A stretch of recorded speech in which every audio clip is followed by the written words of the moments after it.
If you get to me, get to you. As long as you want, you know I gotta. If you give it to me, I give it to you. If you want, you know I gotta pa pa da pa pa pa pa.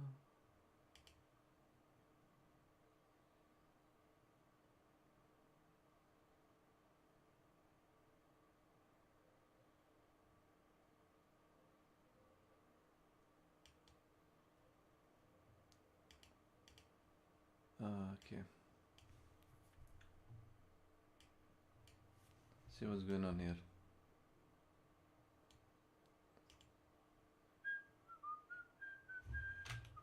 Yeah. Because your skull doubles in. But to fend this off and to stay young, he drinks this magical, mystical wine, which is made of the blood of young people. Yeah. And he has an island where he lives in the funeral home from Phantasm. Mm-hmm. And he lures people to his island. Actors. He has an island located in Los Angeles, California. Yes, exactly. I'm not going to forget you for this, Paul. I promise you that. So, Paul, when did we get the script? Oh my god. Oh my God. They didn't even establish this. They just cut to it. We didn't know this existed till now. I got to go to my people hanging room. They showed those two girls before, remember? He was They standing were, in the but that light. doesn't Yeah, but it look wasn't like like. Was it a gaggle of them? Yeah. No, That they were thing like was just- arranged on a shelf like this. There's Jezebel, which is like kind of our main actor character. There's Quiet Man Clark Kent. Yes. There's Quiet Clark Kent, who has all the exposition and doesn't talk very loud. Softest voice. He's a writer. I mean, that stuff about the ancient Chinese drinking mother of pearl and jade powders to prolong life, that was incredible. Do you find that there's any truth in their belief? There's always one of these guys at every audition. Jade, Is there any other research that I could possibly sure. read? why don't we wait until later? That's enough quiet exposition for now. Let's get back to the nudity. That was the other muddy thing. Make them all actors, or make them like it was a couple of actors, a writer, a martial arts expert who we thought would do a lot. And I promise you, you won't be disappointed. I like to show you my... And this is Jeremy Young. But never did a single Never thing. does martial arts. He never does martial arts, and all he does is walk strangely. He just walks weird. Doesn't know how to open doors. That's kind of a Welcome theme to tonight my too, channel. isn't it? Oh, Walking straight. good morning. He's the son of Palmer Rocky. Palmer Rocky is the master of walking like. I would say happy Easter, but I'm assuming it's not Easter everywhere. It's on this part of the Europe part of globe where I live. Oh my god, that's all. He's No a Rocky fucking Palmer. person has ever walked before. That's Rocky Palmer. Whoa. I got a heavy-duty scene coming up. I can't handle it. This guy's the worst actor in the movie, and he's been horribly underutilized.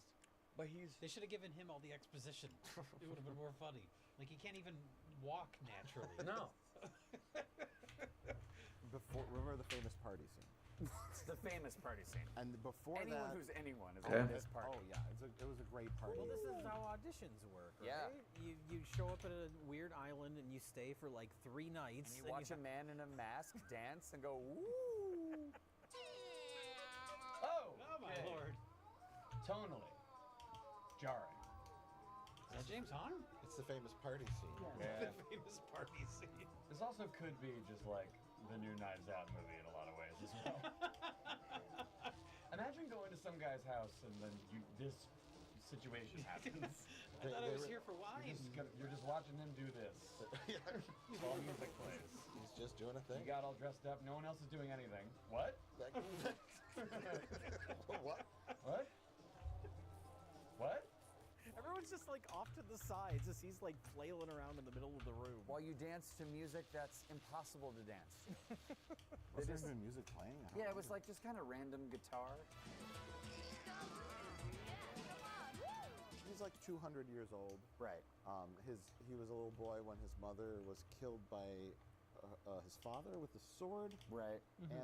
And then there's a jade. Well, the mother wasn't killed.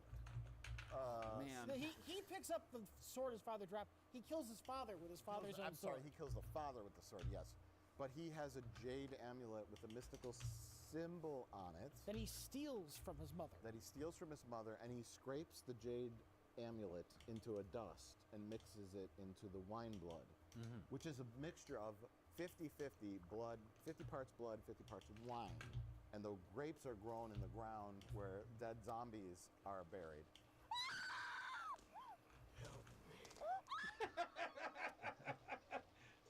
Okay, whatever. Sorry to bother you.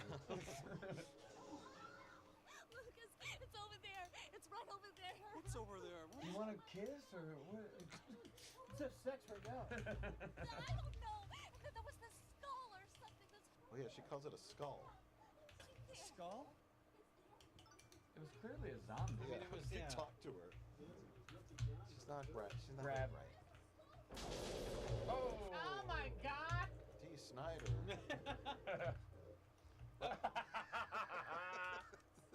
Cheer up, Charlie. Oh no. Yeah. The zombies are the Yeah. previous people that have Sure. come to the island The to previous audition that have actors, been writers, killed? and We think. martial That's the arts. only thing that makes sense. We think. And they can't rise from the grave when you pour magical dirt on them, but only for a small amount of time, and then they can rise from the grave later in the movie.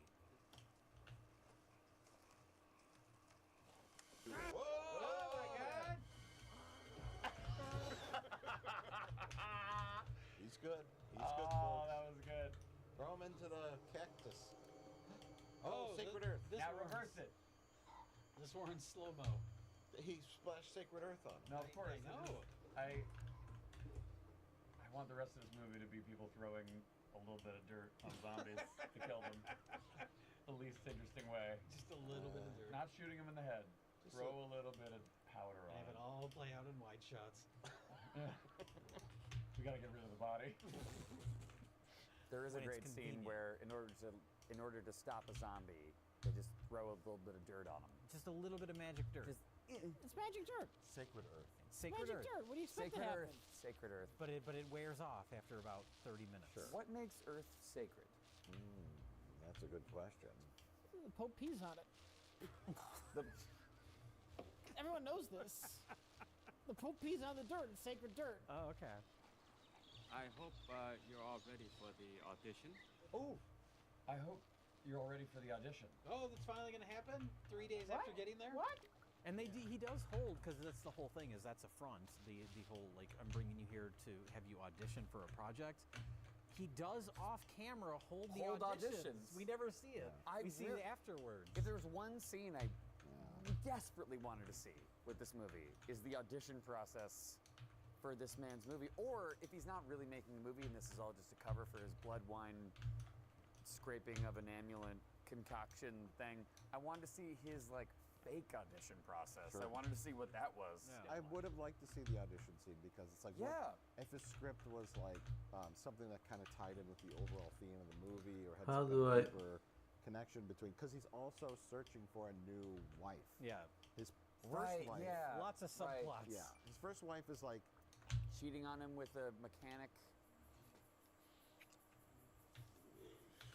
Dear Lord.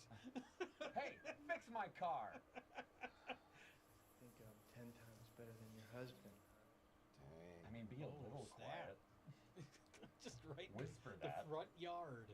Are they getting to the wine factory? Maybe he has them audition for the role of like a Chinese empress. yeah, there you go. Yeah. Say the line. There's Yeah.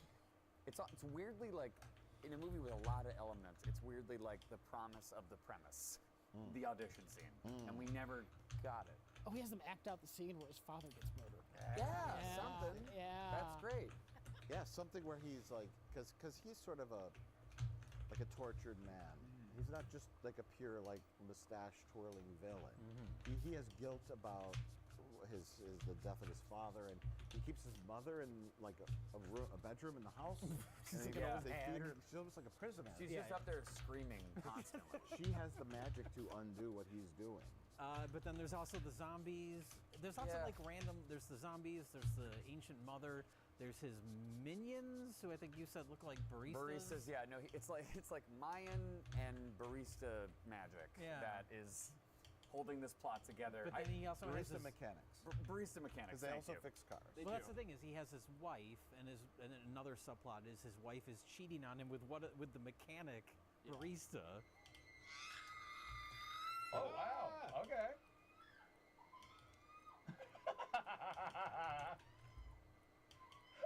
Oh God! She doesn't want to hurt the snake. Oh, it's wrapped around her. Yeah. Was that the head or the tail that was like wrapped around? I think that was the head coming around her back there. God. You know, I didn't know if that was bush or frill. I thought it was snake. Well, there's the people chained up in the basement, mostly women. Wow. A couple of dudes. They're perpetually chained in the basement and being drained of blood while they're still alive. Or is it just kind of like they're kind of the supply, right? They're kind of like just in case. They're not constantly being drained. They're just kind of being kept in almost a fridge in case he needs them. In case of emergency. Yeah, not the fridge, the Drain blood. pantry. They're in a giant human pantry.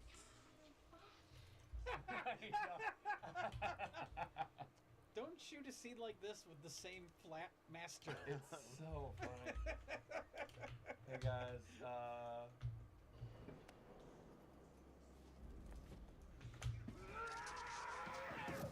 why didn't they chain him up? Ran out of chains.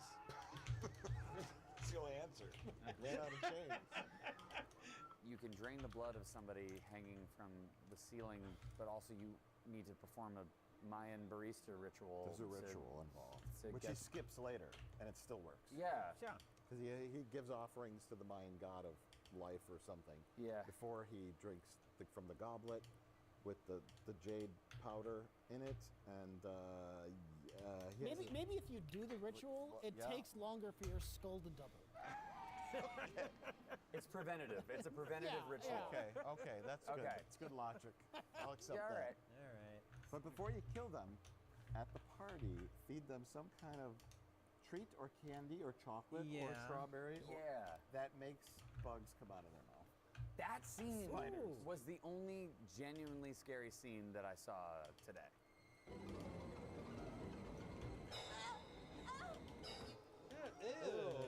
Oh. Oh God. Oh. No. Oh, I feel bad she had to do this.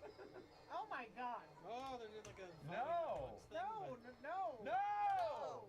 There's something so amazing about real bugs. Yeah. As Oh yeah, that opposed makes to CG sense. ones, you know. Even though none of this is executed well, it's still unsettling.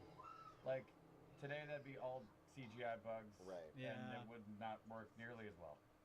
Yeah, the fact that there wasn't a lot of them. It's like that's all they had. They just dumped them in a sink, but they're real. But they're real, and you could tell they're real. Yeah. And it made it worse. Honestly, I'll give the effects credit for this one. They're pretty good. I mean, I've seen what he looks like in old makeup in Big Trouble in Little China, so I can't get over that. That's true. I know you can do better. You even see him in Big Trouble in Little China in old age makeup where you see like light glowing under his skin, and that kind of happens here, but it's just like cartoony animation. Yeah, it's like they his like face. penciled over it. Yeah. It's a little lower budget than Big Trouble in Little China, but you know. And way less good. Look, if you just shoot everything in masters, then it's fine. Oh man. Just get the scene over with. What's his day been? Wandering around, whistling. Like, what is he looking for? Just nosing around. Oh! It's the old hag. Well, then there's also an entire character that just vanishes from the movie, which is the martial arts guy. Maybe martial arts guy, the Yeah. gym guy. California Gaim. California Gaim. He just What happened to him? He gets injured at one point during all the chaos of the third act, and he's like, "Go on without me. I'm gonna go check out what's going on over here." Scratched by Mama. He gets Scratched by Mama, and Yeah. he's like, "I'll be okay. I'll be okay. I'm dying, but I'll be okay. I'm gonna go over here, and then we kept waiting for him to show up again. Oh my God! I thought he would show up at the end and save everyone. Something. The Han Were we Solo supposed with to a film. wait till after the credits? No, Is there something after no. the credits where he comes in? We find out he's. Oh, This isn't a Marvel film. damn it! As much as you want It's it to not? be. No. You're telling me the Vineyard isn't in the MCU. It's not. Son of a Gaim will return. California Gaim. California guy will return. The post credit is him in a rowboat, like leaving the island. Mm-hmm. Look at this magic. Please tell me they're gonna release a mummy. Mummy would really give this movie a boost right now. Of course. Yeah. Whatever ritual this is so convoluted. It's a big pain in the ass to get a new wife. Oh, God.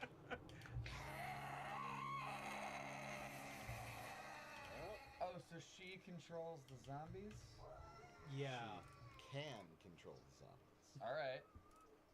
I think. Rise, D. Snyder. What about the sacred dirt? She overpowers the sacred dirt by screaming. I love how wide his arms are. Wow, there was no general rubric for what a zombie walk would feel like. Everyone has their own style. Yeah. Keep it down out there. I'm 700 years old. Trying to sleep. All my bones hurt. I just want to fucking die. Oh no, the string broke. God, they really have bad luck with the string on this bow, huh? Oh, he's just gonna run out. Maybe that wasn't the best idea. Clothesline. Slam, slam, slam, slam, slam. I approve. I approve. Okay, well, there's the final ritual, right? Where all of a sudden it felt like a video game where, like something like Fortnite or Apex Legends, where you're dropped into a map and you have to find all these weapons. What is this? I just grabbed it from the house. It's the dagger. I don't know. It's like there's a crossbow, there's a bow and arrow, there's a gun, there's a knife, there's a lot of like weapons scattered around the grounds of this island, And none of our heroes used them on James Hong. no, They attack the zombies. The They entire attack his time he's henchmen. just like doing the Nobody goes after him. incantation, and They no don't- one shoots him with They an don't, they arrow. don't care about James Hong. They just hate those henchmen. Yeah. Sure. They have a thing against baristas. Or they don't care about Jezebel. I said almond milk. In order to make Jezebel his new wife, Yeah. who's immortal, I guess. I don't know why Or he was going to sacrifice her. I'm not sure which. There's some kind of ceremony he has to do, and he has all his characters there helping, and then that causes the mother, who's in the house, she's distracted, and she can use her magical powers to raise the zombies. Right. And stop James Hong from doing that. Oh, They yeah. kind of like accost him and attack him. I guess his life is just a constant push and pull with his undead mother who lives in the attic. Yes. Yeah. Yes. Whenever he's distracted with something As else, it is she's just with like, all of us. zombies, come on. Yes. But why don't they just, hit everybody with the sacred earth? Why don't they just bury people? She apparently overpowers the sacred earth. James Okay. Hong he's putting out fires everywhere, like literally. It's like rock, paper, scissors. It's sacred earth, undead mother in attic, yeah. James Hong. Yeah, yeah. Just a circle. One beats the other. Yeah, once he's like smooching on a lady, but at the same time he has to run down to the basement to get out a voodoo doll. Yeah, he's doing a lot of. Clark Kent, Clark Kent is barking up the wrong tree, asking too many questions. And saying too many things. Yes, sir. Clark Kent on fire, and I got to run back upstairs. It's like a sitcom. And I'm like, Yeah. smooch on, It's smooch on basically- Jezebel, I run plan back. dates with 2 women on the same night at the same restaurant. Like James Hong in his own version of Faulty Towers. Yeah, Where he's he's just the like, forest. oh. Jerry, what's going on? What's wrong?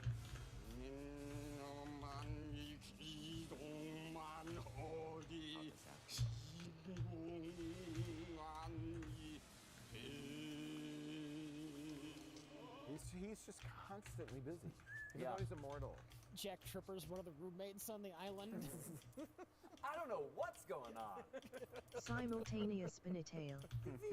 Welcome to my channel. on CBS. Cheap news stream.com remove the space spicky.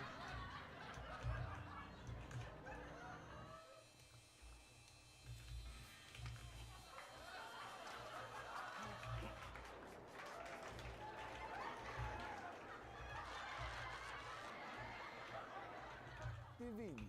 What will James Hahn get up to this week? Constant work. What will Mama do next? It's non-stop work, staying immortal.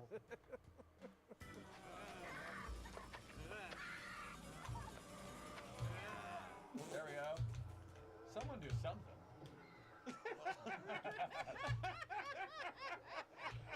Beat him to death. Kick his ass. This is weapons. Yeah. Yeah.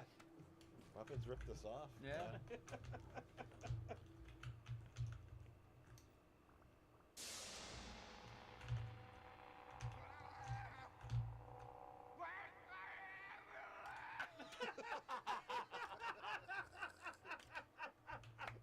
Where's my This is oatmeal. James Hong will return to Avengers Doomsday. This is barfing up rice pudding.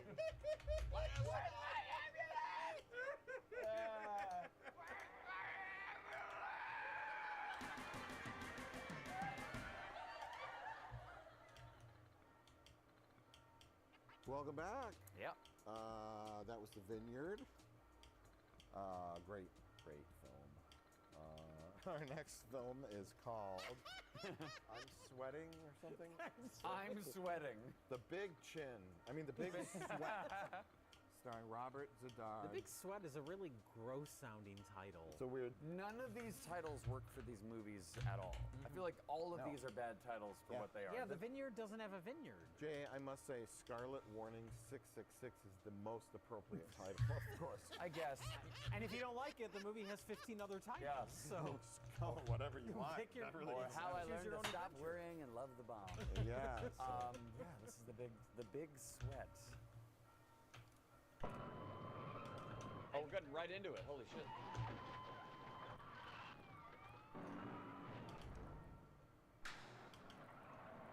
So this is another movie's footage, right?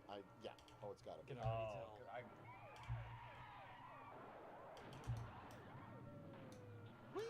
Now they're all just doing tricks. This is Are we like, watching the Blues Yeah, Brothers? this is like leftover Blues Brothers. No, wait, why are they just running into each other?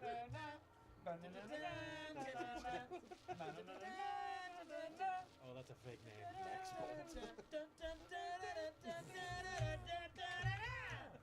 Whoa! We don't know what any of this is, why it's happening. Using a car as a ramp. The movie. Pause the film. Look at that. Nice dissolve. Wow. It's like that meme of me on the couch. Look at everyone's watching the stunts. Everyone came out to see the movie being shot. It's still... What is happening? Everyone came out to see the Blues Brothers 2 being shot in the neighborhood. Dead immediately. Tell us all about The Big Sweat, Jack. Thank you so much. Are you sweating? Yeah. It's a big flop sweat. Fuck. Big The big flop. sweat. Okay, well, it is a movie about a man who just gets out of jail because we see him walking by a jail. Okay. Did they just steal these shots, probably? No. You don't think? Well, Because they're filming right on the outskirts. Yeah. They just had their actor run down there and walk. oh, yeah. Oh, sure. He's supposed to be getting out of prison. Yeah, but he's so far away. They didn't That's get so permission. funny. Just get the I need to prison pick in the up on that. background. Yeah. You're getting out of prison. You just walk through a field to get out of prison. He was involved in a crime and kind of got screwed over by We'll just call him Mr. Big. Mr. Big. Mr. Oh, Big he and the was- mortician. He was screwed over by like the guy yeah. in the Donald Trump suit who has a mustache and man with cowboy hat with corn on it. Corn boy. Corn boy. Donald Trump and Corn boy. Corn Man. Corn man. That guy's no boy. He earned that hat. He's Corn Man. You know, he's just like, it's Corn man. Yeah. Okay, so he was like, I guess wrongfully, the only one jailed from a previous crime, and he's getting, he's just out of prison, and he's being forced back in to complete another bank job, and then Robert Zadar is a FBI special agent that gets his missions at a Pepsi machine, at a rest stop, and is trying to. He kind of wants Crime Boy to be like his informant or something. Yeah, he seems like he wants to team up with him to take down the big court man. Okay, so he meets him in a bowling alley that's under construction. Why is all the liquor on the bar? So you know it's a bar, because it's not really a bar. Look at everything's like dusty and this old. This is a bowling alley for sure. It's under construction. There's no ceiling. Oh yeah. This is just like a countertop. This is locationally challenged. Yes. We just locationally challenged. We can film wherever we can. Yeah. Mind, mister, I'm trying to have a good time. Trying to have a good time in this abandoned hotel. They're cleaning the asbestos. They just stopped construction on the bowling alley for the day. It's finally quiet in here. And there's no bar stools because they would be lower. Yeah. Yeah, they're just standing. They're literally all kind of doing this. Yeah. They're all like in a little bit of a squat right now. Who was the one? Was it you, Rich, who said this movie is locationally challenged, or was that you? That was Mike. It's a movie that's locationally challenged. It is weird in that regard. Yeah. Because clearly they have actors that are, I guess, Robert Zodar is somewhat famous. Who's playing footsie with me? I'm trying to. I'm not playing footsie with you. This is adorable. So actors, a real film camera, some kind of budget. But remember, he gets out of prison. And he goes right to his mom. No. Oh no! He goes to a payphone to call his friend. Pacific Bell. He goes to a Pacific Bell payphone. And his friend picks him up. He's like, "Let's go party. Let's go fucking go on. Let's go party for the rest of our lives." No, man. I'm out of prison. I'm gonna live a clean life. I gotta turn this around. Drop me off at my mom. Yeah. Her adopted mom. Adopted She's only mom. like a year and a half older than him, and he keeps trying to kiss her on the lips. I did your horoscope, Marco. Oh, when do I die? Don't be silly. You're gonna get very old. Is this supposed to be his mother? I think so. Love interests? No, his buddy picked him up, and he's like, "Let's party," and he said, "No, drop me off at my mom's horse ranch." So that is his mom. Okay. Now we know. She adopted Are they him gonna when he was kiss? 40. And then she adopted him when he was 30. Honestly, that kiss between mother and son was the only consensual kiss we saw today. It was fucking hot. It was what it was. She either adopted him when he was 30 or when she was 5. Yeah. It's one of the two.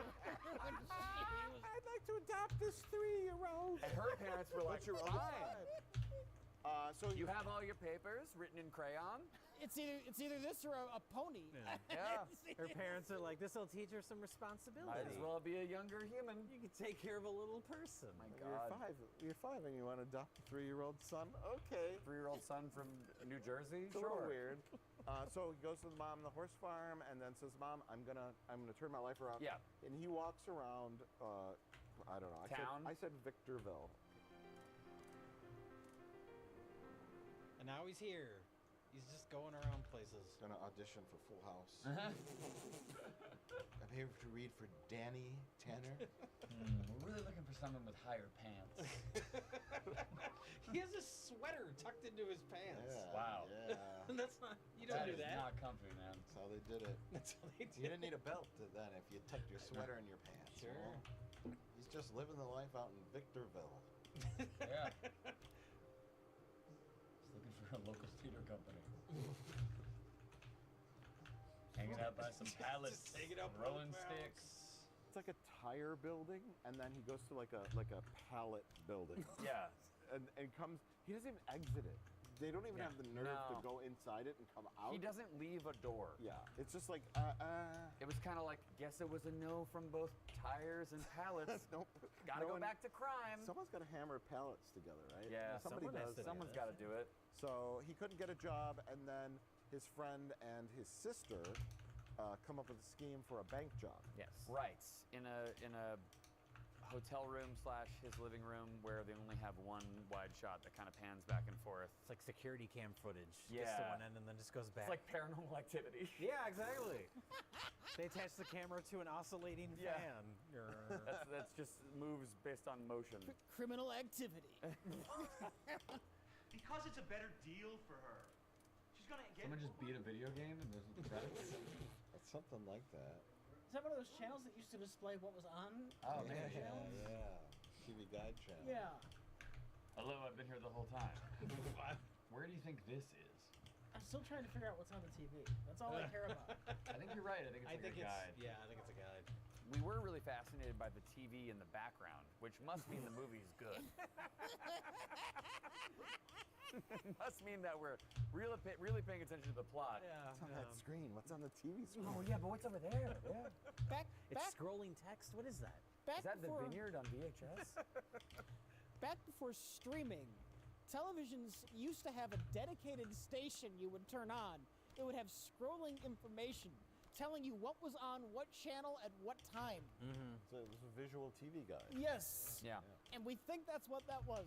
Yeah, because it was like copyright free. It's like they didn't have to worry about what was on the screen. They just put on that. There was a moment where they were watching something that must have had a copyright. Was it? Yeah, there was two scenes with the TV in it. One that had the TV guide. Yeah. The other, I saw like a human man on the screen. Oh, well. Which must have been. Maybe it's additional footage from the actual movie this really is. Maybe. Or it could be footage from another Uli Lamel film, because that's a trademark of his, is just recycling footage. Yeah. And that's the big takeaway from this, is that there's 12 minutes of actual new filmed footage. It's all and set up. 68 minutes of cars driving and crashing from a movie shot in 1972. It's all, the first opening, everything we just described is a setup for, and they're accurate on the back when they say it's a 45-minute car chase. Yeah. It is about 45 minutes, It I'm is sure. the vast bulk of the movie. Yes. Like ridiculously. And they keep cutting to like driving shots. Yeah. And clearly you can't see out the windows. Very specifically framed. Yeah. And it's just the actor sitting in a car spliced into this old movie. The whole movie was an excuse to reuse this footage. Hold on tight, Eddie. Oh, now we're in the middle of the city. Oh, now we're in stock footage. It's like England in the 1960s footage. I've been in those shots of like, we're static, but we're going to show it later as if I'm moving. Yeah. And I feel like, usually when that happens, there's someone like rocking the car back and forth to communicate motion, maybe. They didn't even have that in this. There was one point where we saw a fly land on the window on the outside of the car. As they're driving 100 miles an So hour. there's no wind. Like, the fly was able to easily land on this moving car. He belongs to us from head to toe, and if you let the cops take him away from us, I am going to torture you to death. Torture you? Oh my God. There were so many people who came out to watch. Every time they're in a car chase, there's a giant crowd. There's a giant crowd watching the car chase, and I couldn't tell, okay, is that just like people passing by being like, oh, we're shooting a movie, let's watch it? Is that part of the story of that movie where the car chase is like big on the news in this movie, and people are like, like in like a Bonnie and Clyde kind of vibe where the public is aware of a crime? I don't know. There was just so many people to the point where we were worried about them. We were like, don't crash into the people. Hey! Look out, 70s lady! Featuring footage from Sugarland Express. Oh my God, they hit a dump truck from 1952. just traveling through time. Oh, Christ.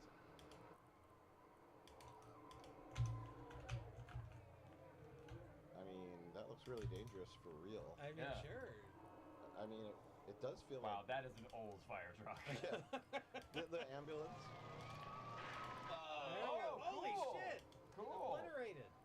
Good for whatever movie shot that originally. Poor woman's Wow. groceries. How many cars did they destroy? Well, there's that accident part where the car's on fire. Yeah. And then, it seemed like... it's right on the back here. It felt like... sure. Oh, yeah. It felt real. It felt like it wasn't supposed to happen. happen. Rodeo where a real fire truck showed up, and there's like a guy trying to open the door, and there's like real flames on the car and the people clearly don't have any fire protection on, or they just look like regular people. Yeah. Like something went horribly wrong. Do you have an answer? I do, and this oh, wow. was shocking in a lot of ways. Well, one, it shows our ignorance of 70s action movies, because the shocking part is this isn't just like, we were like, is this footage from a movie that wasn't finished or something? It is not. It is footage that was possibly stolen from the 70s. Everything about this is a crime. The 70s action kind of classic, Gone in 60 Seconds.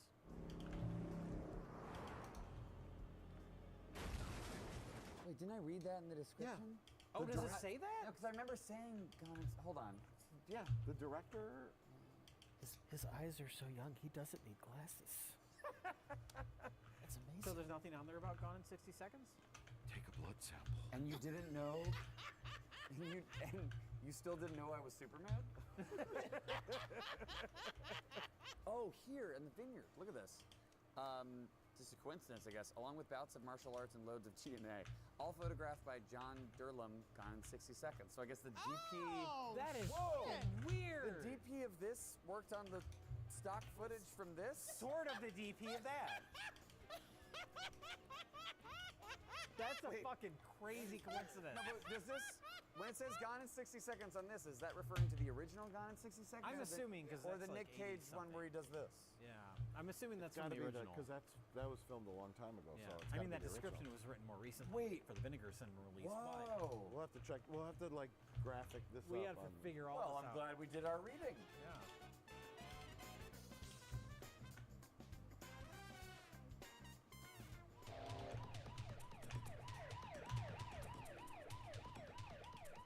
Why don't you identify yourself first?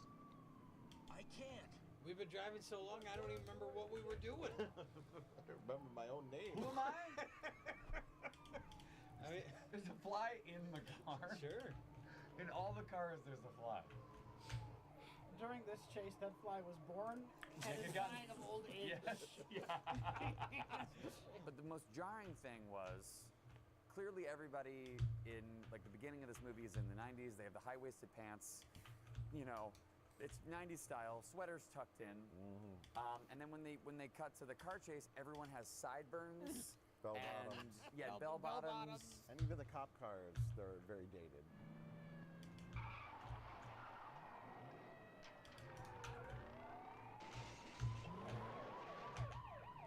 Where is anyone? Like, I don't know. Are we still on Earth? What? Yeah. There's a point where they're all in like a dirt lot somewhere, and they're just like, I have no idea what the fuck is happening. They're doing Just donuts? doing donuts. There's a. It's almost like they stop the car chase for a second so the cars can all party. You know what I mean?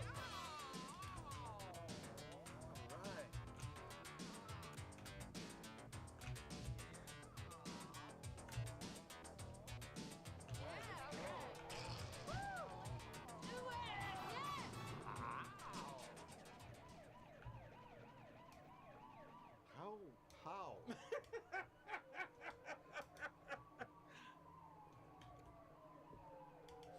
Why? You're asking the wrong question. When is the question? Well, no. Your question is where? Because My question you're is trying where. to figure out the California. And we know when. It's the 1970s. Between 1968 and 1991. That's our Yeah. when. That's our when. We got That's when. our when. Multiple On the timelines. scale of the universe, we got it narrowed down pretty good. Yeah, it's pretty tight. It's pretty specific. The when is early 90s with footage stolen from the early 70s. Yeah. We know the how. It's footage stolen from another movie. Yeah. What we don't have is the why. Cheap production costs. Yeah. And a movie that you could throw in the theater and make some money, I guess, real quick. Yeah. These are the questions for all these movies. What? When? Why? Why? Why? What? When? Why? Definitely why. Dear Lord. Well, this is all the questions. That's This is a question. We don't even have a word. There's not a word for it yet. Yeah. It's not what, where, when, how, or why. It's just something ephemeral and, Yeah, it's and like a- it's strange like a- and like a- Lovecraftian. it's like staring in the face of Cthulhu. It's like This is Barcy calling HQ Long Beach. Can you hear me? What's wrong, Barsky? What are you getting so upset about? Why are you crying again? Now, listen, I told you I would murder you if I I'm calling you from FBI headquarters. Yeah, what is We're that? under renovation. What? Yeah, what is this? It's like an abandoned hotel. Is this like a post-apocalyptic movie? Going back in time a little bit, but also during the car chase. Okay. Anytime that we interact with the FBI or the cops or anything, We never see an office. We never see really any official building. They're either by a Pepsi machine, in a just decrepit shack. When they're in that place, it's apparently they're in the middle of a separate bus. Drug bus. Their excuse. Yeah. And there's just a guy handcuffed facing a wall, not being detained at all. And then no one else is there. Another criminal next to him who just has his hands on the wall for 45 minutes. Yeah, and they have stacks of cash and guns in front of them. Yeah. But then the last time we see the FBI agents, he's just like hanging outside of a van.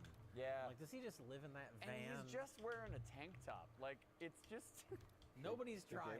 They just keep giving up. They give up even more with each location. Those FBI jackets to the Halloween God, It is weird that they cast Robert Zadar. I always think of him as like a villain, but he's a good guy in this. He's kind an of like FBI a morally gray FBI guy. Yeah. It doesn't matter because there's no payoff to that story. Yeah. Once the film has done its job of ripping off Gone in 60 Seconds, we get, and then the mother was shot and our heroes flee to Mexico. Oh, we cut to 1 year later. 1 year later. 1 year later, and the FBI is like, all right, I guess our heroes have bought a ski lodge in Mexico. Okay, so their heist was successful, and he didn't care now that they live in a ski lodge in Mexico. Ski lodge in Mexico. Ski lodge in the desert. Dude's mom is dead. I guess we don't get to see how that affected him. It's that dirt skiing. I'm going down a black diamond. What is this movie? I thought the next movie was going to be the train wreck, but the train wreck is already here. Here come the fake FBI. But they can't go to Mexico. That's not how that works. They don't have jurisdiction in Mexico. This is still Victorville, Rich. No, we're in Mexico. No. I saw the text. Yeah, the text said we're in Mexico. Okay, all right. Let's have a shootout, everybody. Come on.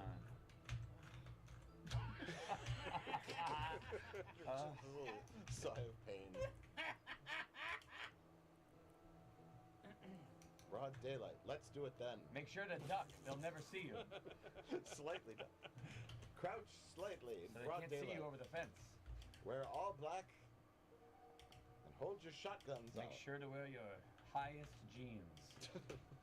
Tuck your sweaters in. Tuck your sweaters in.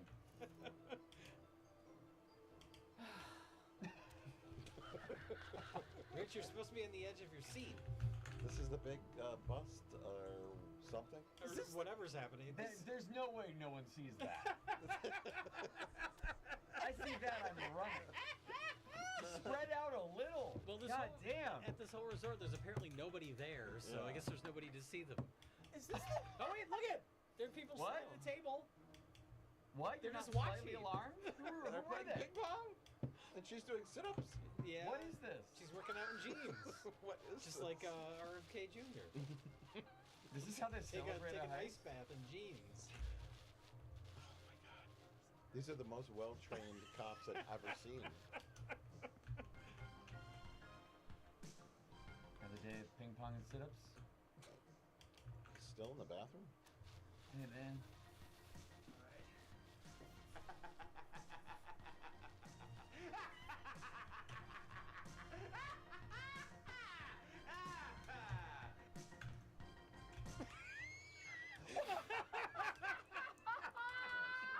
Brilliant. That was great. Just that awkward silence at the end.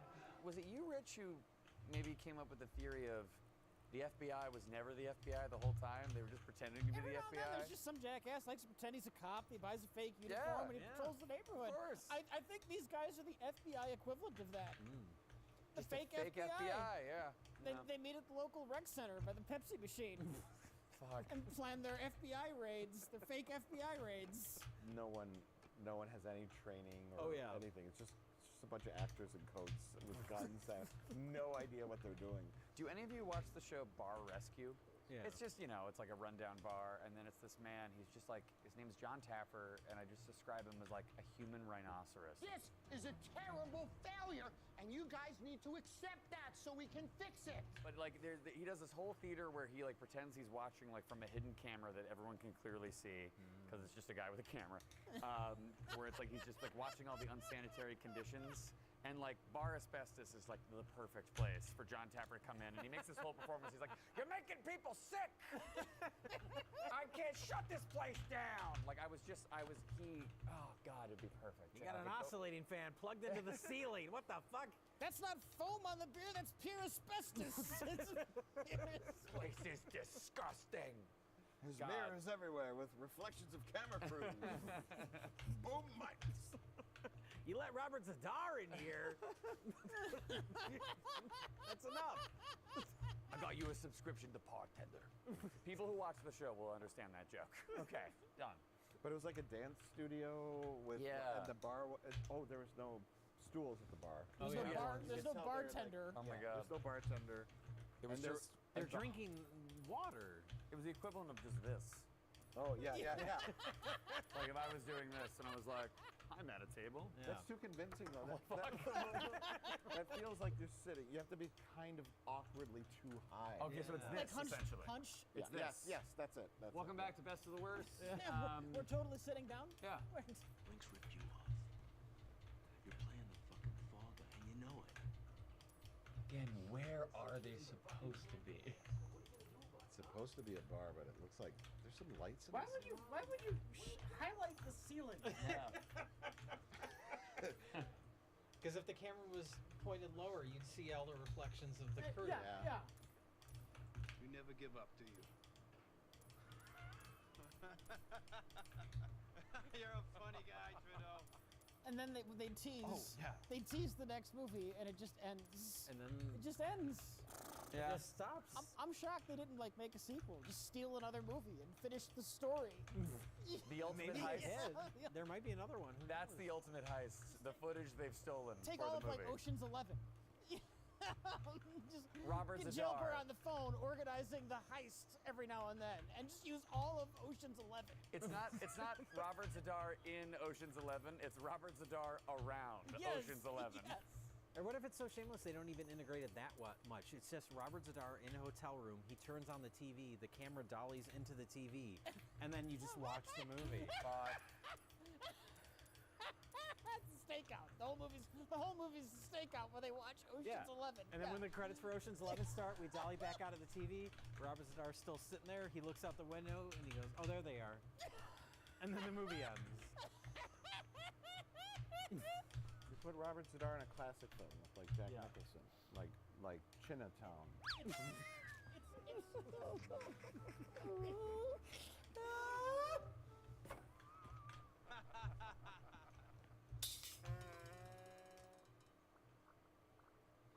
Welcome back, everyone. It's now time to talk about, not being hyperbolic, the worst movie we have ever seen. Wait, really? She's a real dime. Got all the moves. The other chick, she's got the booze.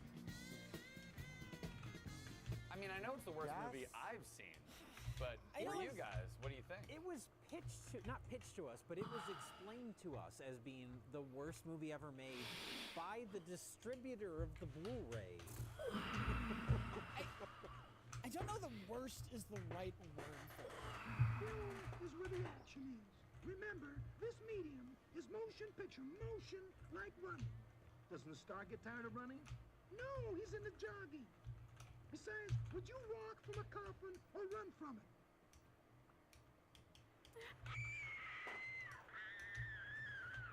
Yeah, I mean, okay, there's... Do you want me to explain the movie? Yes. Yes. Okay, This is Scarlet Warning 666. Scarlet Warning 666. Try and imagine a two-dimensional creature. It lives on like an infinite flat surface. It has no up or down. It's just everything's just one flat plane. It could understand like what a square is, what a circle is, but like something with volume like a cube, with no comprehension. You want to explain to this creature what a simple shape like maybe just like a ball is. So you take like a ball. I'm sorry, he knows what a ball is. Yeah. There's lots of balls in it. And you want to explain what this is, this two-dimensional creature. You take this ball and you try and like push it through the 2D plane of this creature's existence. And from this creature's point of view, we just see like this dot that just starts expanding into a bigger and bigger circle. And then suddenly, as the ball passes through, the circle just gets smaller and smaller and smaller and disappears. It wouldn't really understand what a ball is. This creature would lack the cognitive capability to understand something that takes place in a dimension higher than itself. True. Okay.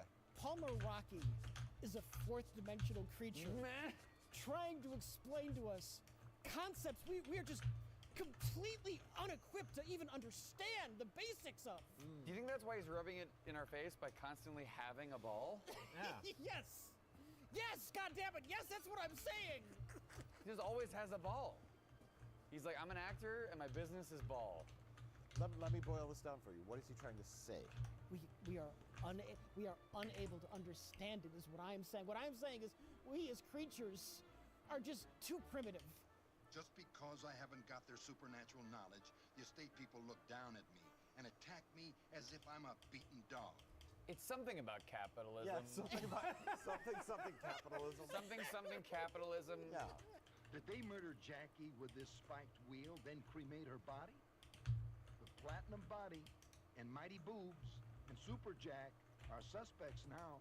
Well, there's experimental film where it's Yes. like they're clearly trying to do something experimental. I Yes. don't think he was trying to make something experimental. But wait.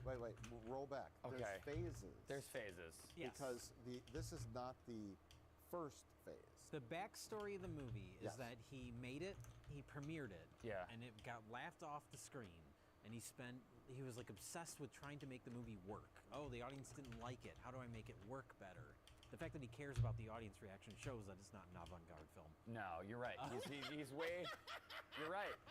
He's way too concerned about what other people think. He kept re-editing it. He kept trying to change it and make it work in a way where it's like, oh, no one understood this, so I'm going to try and make it better. So you get to this version, and the story goes that this is the only existing version.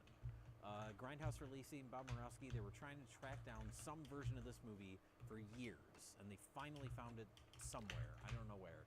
A film print without this particular title on it. Yeah, because the version and when you watch the movie, it is a different title. It has had like several titles. One was It Happened One Weekend. The other one was Scarlet Love.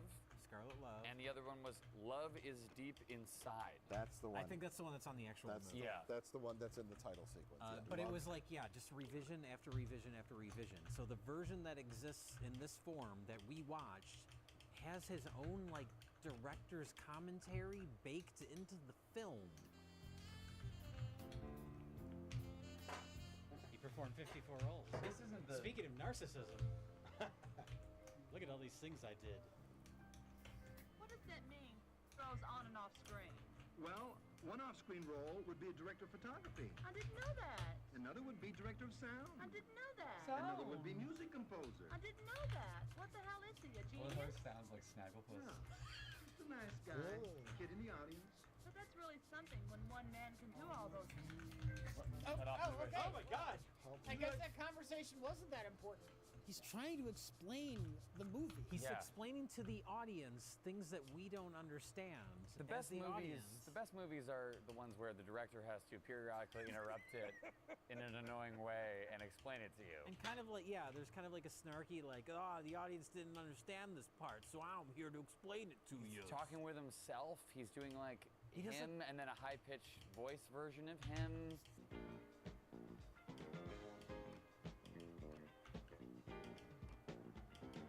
Smile pretty, baby. Everything's alright. I'm coming back again. His music, in comparison to his filmmaking, is not too bad. But they want dialogue over a long stretch, Rocky High. I didn't know that. Give them words, because everyone's talking and criticizing nowadays, on the streets, on campus, in business. What are you saying? I hate him making excuses for his own bullshit in real time. If you don't like my story, speak. See? I didn't go to history. He fucked up his explanation. If you don't like my story, It was like stick it up your ass. It was like comically deleted expletives. Is that what that was supposed to They be? self-censor. Add a beep or something? Yeah, man. Yeah. If that was the case, he fucked up that. It's incomprehensible. And the explanations themselves also incomprehensible. Yes. I described it as like a kaleidoscope. Looking at a kaleidoscope with another kaleidoscope, it's just more confusing now. Yeah. You suck egg curmudgeon. What's that? Look it up in the dictionary. You described it as it's like I'm hearing another language. Yes. Like it didn't seem. It was English. We understood what they were saying, but we didn't understand what they were saying. Yeah. Hey, you Scarlet Guards, I'm talking to you. I'm not talking to those trees. I'm talking to you creeps hiding behind them with your walkie-talkies, listening and spying to everything I do. I know what class you're in, the same class of creeps who take away a man's freedom. Coarse creeps who laugh at tenderness and kindness and good things like a high school student's ambition, a college student's dedication. You freaks who abuse people and use them. Freaks and creeps like phony lawyers, phony psychiatrists, arrogant bankers, and creepy leaders who violate human rights all over the world. Look, here I am, Bruce, wide open, your target. I know you're setting me up to take me down and cut me down. Just because I can't figure out your plan, you're misleading Francis and my girl and making them think I've got something to do with Jackie's death. But I haven't got a thing to do with them at all. And I'm not running away. I don't care what you do. I know I'm a marked underdog. And you're not gonna stamp out the spirit of truth. How can you escape the day when you will fry in your filthy corruption? You crawling, creeping hypocrites. Hypocrites, that's what I'm calling you. Crawling, creeping hypocrites.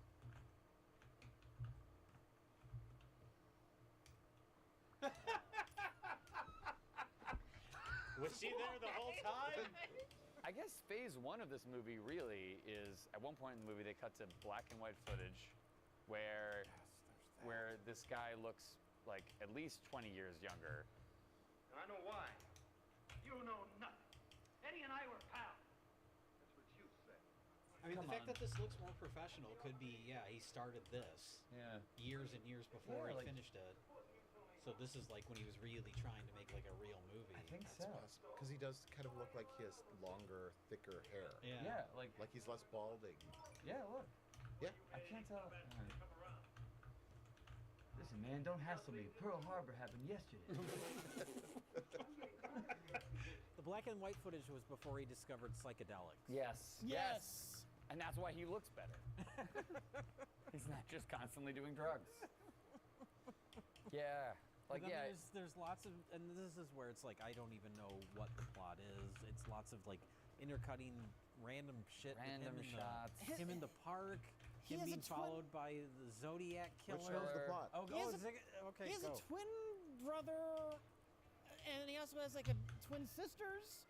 And one of the twin sisters go missing. Everybody presumes she is dead, and he's trying to find out whether or not she's alive or dead. And so he's going investigating in the park, and he keeps finding like bloody dolls and bloody knives, and these are all clues that lead him further along on his journey to discover his missing sister. Oh, And it turns out she's connected to a capitalist sex cult. Tell us about the Wheel of Nails. That's got a wheel of nail pains and doves and dancing women in a circle who are kind of reminiscent of a horse that keeps walking in a circle. Oh, yeah. I don't know. There's some kind of spiritual connection between these two things. Yeah. Capitalism is a cycle. Capitalism is a cycle, and man, fuck capitalism. Just grope this woman who clearly doesn't want you to grope her. Oh my God. Several times in the movie, he awkwardly, horrifyingly makes out with a woman for like way too long, to the point where even the cameraman is like, well, that's enough. It's like a bartender cutting him off. Yeah. I didn't see you. Hey, buddy, come on. That's the most fascinating thing. It's Is a theme. there's multiple shots in the movie where the cameraman just stops. I'm Yeah. done. He's and embarrassed. he kept those parts in the film. Every shot ends with the cameraman giving up. The last like 4 shots in a row. Just always wanted to go home then. I don't blame It's him. like, word, Jen. You're not paying me enough to just linger in the shot of you Yeah. They Kissing a leave- woman once and then spinning around a bunch. It's like the tails of the shot. Yeah. He leaves in. They just Like, left it in. There it was again. Every shot. There it is. I don't think I've ever had this before here, but I don't even know where to begin in the discussion of this later. Same here. Like I didn't want to shoot this film there. I wanted the Taj Mahal. But Taj and Mahal couldn't agree on money. Because the flick won't go without lots of dough. Fuck you. What's good for Los Angeles is good for the rock. Enjoy a piece of the rock. This flick's current. And to the coconut who didn't like where I put this scene in the flick, all I can say is, flick you. What does flick you mean? It means, knock it off, Cletus. Cletus? Okay? Cletus? Okay, cool. I think the bloody knife and doll point to Francis. Why? Why would I think that? Why would I think that? Who's Francis? You bet. Absolutely. Man, he can run. Yeah, there's something weird about his entire It's like body. he just shed his pants. Yeah. It's like he's like running with like a. He's got hip problems. Like a soiled diaper. Should the discussion for this movie, should we just cut to like a placard that says 401 error? I think I've achieved just a small level of understanding. Rich is the only person with a blood alcohol level of 0. So. No, this is just a man who can't take criticism. Yeah. Oh, He Oh, yeah. He showed this movie, and he wanted people to like it. Everyone laughed at him, and like a sensible person who wanted to fix their movie, right, would have taken the movie and actually cut those bits off where like the camera just trails down, trimmed it up, and fixed the movie. But he couldn't accept He doubles that down. his vision was, and he doubles down. No, I'm going to explain to you what my thought process was. That's what I'm going to do. I'm not going to fix anything. You're the one who's wrong. My film is brilliant. Yes. A sensible person would have made another movie that's better. Or moved. I was going to say Moved that. on. Moved on. And it seemed like he wasted years of his life just trying to, I don't know, justify this to people. Make even Ed Wood said, "My next film will be better." Really? Worst film you ever saw? Well, my next one will be better. I mean, maybe he had that same thought process, but his next film was the same film. Was this his Snyder cut? Is that what we were watching? Basically, Yeah. The proto Snyder cut. God, what was his name? What was Rocky Palmer- Balboa. Palmer Rocky. Palmer Rocky. Release the Rocky cut. Palmer Rocky. Palmer Rocky. Which is Wow, I already can't an remember his awkward name. We kept wanting to say Rocky Palmer because that sounds like a name. Rolls right off the tongue. Rocky Palmer Rocky. But he it's like he also- got his own name wrong. But even in the commentary, he refers to himself as Rocky or The Rock, which is confusing for us in this current age. Sure. Well, then you get to the end credits, and he credits himself as PL. Just PL. PL. No, sometimes it's PL. PLR. PLR. Sometimes it's all sorts of different Sometimes it's things, PL. Sometimes it's Rock. RPL. RPL. And that's where you get the Neil Breen feeling, because Neil Breen would have his name a million times in the credits. And there are aspects of this, like with his delivery or something about the way he looks. If you're crediting has a Neil yourself Breen as quality. like gaffer or like grip or something, the then you're arrogance doing it out of ego. from the opening credits. He has the opening title cards at the beginning of the movie say like I played 47 roles in this film or whatever it is. Yeah, like what you're about to watch is incredible because I played all these parts. Yeah. 'Cause, yeah, he's like beatnik Neil Breen. He's a man with a very, very thin skin. Yeah. Very, very big ego. Palmer Rocky makes Neil Breen seem like a narrative genius.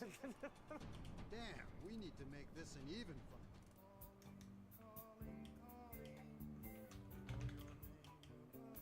If you didn't like my plaid shirt, I think you should lay down in a plaid grave. Fucking now. Oh my god. This is like your friend's uncle. Yeah. That like traps you at a party. Drunk. Oh, And it's yeah. like, heard you like movies, man. Well, Let me tell you about my movie. I was laughed off the screen. What? He's sneaking through an art gallery He now? keeps being chased by the Zodiac Killer, but I don't know what that I don't know why he keeps moving. The Zodiac Killer has not left that one. Oh my day. God! Jesus Christ! God! Fuck! Oh! Whoa! Well, it seems to me like I don't know. Maybe I'm completely missing the mark here. But it seems to me... I think it's impossible to... Yeah, every take is... The maker's mark. Yay, come on now. Rocky Palmer sounds like a drink. It does. Yeah. But it would be called a Palmer Rocky. I'll have a Palmer Rocky on the rocks, please, and thank you. Yeah. A Rocky Palmer's way better. And then they bring it out to you, and it's got like a bird feather and like a skull. And the bartender's like, doll. so the reason why I put cranberry juice in it, man, is this, because... A vinyl copy of his album is sticking out of the drink. Here's how the drink works, right? Here's the key central gimmick. Right before they hand you the drink, they spill it on the table. I was gonna say there's nothing in the drink. Because it's like capitalism. There's nothing to it, man. There's nothing going on. Yeah, sure, there's nails and glass in there, but whatever, man.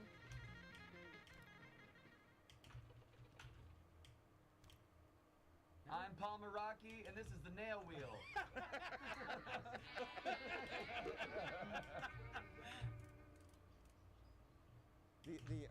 I said I might be way off the mark here. Oh. Original idea, he tried to make some kind of like murder mystery thriller about like the Zodiac Killer.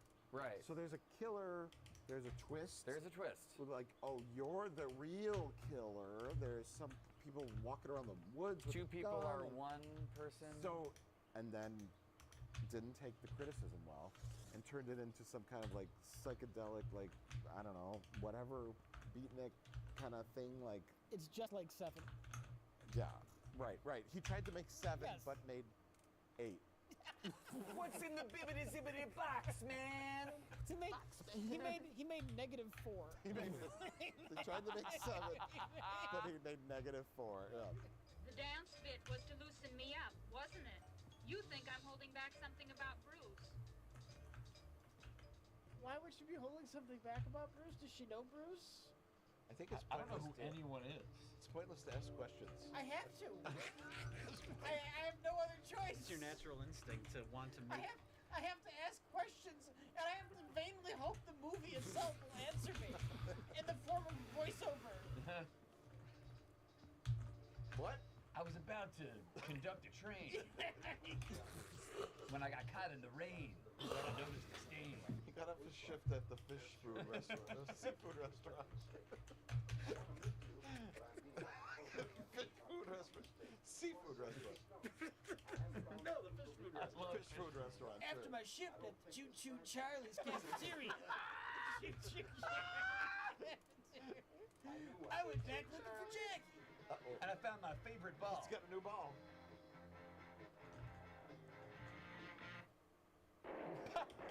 Oh, thank you. Thank you, God. He wanted to put us out of our misery. Oh, it's never been so I've never been so relieved to be shot.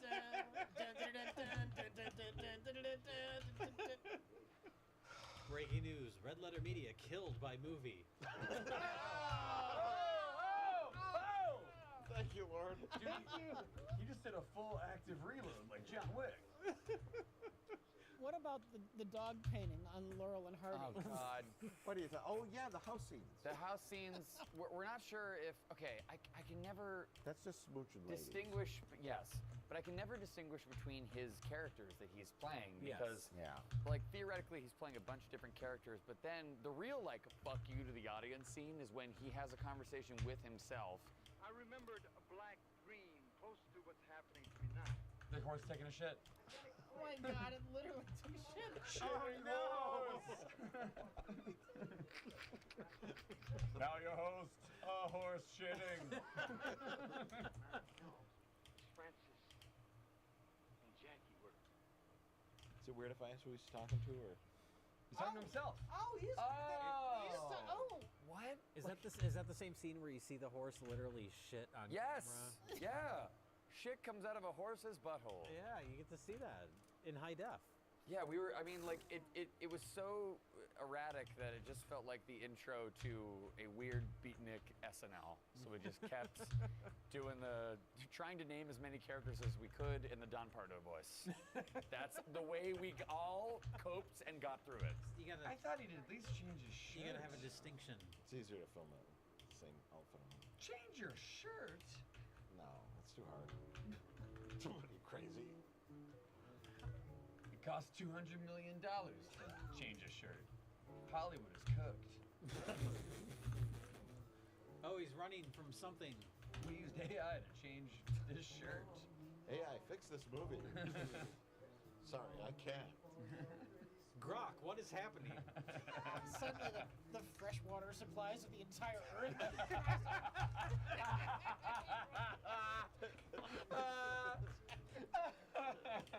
Rich Cook's AI. We break AI forever by trying to fix this movie. Explain this film. Featuring global drought. Just confusing and It's boring. incomprehensible. It's the most Yeah. incomprehensible movie I've ever seen.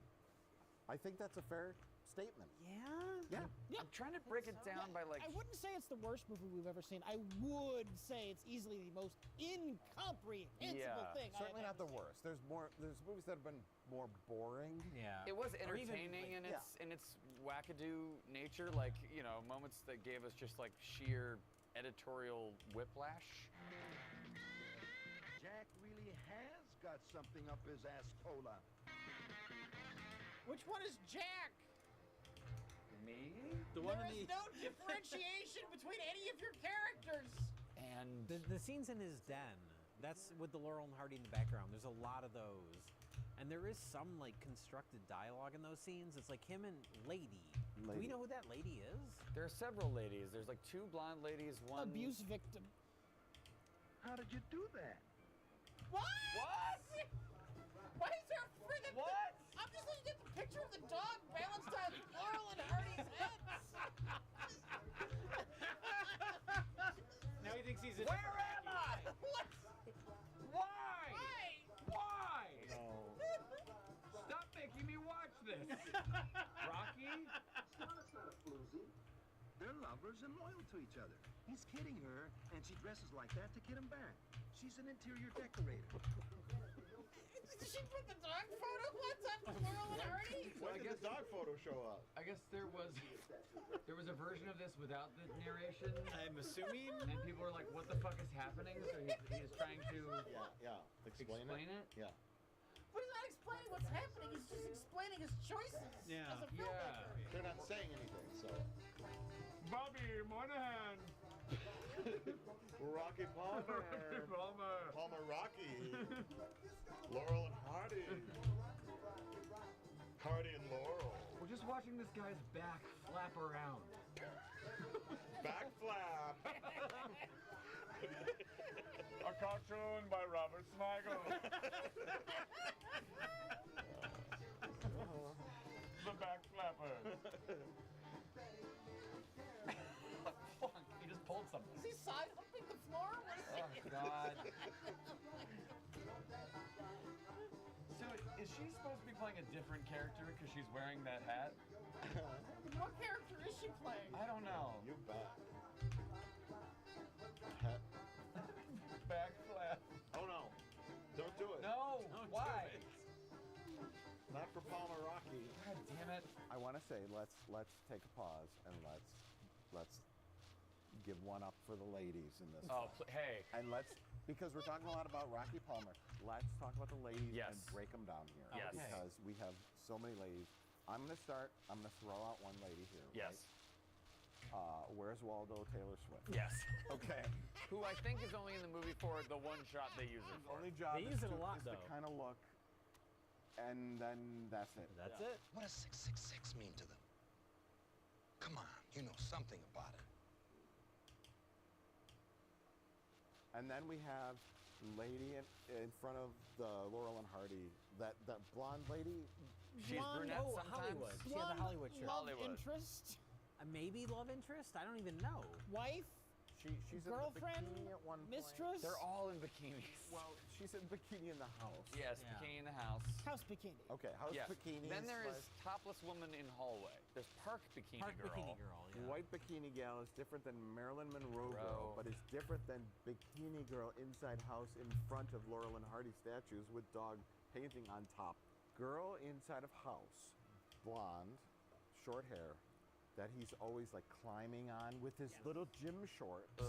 And he's like mounting her. He's got the black socks and the boots. Oh, I hated those fucking boots. He's like mounting her and kissing her. And she's but then he makes out with white bikini girl in the park, and that's a different. That's a different girl. Yeah. So she only exists as white bikini girl. But the real question is that the same Rocky Palmer? Is that his Which twin character brother? is It's I never impossible know. to know. Also, like, are any It's of these literally impossible are to any know of these which women- Rocky Palmer is which Rocky Palmer. Are any of these women playing dual roles? Of course. Too? Like, I Maybe. can't distinct. I don't know. I I can't. don't know. I don't only says know if they're himself. playing different roles, but indoor white bikini might be the same character as the different woman who plays outdoor white bikini. I didn't even think There's about no that. indoor white bikini, only outdoor white bikini. She didn't wear a bikini indoors? She wears a bikini indoors, but it's a different color. Okay. Only outdoor white bikini. It's not to be confused with Marilyn Monroe wearing the white. Did we watch? Brunette lady is the confusing one to me because she's not related to anything else. But also, is she part of the twist That's where the sister. brunette lady and Marilyn Monroe are the same person? Brunette lady is sister. There's Marilyn Monroe. Coffin sister. That's brunette lady. That's a different brunette lady. There's a different brunette lady? When he's in his den, there's Coffin sister. Coffin sister. Good old Coffin sister. There's Pirate That's my Coffin. favorite 90s new wave band. Coffin sister. Opening for Marilyn Manson. There's different Zodiac killers. There's like all red Zodiac killer. There's plaid Ghostface Zodiac killer. There's they're flashlight, just flashlight behind a tree Zodiac killer. Yeah. No, it's all one Zodiac killer. They just put different costumes on them so they could sell more action figures. And also, Arctic Zodiac killer. Scarlet Warning 666. But also, all of the Zodiac killers are Palmer Rocky. They're Rocky Palmer, and we know that because of the run. The walk.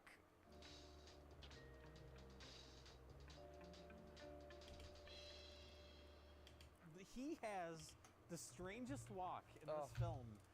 We couldn't even figure out how to describe it until I realized that it's like when he's moving, his hands go limp. His hands don't work. He can't control them. His hands don't He's work like a when he's T-Rex. running. They're actually functional when he's still, but as soon as there's motion, he just drops everything. And That's how the Zodiac killer gets away. He stops moving. Welcome to my channel. And then Palmer Rocky can't see him.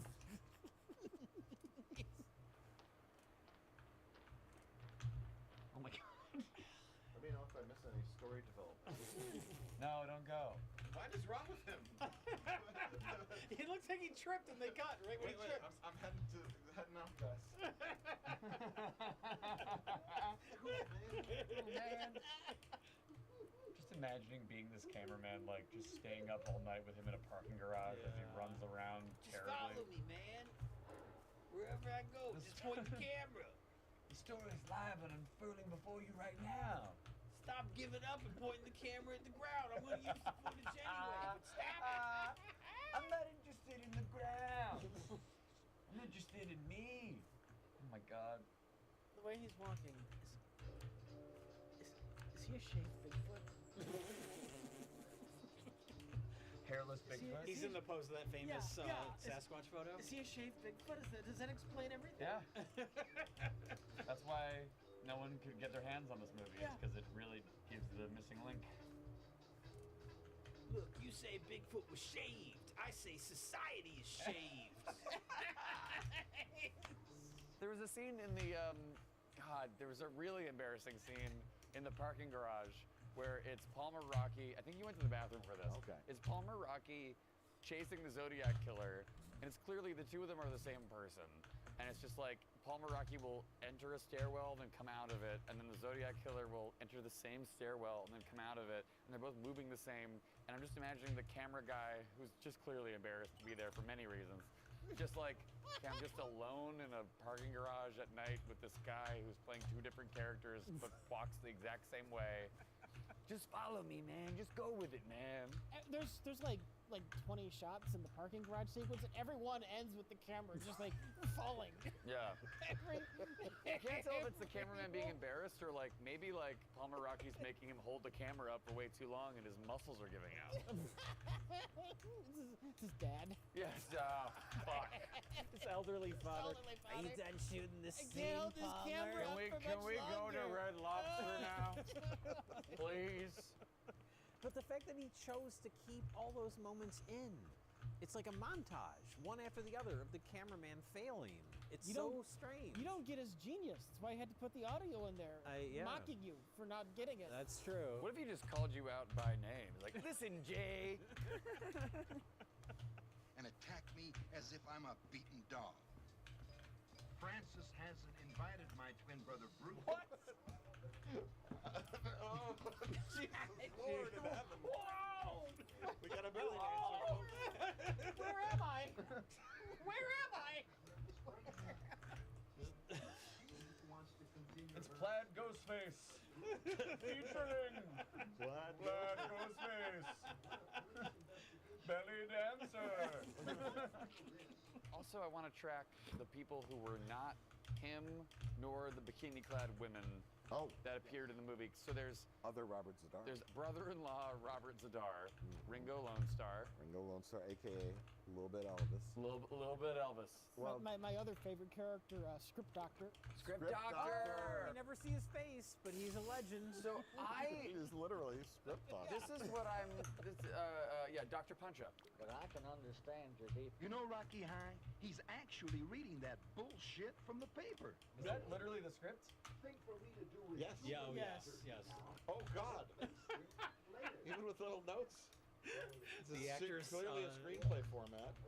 And he has one too. They're both looking at their own lines. It's literally in the shot. Thing for me to do is humor this turkey now, then baste him later.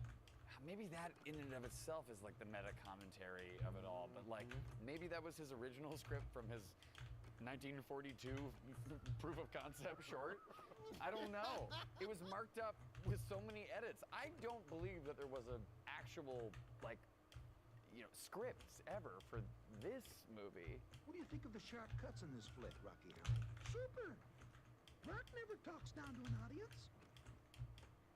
Figures the audience is cool and we'll see the humor behind it. Spoofing a movie, spoofing a song.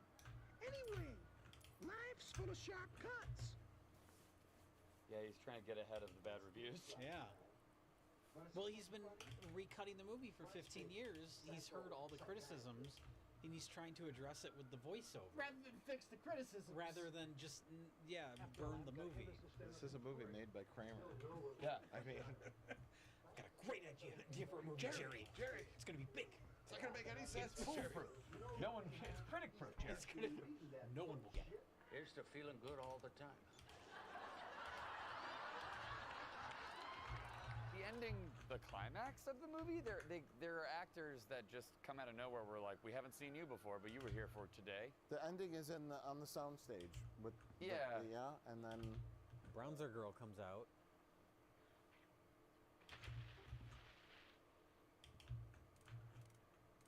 Oh, and she just died? Yeah. The wheel cake has candles on it now, and no. Okay. Now a funeral. I'm gonna have a funeral someday. Oh, here we go. Ooh, he's getting emotional. This is the Oscar clip. Which Palmer Rocky is crying? Which one? Jack, Jackie, Bruce, Francis, Frankie. I don't know. Pick a name. Peter Francis Geraci. Peter Frampton. Can't blame Jack for crying.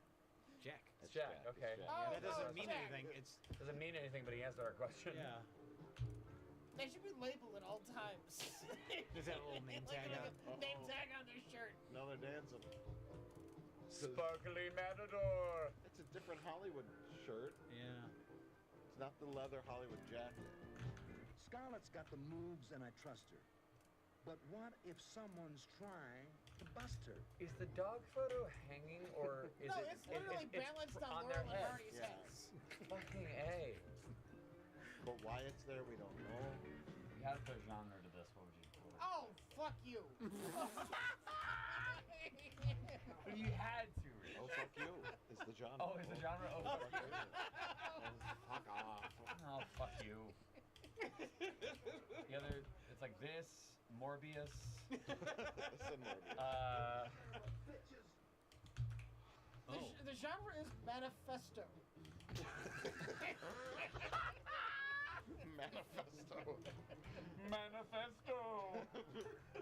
Insane Man. Curious George. George Hansen.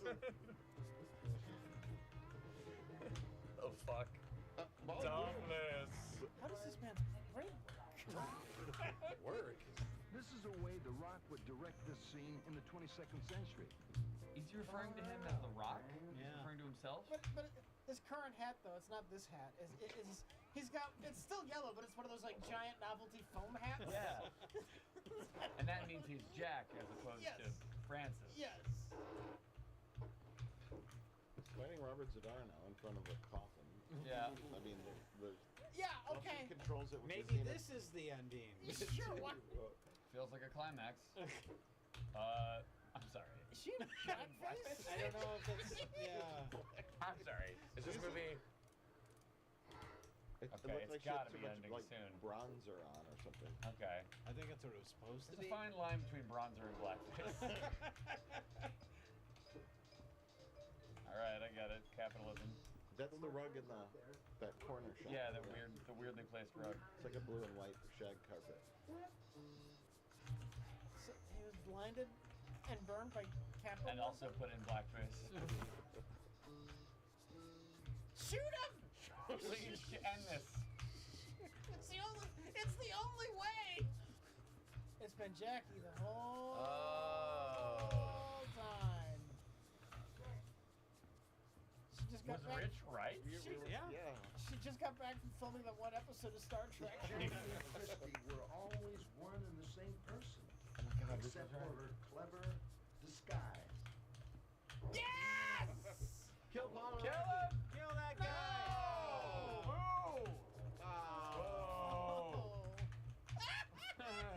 You killed the Zodiac. I killed the Zodiac. And yeah, she's there. Meanwhile, what's like the final thing we see in the movie? I can't remember. Oh, I just remember him like walking... No, I remember the movie just kind of ending. It was like, rated R.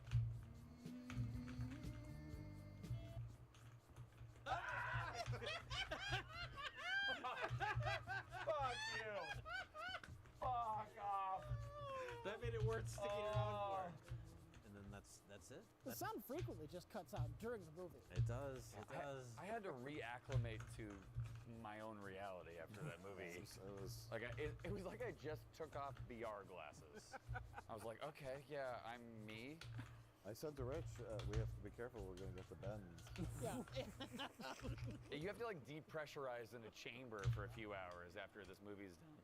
Unfortunately for this movie, that means you have to watch this movie on like half speed. Yeah. It's very slowly come out of what you've experienced. Oh yeah, I think we said like if you understand this movie ever, if you figure out what it means, you will know the identity of the Zodiac Killer. Yeah.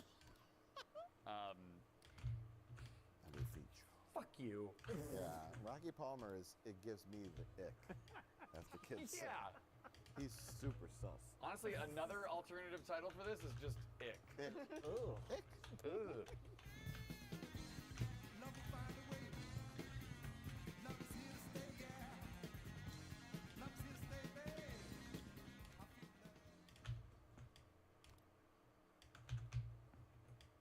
This is going to be the most difficult pick for best of the worst because... What does that mean? Yes, exactly. Best Lots of of the different worst reasons you could pick mean? anything. And when you pick your best of the worst, what is wrong with you? More specifically. Do we have to answer that as well? Whenever we say our answer, I think we also have to say what's wrong with us? Yeah, because, Okay. you know, all of these films involve very bad things. I'm afraid I cannot pick a movie as I have bone spurs. You are required to pick a film based on the charter, Best of the Worst charter. Regardless of your pre-existing condition. My pick for best of the worst is Oppenheimer. not the movie, but actual Robert Oppenheimer, because thanks to him, humanity might finally end in a horrific fireball. Good for him. Yeah. Sorry, do you mean Top Hat Monkey? Top Hat Monkey Goes West. Top Hat Monkey Goes West. Okay, My pick for all best right. of the worst. No, really, Rich. How? You have to pick a best of the What do you worst. mean I have to pick a best of the You can't worst? just pick Robert Oppenheimer. Oh, it has to be a movie we watched tonight? Gone in 60 seconds.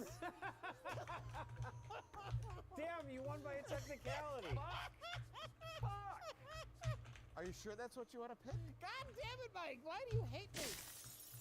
Should we do this like when you go to a restaurant and one person hasn't picked up what they Yeah. want yet? So you say, "I'll come back around." Yeah, I'm gonna come back around to you. I did this the other Your night. pick for best story. It's Scarlet Warning 666, just because it's the most unique experience. Okay. It's like nothing I've ever seen before, and that counts for something. Okay, Jack. I think with It's for any reason. No. I think every time I'm here, I just go by the one I had the most fun watching. Or at least was the most fascinated by, and by a mile, that's Scarlet Warning 666 because I don't know. I think I just had the most fun with you guys. Just saying fuck you to the movie. The other two just had longer stretches where I was bored or disinterested. Yeah. And this one, I mean, it also had long sections where you were bored or disinterested. No, but like this one, look, it sucks and it is a crime in many ways. But I was like fascinated and like if you look at the footage, I'm probably like doing this. Yeah. Oh yeah, I was leaned forward for most of the movie. We were all just trying to like understand. It is both a legal and artistic crime. Yes. yes. Okay, I'm gonna give it to Scarlet 666. Okay. Because Scarlet Warning. I think we can like put this on a probe and send it out into space and make a continual broadcast, and it will ward off hostile alien species from wanting to make contact with us. Or honestly, I think if aliens picked it up, they'd be like, we have to save those women. Let's go to Earth now. Eliminate all the men. So it'll either attract or repulse alien species. Either way, history will be changed forever. It's a winner. It's a real winner. Boy. Oh boy. We will avenge you, Marilyn Monroe. We will avenge you, white bikini woman. And you, brunette lady. By Grabthar's hammer, you shall be avenged. I mean, I've never seen a movie like Scarlet Warning 666. And I think we can all agree on that. Yeah. This is truly the most bizarre, like, beatnik poetry, freak out, bizarro thing that makes no fucking sense at all. Yeah. It does kind of remind me of Wicked World in the doesn't make sense. I guess so, yeah, sure. I think it makes less sense than Wicked World. Yeah.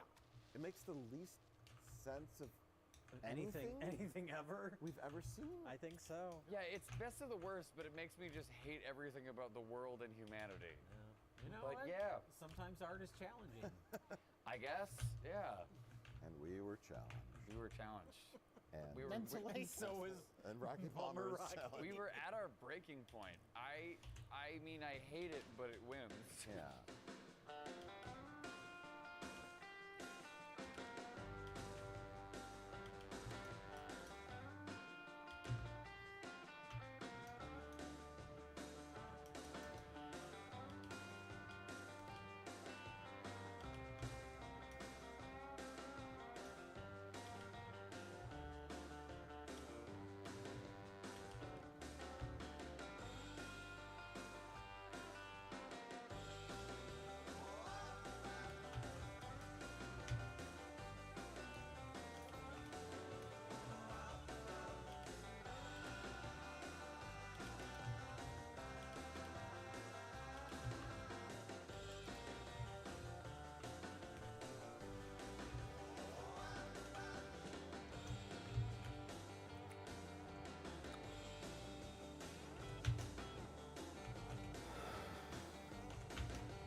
You know how we were talking about the Infinite Atlas? We were having a debate about the Infinite Atlas. Somebody tweeted their video at me about it. How to fix the Infinite Atlas system. Good morning. Good morning. I'm Reed Moore. So I'm curious. It looks like he's got a whole PowerPoint presentation on how to fix the Infinite Atlas system. A lot of people in the comments here saying good video, very interesting video. All right, Reed Moorebrook, how to fix the Infinite Atlas system in PoE 2 patch 0.5. Haven't seen one of his videos before. The Infinite Atlas is something that's been kind of debated, and people already know my take on this. Like, I actually like the Infinite Atlas, but I think it needs a lot of tweaks. I think it has potential. If they can't get the potential to work properly, then the Infinite Atlas probably won't work. But I would like to see them try to make it work. So I'm kind of curious on what his suggestion is. I'm Reed Moorebook, and this video is attempting to address some of the problems that I see with the current implementation of the Infinite Atlas in Path of Exile 2. I know GGG are working on a large endgame update, and with around a month to go, I don't envisage this feedback to have any impact on their work, but I've been thinking a lot about it, so I wanted to share my outline of the problems that I see and a potential solution. As GGG always says, players are good at pointing out problems and not necessarily solutions, but I think it's still helpful to offer some constructive ideas. I'm only going to cover the implementation of the Atlas system itself and progression through the endgame. I won't be covering the Atlas tree, tablets and juicing, or the endgame content inside the maps themselves. This feedback is based on what I think would be fun for me in the endgame. I just want a system that's fun to interact with and keeps me interested. If you agree or disagree, then I'd love to hear your thoughts in the comments below. And just remember, be kind, it's just a game. There'll be 3 more videos in this series exploring a few topics that matter to me. First, there'll be a defenses video, then a crossbow video, and then finally, I'll wrap everything up with a summary video incorporating any of your feedback that stands out, as well as a list of quality of life items that I still see as outstanding. I'll start by saying that I like the concept of the Infinite Atlas and having a world to explore. It's far more appealing to me than simply putting maps into a menu system and running them for drops. Agreed. GGG's solution may be to scrap the Infinite Atlas, which I think would be a shame, but my ideas here are focused on how we can improve the endgame system as it exists today if they don't do something completely different. A too long didn't watch of my issues is as follows. Direction and distance need to matter more and be clearly signposted. Interesting nodes on the Atlas are too far apart and take too much time to reach. Progression needs to feel more meaningful, impactful, and continuous. Saving content for later and backtracking at the very least shouldn't feel necessary and at best shouldn't feel like a valid option. True. Information presented by the Atlas should be easy to pass without feeling overwhelming or exhausting. These are all absolutely fantastic points so far, by the way. He's very clearly highlighting a lot of the necessary issues that have to be tackled. Like just think about just towers, for instance. Direction and distance needs to matter more and be clearly signposted. So this was an issue that towers basically showcased easily, which is that how much distance you had to cover to find the correct towers made the amount of distance you were going like not really feel as relevant. Basically, you had to put too much. So this is easy to see here. Same thing with saving content for later backtracking should feel necessary. This was another problem that towers had as well. So it's like you can kind of feel, just as an example of something they had to remove because these are actually primary issues. These two right here. This costs a fortune to make. What up, Gazi? Thanks for the raid, sir. Good to see you. We're watching the video by Reed Moorebrook. So far, we're only like a minute into it. So far, it's pretty good. He's talking about his issues with the Infinite Atlas. It's so far pretty strong points being made, but we're gonna see how he goes. You'll find the timestamps below, and I'll include a copy of the transcript and the associated images in a document in the description as well. First, I'm going to dive deeper into each of these issues, grouped into 3 themes: exploration, progression, and information. We'll take a look at what we can learn from existing systems in Path of Exile 1, and then we'll finally present a possible solution that I think will be fun to explore. First, let's talk about exploration. The direction you choose should matter, and you should be rewarded for how far. Maybe you should retire from the business. The Atlas. Direction doesn't matter. There's no distinction between going north, east, south, or west. Distance matters, but it's very poorly signposted. Combine these 2 issues, and you have an aimless and frustrating experience. You're given some direction, in the sense that you are tasked with finding corrupted zones to clear, to earn Atlas passive points, as well as some goals around clearing unique maps and fighting an anomaly boss, defeating Citadel bosses, and then eventually fighting the Arbiter of Ash to unlock rare tablets for better juicing. When you begin, you can see at least one corrupted zone, and you're told to go to it, but then there's nothing telling you to not then go back to the center and go in another direction, which would be a mistake. This creates the issue where you can end up not finding any of the other interesting areas for a long time, because signposting is so poor. The balance between linearity and exploration is just not there. There's too much freedom and it's dizzying. Constraints are important. Too much choice and agency is an issue. Complete freedom in a system like this is something that should be worked towards through a well-signposted process that imparts the right knowledge to the player so that they don't get overwhelmed. Let's take a look at the other two mapping systems in Path of Exile, the PoE1 Atlas and Delve. In both of these systems, direction and distance matter, and it's signposted better than it is in PoE2. In the PoE1 Atlas, direction determines the content that becomes available. Each corner of the atlas holds a different content type, whether that's Exarcanita, the memory threads, Shaper or Elder, and Maven. And distance determines the tier of map that's required to access that content. I wonder if he's going to go down a point which is like the biomes should be sectioned off. Because when I see this in his points being made, it almost sounds like the biome should be sectioned off, where this is a desert way, this is a woods way, this is a mountain way, this is like a swamp and water way. And each of the different ways you go would have a boss associated with each certain biome. Like, what if this, the citadels are biome based, so you could like, okay, well, I need to go this way to get this citadel, this way to go that citadel, etc. But they had that with more pinnacle bosses, etc. Can we please remove the biomes? I don't know if I like biomes either. I'm going to be honest. I think biomes are a little bit limiting.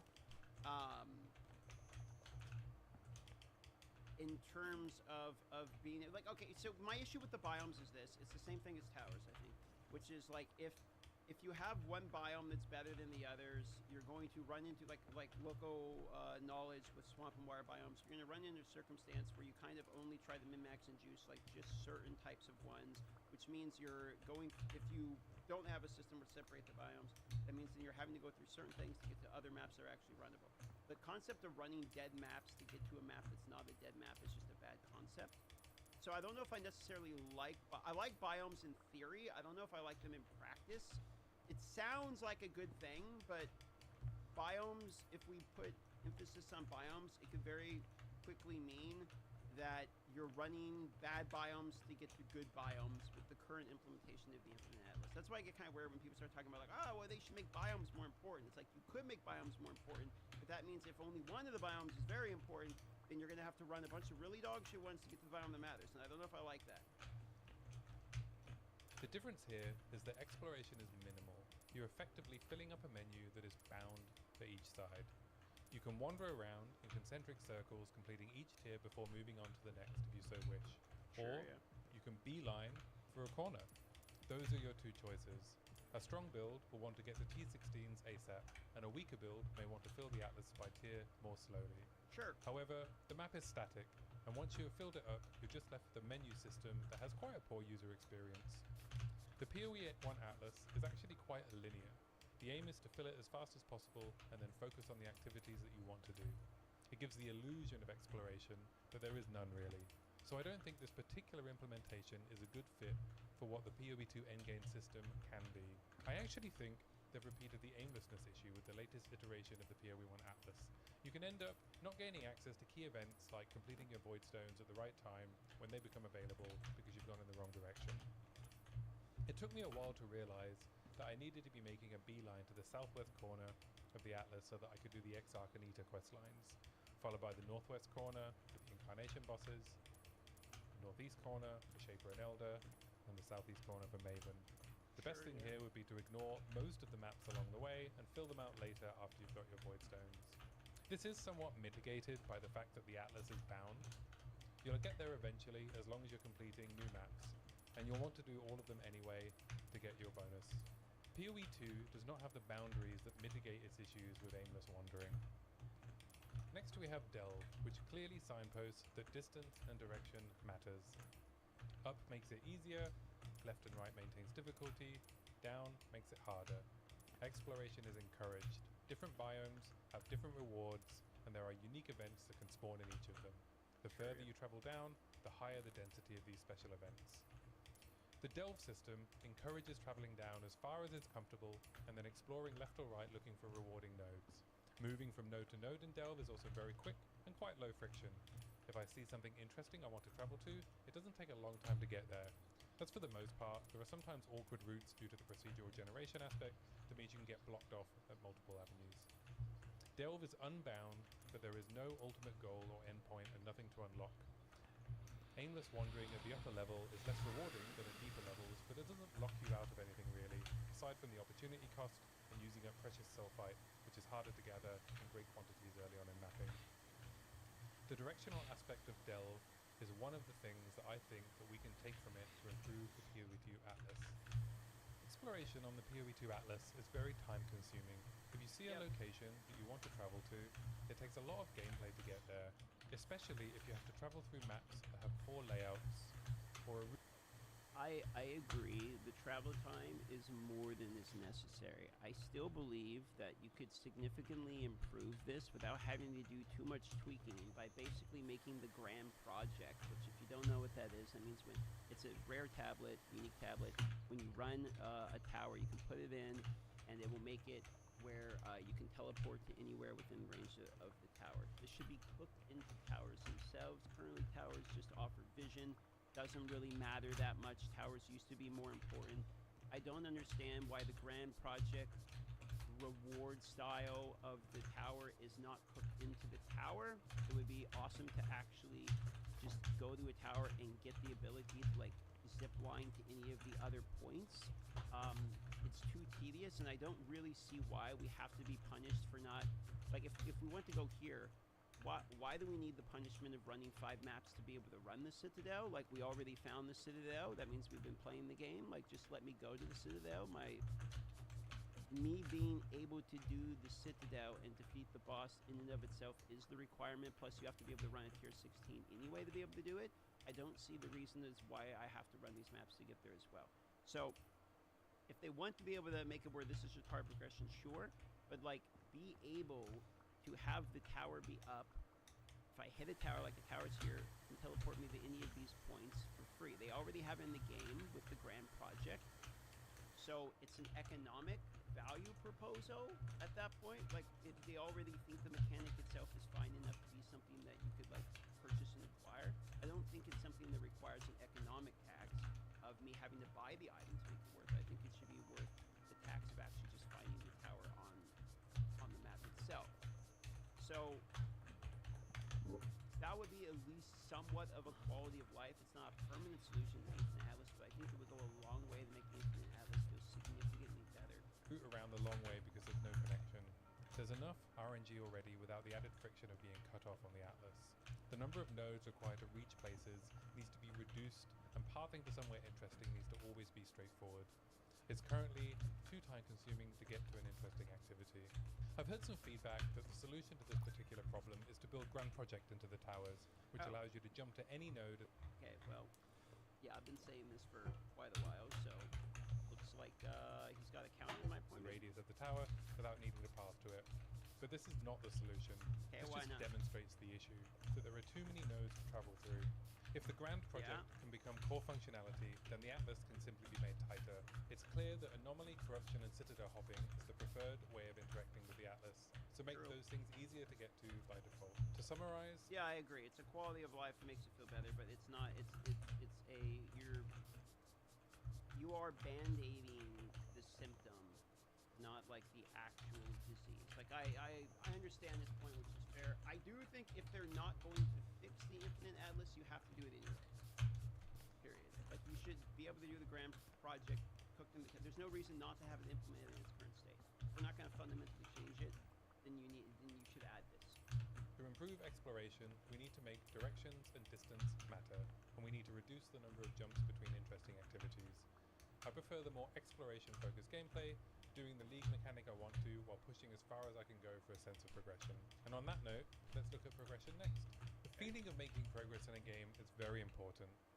The way this is currently managed in PoE2 is through pinnacle content accessed with fragments found in normal maps for league mechanics and in special citadels for the Arbiter of Ash. The chance of these citadels spawning is dictated by the straight line distance you have traveled from the center and not from the number of nodes that you have completed. Because direction does not matter, this creates the issue of players spending time going in circles, never finding the citadels for possibly hundreds of maps. Corrupted zones. My understanding is it's not the further you're out, the more common they are, but that you just have to be a certain distance away before they do spawn, is my understanding, and it's still, like, random. So I don't believe, from what I understand about the mechanic and what I've heard, is that, and in my own experience, is that if I go 1,000 blocks away, that it spawns at X rate, but if I go 2,000 blocks away, it spawns twice as much. So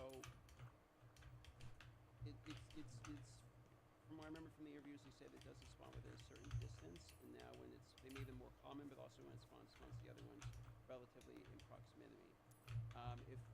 If this was true, if you spent the whole league just going one way, you would eventually get to a point where they cluster so commonly you would just have Citadel's all over the time, and you could farm a bajillion of these things. It is still RNG.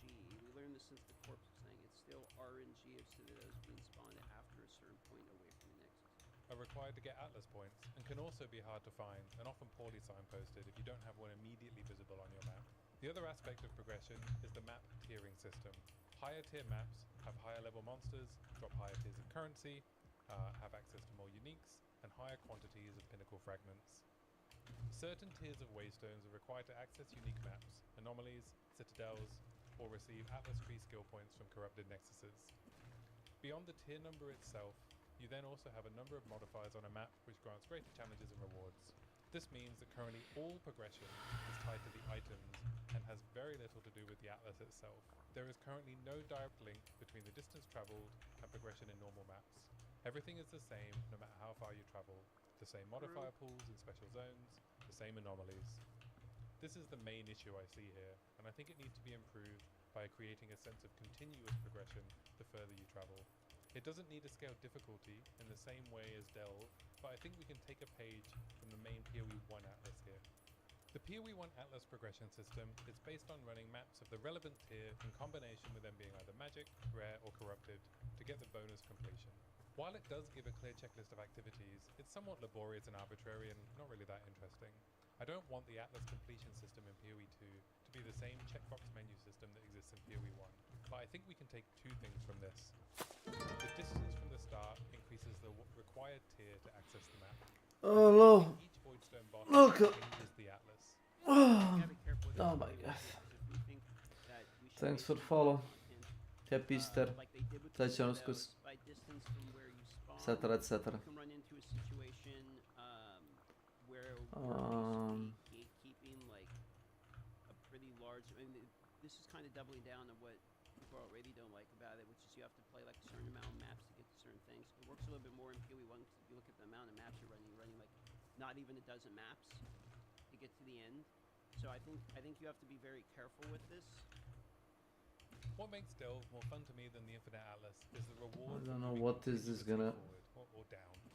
You don't feel bad for apparently there is... you know that going deeper is Thanks more for following. The PoE 2 Atlas doesn't have this. Fully clearing a Jacob Pascal. Hello Jacob Pascal. Thanks for following. The maximum juice. Given that there are multipliers. Jacob Pascal. You end up with so many Welcome to my channel. That you need to backtrack Hello. over once you've completed your I don't know. I think the key for meaningful progression is that it should not be worth returning to the area closer to your starting point. That is what we should take from Delve. Do a detour for a chance at a good item from an anomaly, but the base maps get more rewarding and difficult the further you travel. The corrupted zones that provide Atlas tree progression should be clearly signposted and also lead you towards the final goal of defeating the Arbiter. To summarize, progression needs to be impactful, meaningful, and continuous. I personally would argue against continuous. The problem with that is then if we continue the reward, let's just say like rarity or quantity or some kind of progression reward for continuing to push outwards, then we are effectively making Last Epoch's corruption system, we're effectively making like the tempo that we just had. Continuing to ramp as you go out is basically making an infinitely scaling in-game. I actually absolutely hate like infinite scaling. I think it's a dog shit mechanic in ARPGs. I don't find Greater Rifts to be a type of in-game that I would want to experience significantly. and I don't enjoy the corruption system in Last Epoch, and I don't find going from wave 105 to wave 106 as interesting as beating a static boss that everyone has had the same experience fighting and is familiar with it. So for me, the concept of distance needs to be more rewarding. I can totally concur with. The concept of we should continually add. He keeps going back to Delve here, which is more infinite scaling. For the base core in-game, I absolutely do not want continual scaling progression. The PoE 1 Atlas doesn't have this either. It goes, to use the PoE 1 Atlas example, you get to an endpoint. It does not, if it's an infinite scaling Atlas, you cannot have continual progression as you scale outwards. I think that would be a horrible mistake. Finally, we have the theme of information, and I think this is possibly the biggest issue the Infinite Atlas currently has. The sheer overload of information that is presented as you are scrolling across your atlas, and it's information that is poorly presented. 3D isometric layout of the PoE 2 Atlas looks good, but it adds to some of the issues with navigation and information fatigue. I would make biomes much more distinct. It's hard to tell at a glance what's a forest, what's grass, what's desert when you're scrolling around. Do you know which maps can roll in which biome? So if you prefer a layout where you need to go? And there's other questions, like what modifiers does this corrupted or cleansed node have? Which map do I run next? That's true as well. It's a poor user experience and it gets worse the more you interact with it. I agree. How many maps will an engaged player realistically run in a league? And how does that compare with how many map nodes they will see in total on the Atlas? There's a certain amount of fatigue that builds up when you need to discount information that's being fed to you. Scrolling an Atlas full of nodes you never need or want to do is not a good experience. We need to tighten the travel experience up a lot. Another issue with the way that exploration is handled is that certain farming strategies will soft brick your Atlas. If you want to anomaly or citadel hunt, you very quickly create an enormous Atlas with hundreds of nodes. And if you want to farm all the corrupted and cleansed zones that you travel past, you're having to pass way too many nodes and you'll lose yourself constantly. This is another example of Grand Project making things worse, not better. Grand Project becoming a part of tower functionality does not address the Atlas sprawl issue. It just makes it worse. It helps you find interesting nodes. It doesn't make it worse, brother. It doesn't solve the core issue, I agree, but being able to have more quality of life in terms of being able to actually access which map node you want to get to and travel across the map does. It makes it where you don't have to do as many mediocre maps in between. It's not gonna actively make the Atlas worse because you don't have to do the maps in between. It's the same thing in terms of like how annoying the map is, I agree, but it's not. Being able to go from here to here doesn't make these like 7 nodes like, oh, I wish I had played these 7 nodes. Like it's quicker, not. But then it leaves you with a giant map that you have to navigate to find anything. I think corruption and cleanse is a good idea. I like it, but it just leaves me with the question is what is the point of having so many nodes in between? A couple of travel nodes at most would be plenty. If the bonuses are too powerful, then scale them back when you're closer to origin and increase them as you get further away. Remove the travel nodes and improve the progression experience. Even if you don't Grand Project hop, the issue with corrupted and cleansed zones is because they are somewhat rare, you don't want to waste your very good mods on lower tiers and less rewarding maps, because the bonuses from the zones are a multiplier. So the tendency to save the good ones while you level up your Atlas tree and capability to the juiced P15 and P16s is encouraged, adding to the information overload of having to go back and either jump to your limited bookmarks or manually scroll through the Atlas and look for good nodes to run. In this scenario, a search function would make things easier, but I think that would be a band-aid over the problem and does not address the core issue. Once you reach a certain point, it shouldn't be the better choice to go back to a zone closer to origin and run. It feels like this guy will listen to some of the feedback I said and just wants to disagree with every point I ever said. Like, it's like, what's the problem with having a search function? Do we not all want a search function? Why are we arguing against quality of life? Look, we have to have a search function, even if we implement every single change you're mentioning, brother. Like we have to have a search function. Like I don't understand why are we spending time arguing against this? Like yeah, it's absolutely a band-aid, but you're fucking bleeding. Like I don't it doesn't, just because we're not talking about reworking the entire thing doesn't mean we shouldn't do it. Previously uncovered zones. Fog of War is meant to help with info overload, but I think it only does so much, and in some cases it can make things worse. Especially when it conceals the path that you need to take to get to an anomaly or a citadel. Suddenly, you can find yourself cut off, and you've wasted a bunch of time and maps hitting a dead end. You should always know that you'll be able to reach a destination that you can see to progress further. This is something that Delve struggles with as well. You can get cut off from going deeper repeatedly and have to backtrack just to make progress. Something that Delve does very well, however, is the simplicity of the information that it conveys. It's very easy to see at a glance what each node is, as they have distinct visual styles. I spend a lot of time hovering over nodes on the PoE2 Atlas to see what mods they have, and then realizing I left it alone because it was a mod I didn't care about. Agreed, yeah. PoE2 has some good information communication. You know what type of anomaly you're dealing with, you know which citadel you're dealing with. Yeah, let's have this. By the colored beam, and you know whether a zone is corrupted or cleansed. Everything else requires hovering over. It's also very hard to tell how far you are from the center without scrolling back there and then physically navigating back to the point you were at and counting the screens. Agreed again. That's if you're even aware that distance is important. Again, I don't think switching to the PoE1 Atlas is a good solution. It has very poor information communication. Once it's full, you either need to know the name of the map you want to run or remember where it is. The significance of each quadrant is also poorly communicated for both the purposes of endgame content locations, at the corners, and for things like memory vault rewards from astrolabes. Scrying can actually help a lot in the endgame because it puts a helpful purple ring around the map you've chosen to scry from and to. So those are the main problems I see with the PoE2 Infinite Atlas. So now let's look. I agree with basically all of these. There's some suggestions. I'm not sure if I necessarily like them so far, but like I'm pretty much on the same page as him so far. So far, it's been quite a good video. A possible solution. My proposed solution attempts to retain the infinite exploration component while addressing the major issues that I've highlighted in this video. Alright, let's to see. summarize, I would like to see biome-based traversal to drastically reduce the number of hops. Harm soundboard. I would like agency within a biome to run whatever layout I want, with bonuses for running different layouts. I want clear signposting. Agreed, except I don't...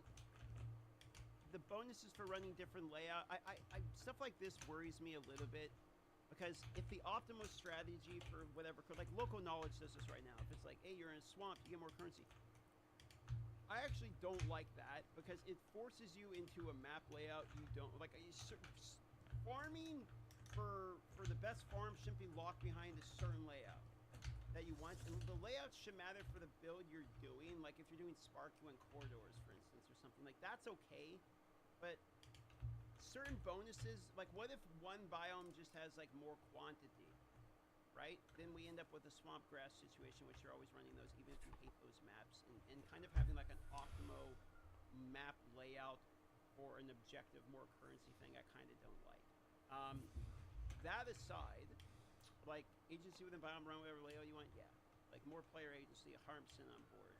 For the direction that a player should be traveling to reach the next endgame objective. I would like at-a-glance information for each node with a strong visual identity. It's a fantastic point I again agree with. Like having to hover over each one of the nodes, I guess part of this would be reduced by having less nodes, but having to hover over each of these nodes to see the quantity, the rarity, if it has, you know, the fury in it, all of these others, then having to mark it and pin is hyper annoying. I agree again. I would like a tiering system that provides an atlas reset to prevent further overload of information and clearer progression. Each tier... Okay, let's see. A tiering system that provides an atlas reset to prevent further overloading information, clearer progression. Each tier provides a greater density of interesting events in the biome with a final infinite tier that uses towers to highlight special locations.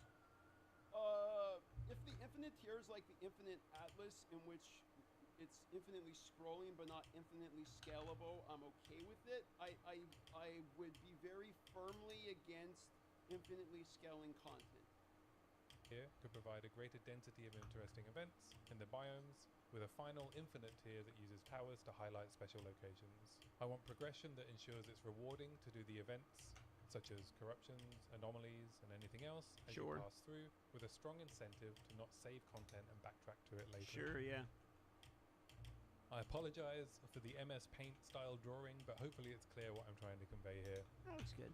We need to make direction and distance matter and clearly signpost that. This could be achieved by only allowing one guided direction at the start and then once that destination is reached, you can either keep going further to increase difficulty, or go left and right to maintain the difficulty. The goal of the Citadel for the Atlas tier you're in is clearly signposted. Completing it triggers a realm shift that opens a new Atlas area that starts the process again, and has more unique events that can spawn, like anomalies. This means you can keep an infinite Atlas for each tier, but also give meaningful steps of progression. Citadels can spawn at set I'm not gonna lie, it sounds like monoliths a little bit. distances from the origin for the first 3 tiers, as an area transition boss that gets you a fragment that you put into your Atlas device. This shifts the Atlas to the next tier and increases the difficulty and reward scaling. Then, in the 3rd realm, once you've defeated the Arbiter for the first time, you get access to the final Atlas area. This does not have a boundary and introduces towers that signal nearby unique events that aren't yet revealed. You can now also find citadels as part of normal exploration. Anomalies already have tier requirements. I feel like going from point A to point B and then resetting and go point A to point B again is kind of like literally already the Infinite Atlas, just this time with difficulty added to it. I agree with his diagnosis of the issues of it. I don't know if I like this implementation so far, but let's hear the rest of that. So build them into this. After the first citadel, tier 1 anomalies start spawning, and so on. You can maintain player agency in this system by always allowing them to travel left or right infinitely. So if they want to farm any tier of Atlas before the Arbiter, they can as much as they like. But it should always be the best choice to push to the final tier as soon as your build can manage it. For progression, I would also remove the tendency to leave a cleanse zone to come back to once you've got your Nexus points. You can I agree with, I don't like the cleanse points saving for later either. I'm 100% on board with them there too. do this by ensuring it's both easy to run and worth running as you pass through it on your way up the tiers. The only reason to return to an earlier area of progression should be because you have a new character or build that's currently at a lower power level. One of the good things about existing anomalies is they're rewarding to run at any difficulty, from the moment you can access them. You don't need to save them until you come back with a 6-mod T15 or 16. This system drastically reduces the amount of nodes on the Atlas and the amount of information presented to the player. For each biome node, you may need to complete a certain number of maps to move on. For simple nodes, it can be 1 or 2, and for anomalies, it could be 3 plus the anomaly map itself. You can always have a choice to run the same layout repeatedly in a biome to meet the objective, but you could have bonuses for running different layouts if you want to encourage that. You'll quickly see in early access which map people gravitate towards. Knowing you'll be able to access an anomaly in a node is better than running maps around it hoping it unlocks. Not to mention the pain of chasing Mansion in the Mists wisps across already completed nodes. For special nodes, you should be able to see your progress on them from the Atlas screen at a glance, as well as a clear visual identity of the biome type and any special events that it contains. Bonuses should also be clearly communicated, whether they be specific corrupted or cleansed modifiers for that biome, or any distance-based bonuses in the final Atlas zone. The player can be given a choice when finishing a corrupted biome as to whether they want to attempt to cleanse the zone or not. If the player fails, then they have another connected zone to attempt it. This gives more leniency than we currently have, where if you fail a Nexus, you're completely locked out of cleansing until the next zone. Pathing should always be possible for adjacent nodes. You should know exactly how many jumps and maps it's going to take to reach your next goal. So finding points I agree with here is I agree with the fact that you multiple attempts on the Nexus would be kind of nice if you fuck up or lag out or something bad happens. Like, yeah, sure. Agreed there. Always being able to go to an adjacent node would be nice as well, because the pathing is actually like typically quite bad. So I agree with these points also. You can maintain the bookmark system, but with this system the number of nodes is drastically reduced and backtracking is discouraged, so it shouldn't be needed. But if you do want to save anomalies and corruptions, then you can, of course. It's also not something that I would necessarily need, but you could also introduce terraforming orbs. They could change a biome if there's no layouts that you like in the one that you're in. They may add too much busy work though if people end up only wanting to run one layout because it's the best. Tablets should be applied at the biome level. He touches on the issue I have with like the biome portion of the layout. Their bonuses and league content to the maps within it. I think these should be simplified, but that's not part of this video. The less mods you need to pass, the better. Knowing all the maps in a biome have the same mods makes this much easier. In conclusion, direction and distance need to matter more and be clearly signposted. Interesting nodes on the Atlas are too far apart and take too much time to reach. Progression needs to feel more meaningful, impactful, and continuous. Saving content I'm for later breaking the and house. backtracking God when damn it. necessary. The information presented by the Atlas should be easy to pass without feeling overwhelming or exhausting. So those are my ideas, and whether this would actually improve the experience isn't certain. We'd only know by playing it for an extended period of time. If you made it this far, I hope you enjoyed the video. Maybe it does look like a house. And if you want to see more, then I'd appreciate a like and subscribe. I give him subscribe. I have 3 more videos coming in this feedback series. Here you go, guys. One on Give him a sub. defenses, one on crossbows, and a final summary video that will include outstanding quality of life features as well. If you want to come out and hang out and chat with me on my stream, I stream Sundays, 2 p.m. to 8 p.m. UK time, and Mondays and Tuesdays, 8 p.m. till 11 p.m. UK time. I'll be on Twitch and YouTube. Thanks for watching. Bye! And I'll do a shout out to his Twitch as well if you follow him on Twitch. That's a good video. I quite enjoyed that one. I agree with his diagnosis that he had here in the beginning as well as the end. A couple of the his solution things. I mean, to be fair, I think the PoE2 Atlas is in a situation where it is I think extraordinarily difficult to fix, and I don't have any better solutions than the man is suggesting either, to be perfectly clear. I don't know if I necessarily think those are like the absolute solutions that should be done. It's a little too close to monoliths. It's a little bit still too repetitive for me. Probably needs some still cooking, but I completely agree with his diagnosis and where like the problems arise in how people lose interest or feel like it takes too much time. Like I'm with him on there. This makes it clear to me that actually fixing the Infinite Atlas is going to be exceptionally difficult to the point, because I'm thinking of 0.5. I don't think they're going to rework the Infinite Atlas entirely. I think it's a significant rework if they do. I would bet they are more akin to throwing on band-aids until it's playable. That's what I would think.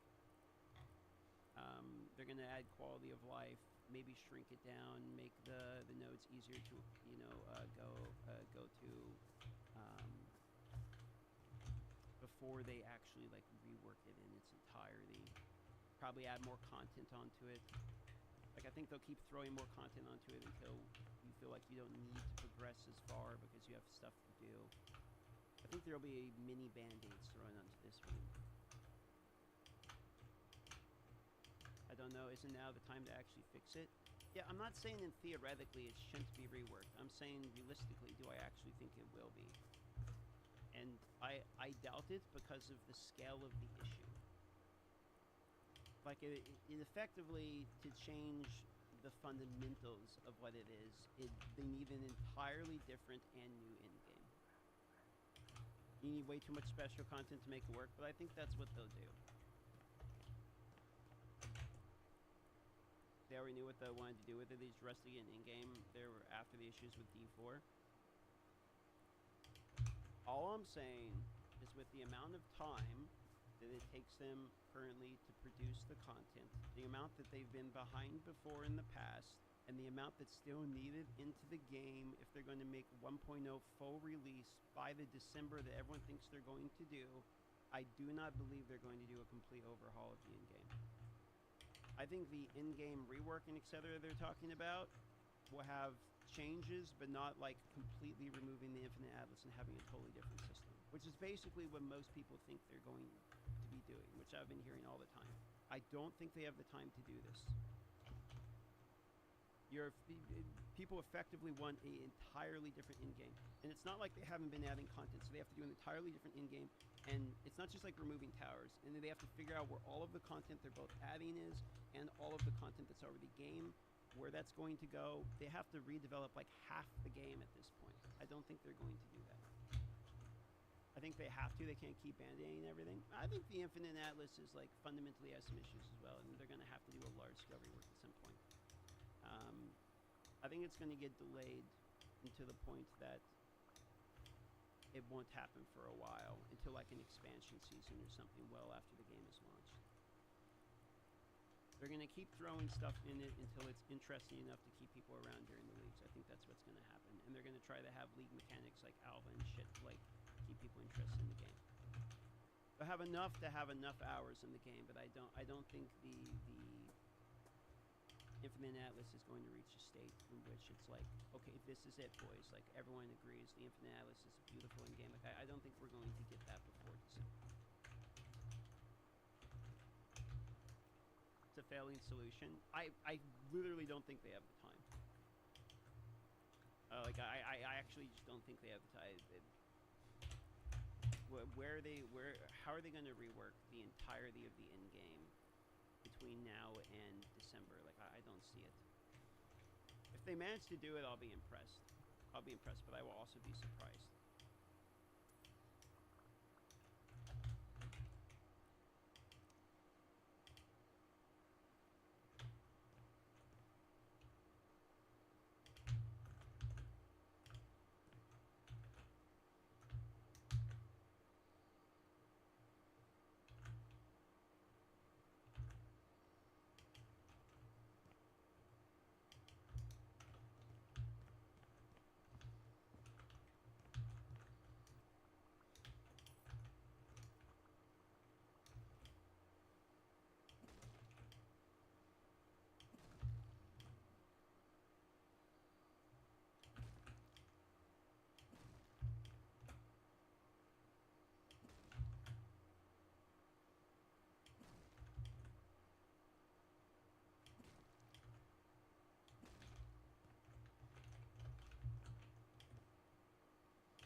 Okay then, Raiders, we are back. We've got loads to go over today as Embark Osen has taken to Discord yet again in the last 24 hours to let us know about a hotfix that is going to be going into play on Tuesday. On top of that, she also brings information with regards to the expedition, and apparently there's due to be some changes towards it.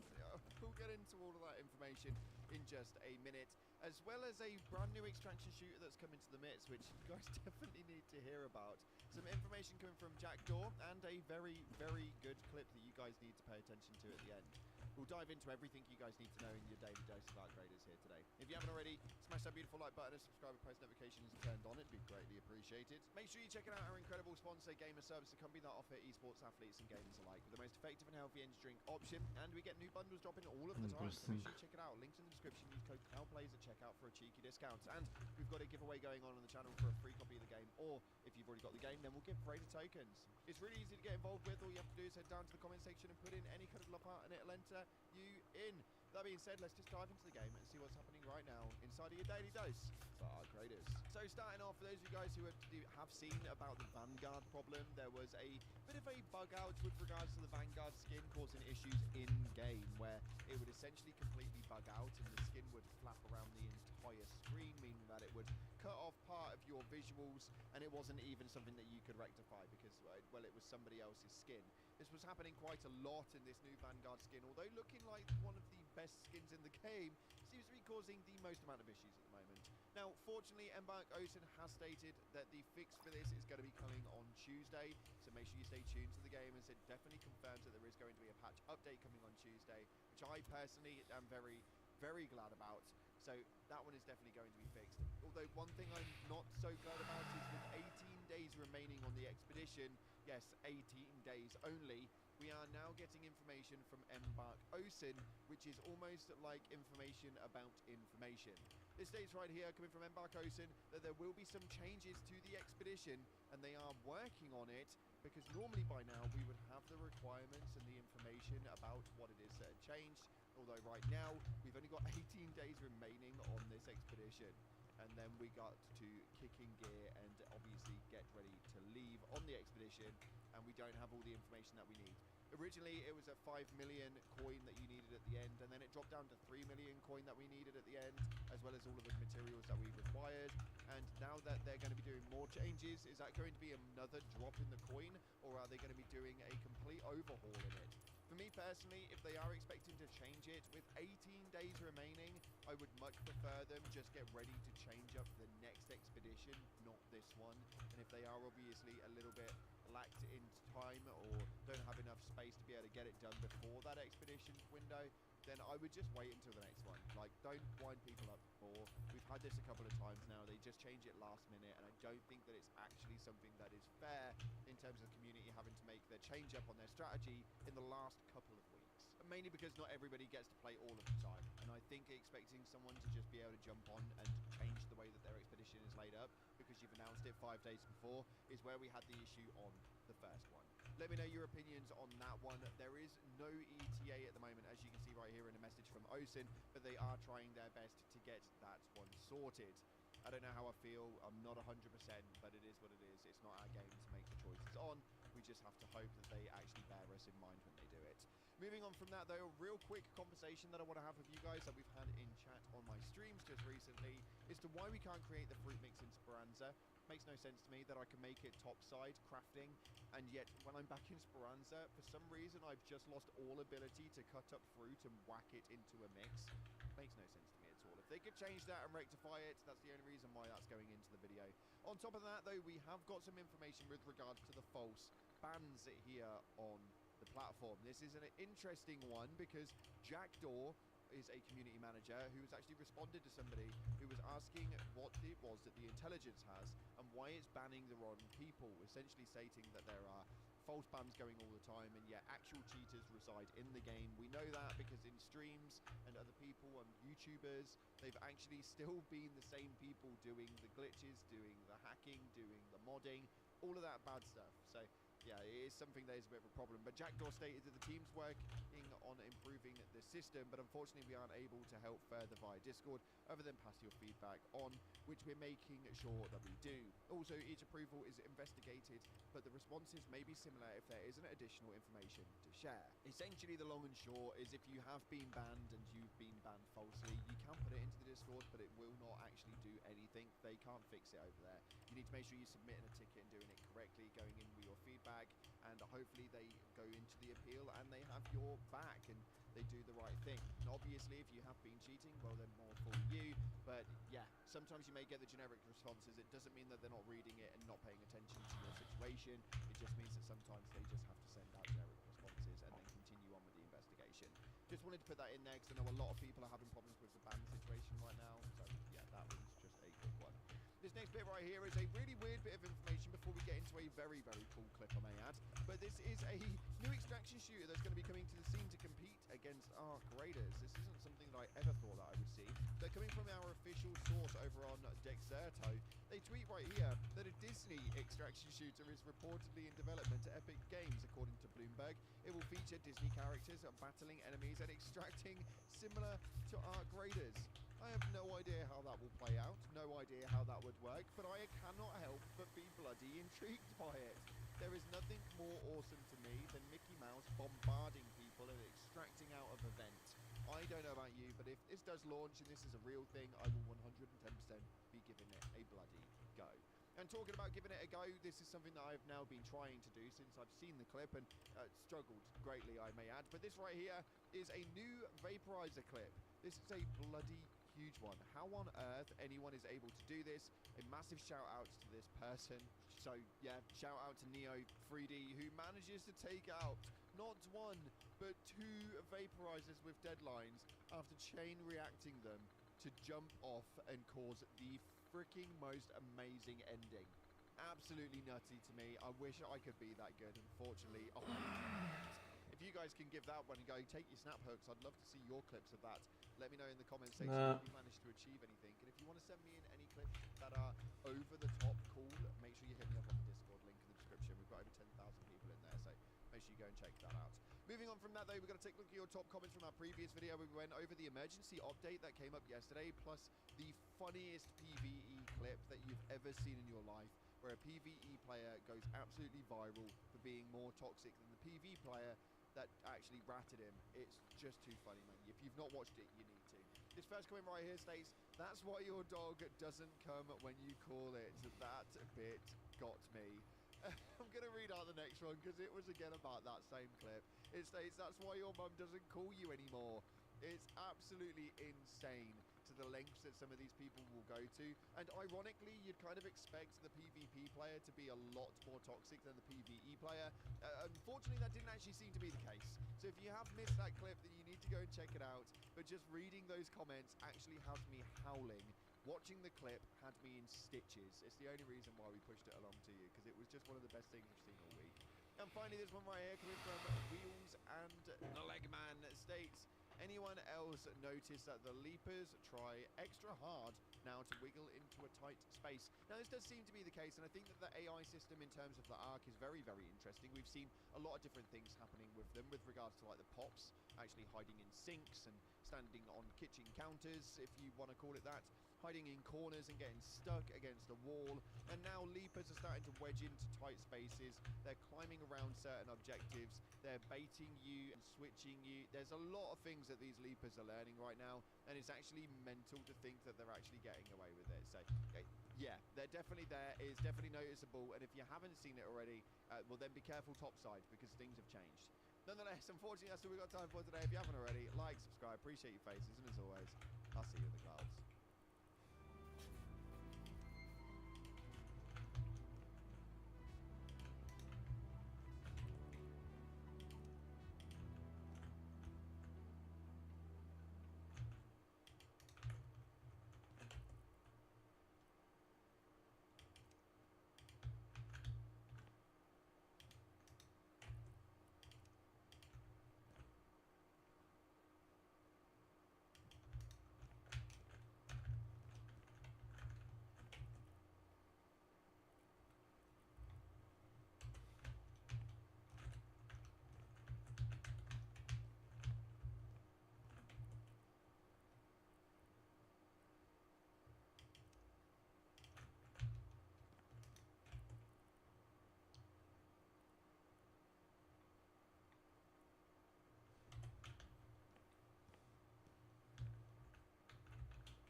Neurotic Official.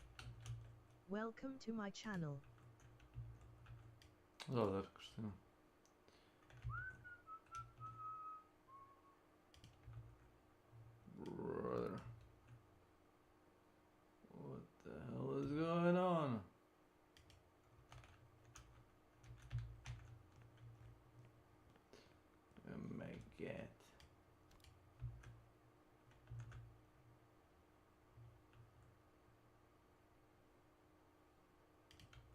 I think I see.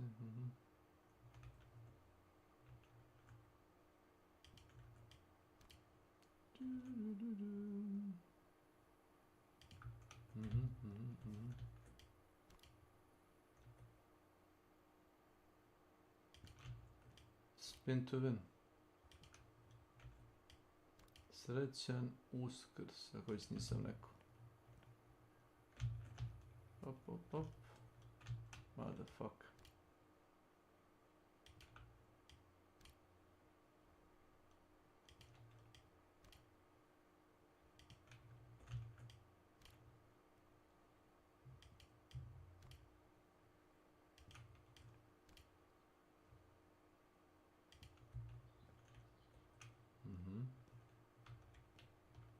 Ok. Sve dobro. Ok. Kući zadala kao sranje. Kad sam počeo. Kao sranje.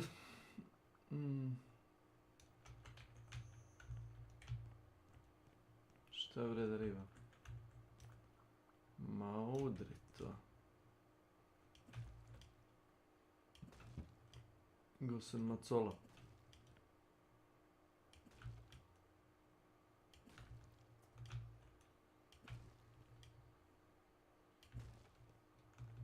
Morde bazen.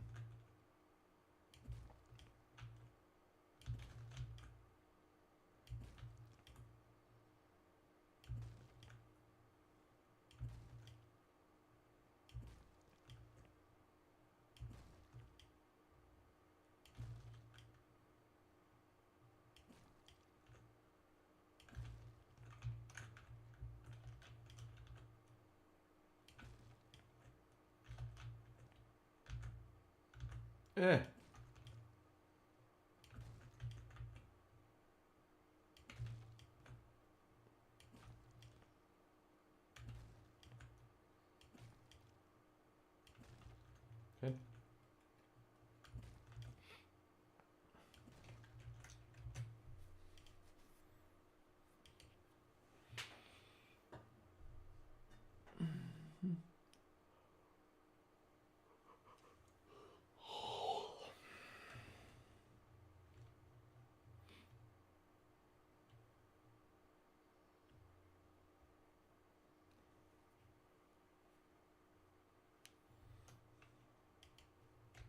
Silvio Dante gets called the good one because he smiles at the right moments, keeps his voice down, and makes everyone feel like the room is under control. That's the trick. The Sopranos doesn't give Silvio charm as a personality trait, it gives it to him as a weapon. Because the loud psychos announce themselves. Silvio doesn't have to. Think about what the show does to the viewer. It trains the audience to relax around him. Paulie is a hazard sign. Christopher is a live wire. Ralphie is a crime scene waiting to happen. But Sil feels like stability. The guy who keeps Tony honest. The guy whose opinion Tony actually respects. The guy who can crack a joke and somehow make violence feel like background noise. Now here's the question nobody wants to answer. What if that stability is exactly what makes him more dangerous than Tony? Because Tony at least performs guilt. Tony wraps brutality in philosophy, therapy talk, and a little ceremony. Like the suffering needs a justified receipt. Silvio doesn't bother. He switches modes. One scene he's comic relief, the next he's a function. No speeches, no hesitation you can trust. Just efficiency. And long-term parking is the proof. Not because someone dies. People die every week in this show. It's proof because of who's driving. If it's Paulie or Patsy, alarms go off. But it's Silvio, so the viewer still believes in the hospital, still believes in mercy, still believes the good one wouldn't do that, and then the car turns. So the real question isn't why the scene is brutal.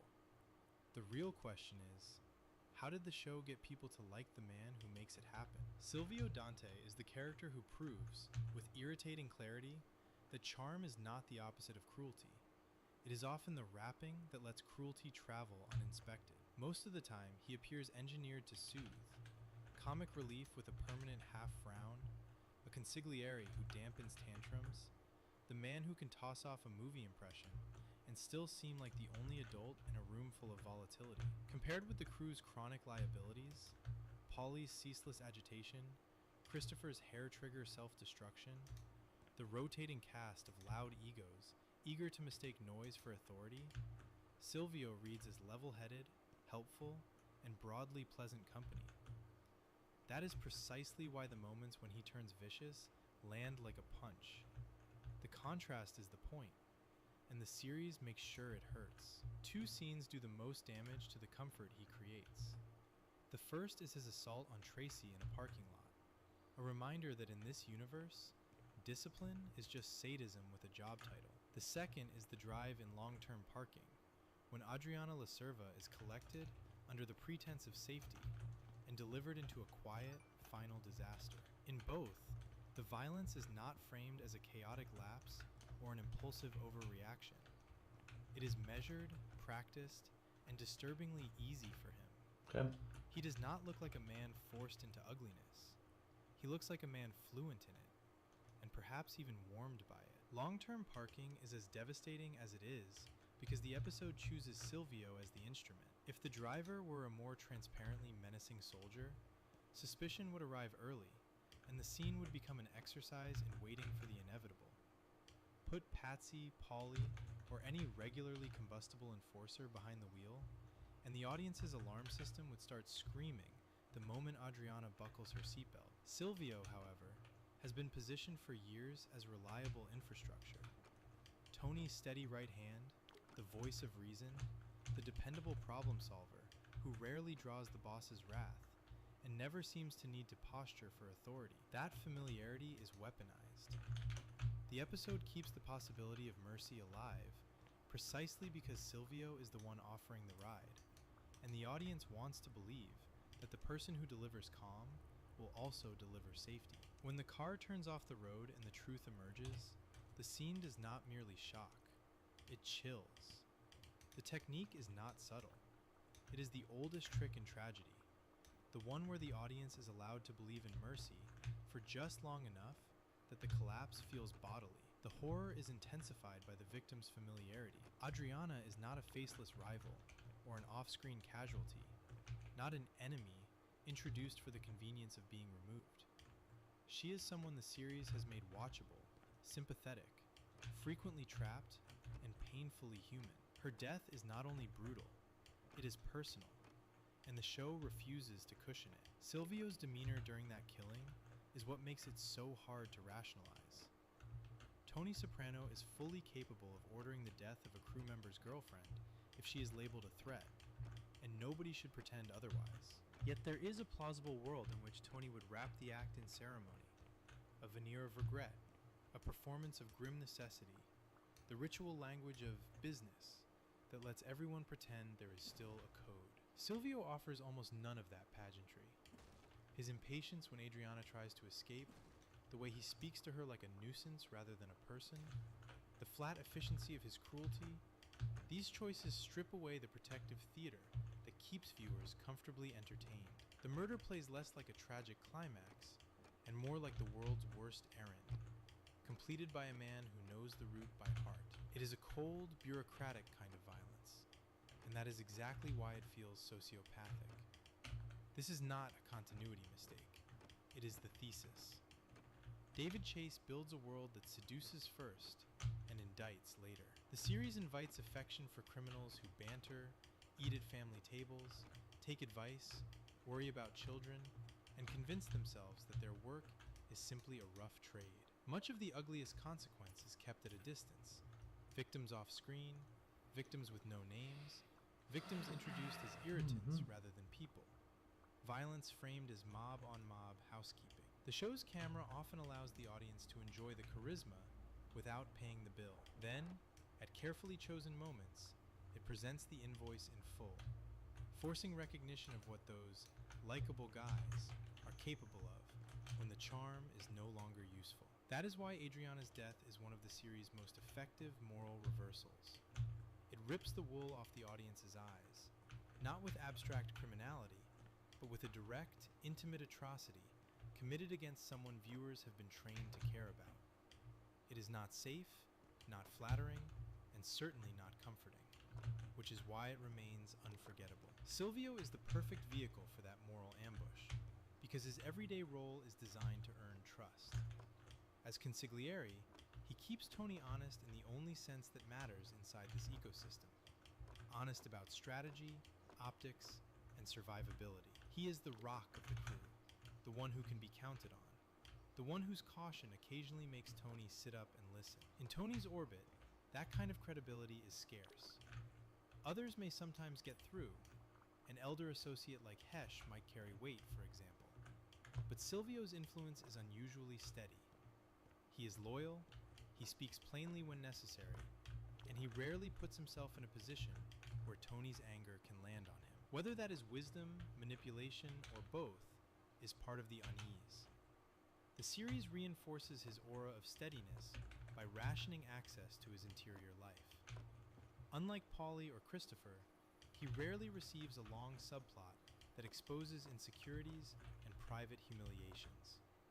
In part, this is structural. A consigliere is built to support the boss's narrative, not compete with it. In part, it aligns with performance economy. Steve Van Zant's style is still, timing-focused, and persona-driven, and the show tailors the character to those strengths. That is not a knock, it is design.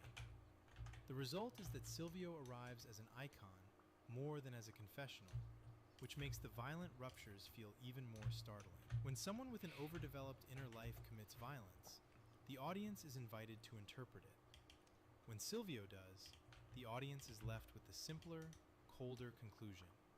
This is simply what he is. That control, however, is not morality. It is management. Silvio's professional base is the Bada Bing, a strip club treated in many scenes as colorful background. Neon, music, jokes, and the comforting illusion that the dancers are simply part of the decor. Look past the banter, and the implication is bleak. Control over women's bodies and labor is not incidental. It is core to the enterprise. He cheats on his wife while presiding over a workplace where coercion and intimidation are normalized, and where employment blurs into something far darker. Described plainly, the operation resembles a pipeline of exploitation that edges into trafficking dynamics. Women kept vulnerable, controlled, and profitable. The Tracy scene is not an anomaly. It is the show lifting the curtain on what the club's warm lighting has been hiding.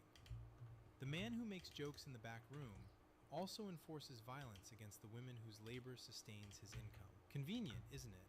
How likability thrives on selective attention. So why does he remain likable? The question is less about Silvio and more about the cues audiences are trained to mistake for virtue. He is respected by nearly everyone around him, second only to Tony in the New Jersey hierarchy. And that respect gets misread as decency because it arrives packaged as composure. He does not complain constantly. He does not explode daily. He appears dependable and professional. The strong, silent type the series invokes through its running nostalgia for Gary Cooper and the fantasy of masculine restraint. Silvio embodies that fantasy. Quiet, contained, seemingly above petty drama. He even draws a line at therapy in his own way, understanding enough not to mock the boss openly, yet certain it will never happen for him. The message is clear. Feelings are for other people. The pose depends on compartmentalization, and Silvio might be the series' cleanest demonstration of how effectively it can function. He can be jovial in one scene, a procedural monster in the next, and then return to jokes as if the earlier violence were a meeting he attended. The mechanism is not mysterious. It is the practiced reduction of people into categories. A woman becomes an inconvenience. A friend becomes a liability. A human life becomes a target. To do what he does, he must disregard who Adriana is and see only what she represents to the organization. This is why the killing feels so angry and yet so coherent. It It is not out of character. It is briefly shown without the mask. The show offers smaller hints that this Bojim se kad počnem da igram Dark Ridera da će to da potraje, zato bih radije da završimo. Such as the discomfort surrounding Big Pussy's execution, suggesting that the machinery needs extra fuel when the victim is one of them. But that hesitation is not redemption, it is technique. It reveals that conscience exists only as a variable to be managed, not as a mandate to be obeyed. Tony's own compartmentalization after Adriana's death provides a grim parallel. He reaches for a crude insult about her, delivered with an unmistakable lack of sincerity, because vulgar dismissal is cheaper than grief. The line is not the truth of his feeling. Yes, dobro jutro. Ti on si Pa bio... nisam ja, kad si ti otišao, ja završio onome što sam igrao, pa sam ja legao, nisam ni igrao posle ništa. Završio taj i odmah ja u krevet. Pa možeš ti tamo će bacim i jednu dotu tamo dok ti završiš da ručkaš. Kuo sam kafu, ja ću jesti posle. Spremio sam da je tunjevine i glavicu luka, to mi se jede, čovjek stresan. Oh god.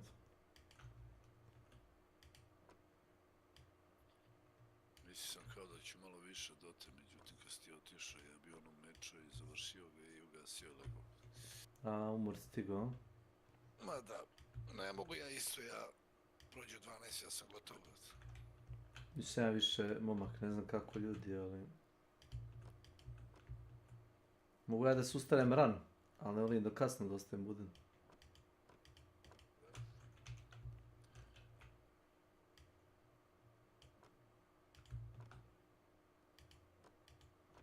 No bolje nego ono igraš i ono, okrenem se ono dan napolje, jebote život, ono nije mi dobro opičko.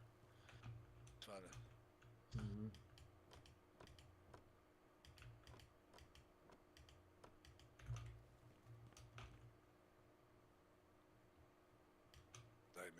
Daj mi Ruse. Češ da im čestitaš Uskrs? Jel to? Kontam da je to, ništa drugo ne može biti. Gdje mi je doktor? Limona. Aj jebe, seme be. Banavo mi neko viš doktora, aj na vez drum kuću.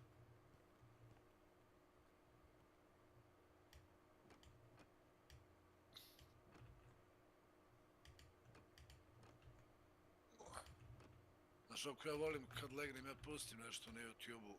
Isto. Da slušam onda, tako zaspim. Isto. Isključiš mozak i...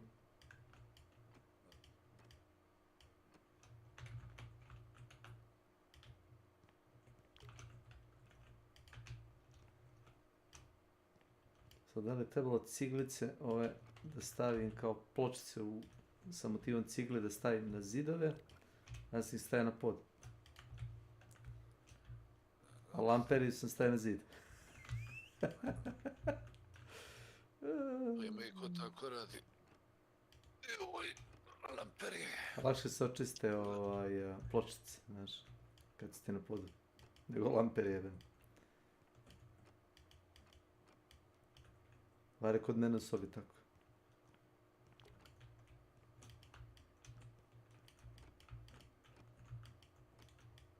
Koliko ovi Rusi vole da igraju pađa debelog, to je nevjerojatno. Ono je s kukom, znaš koji je heroj, ne? A dobro, on ti je onako malo skill heroj, pošto moraš da predvidiš jebeno gdje će da završi kuk.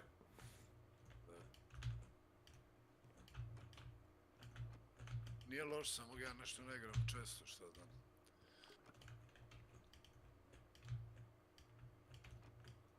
Dobro je da namesti kombinaciju drugim sa igračima. Ajde, s kim igraš?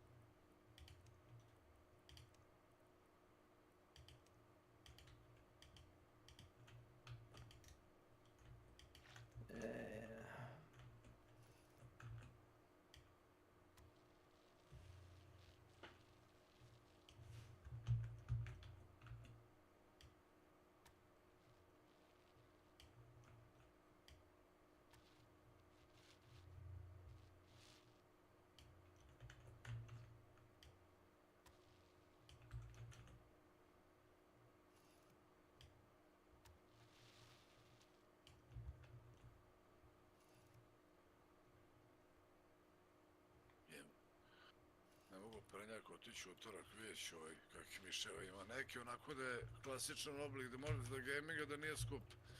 Možda se nađe za 500 dinara. Samo čisto, znaš.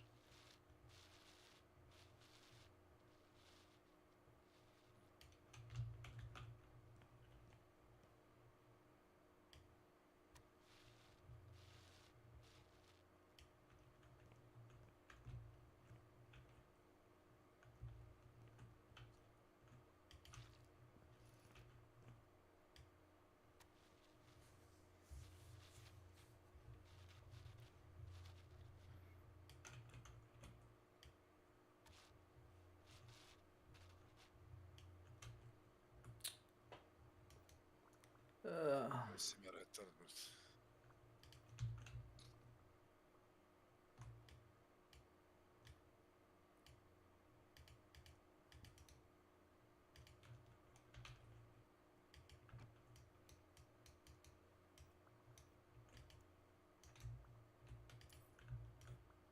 Što si zbio? Pošao ispod njihove kola i mi nisu ispratili Rusije retardi, naravno. To nema mozga. Samo van šot su bili oba heroja, sam onda mi ispratio onako. Nema što nema mozga, vod. Zato što sam na med. Borim se protiv muerte.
Kad ima...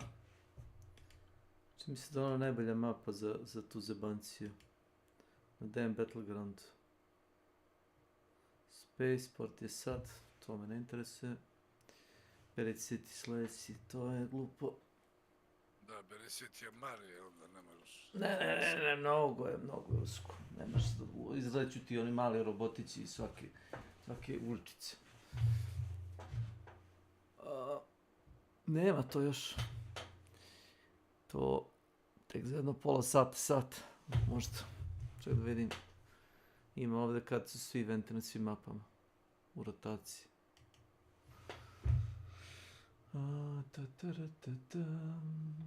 Close scrutiny. Eto.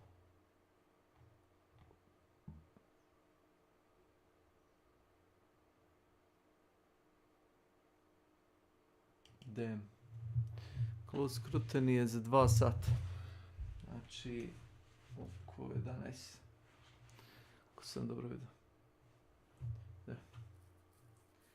11 ili pola 11. Ne, boga mi, šta je 2 sata?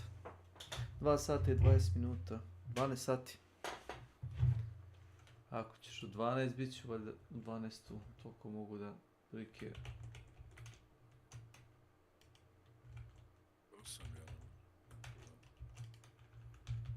Možemo probati druge mape, ali cenim da je verovatno tu izlazi su ti jako blizu. Samo što je mapa vertikalna, znači treba ti onaj zipline da bi mogao da se popneš gore na onu branu i da se spustiš dole. Ima par mjesta da ako nemaš zipline ima da trčiš kao slepac ili da skačeš na glavu, bukvalno. Od Darkova.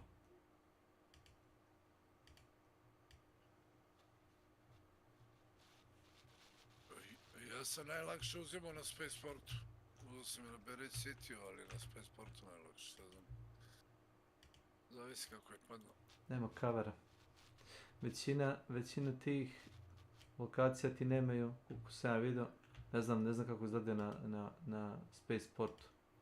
Većina gdje sam ja gledao su ti na otvorenom i kad dođu ovi veliki arkovi nemaš da se sakriš. Možda grešim.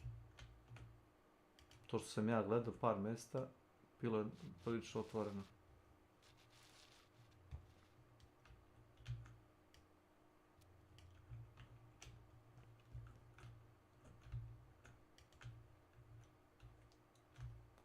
Litri farbe. To leti je.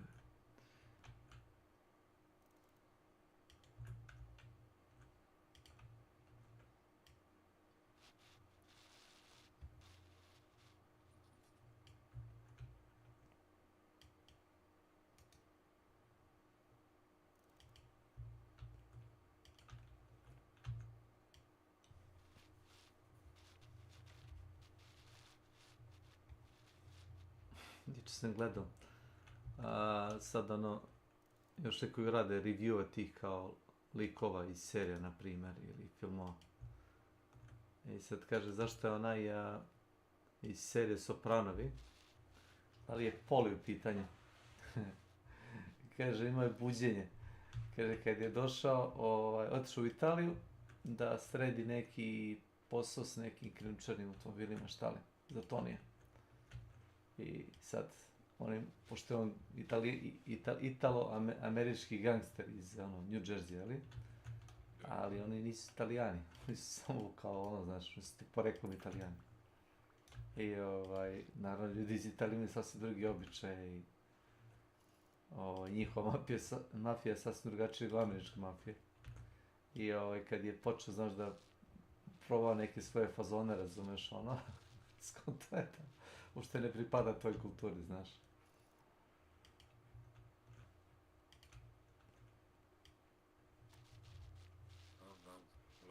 Pa išao napolje. Da, valjda napolje, jesam.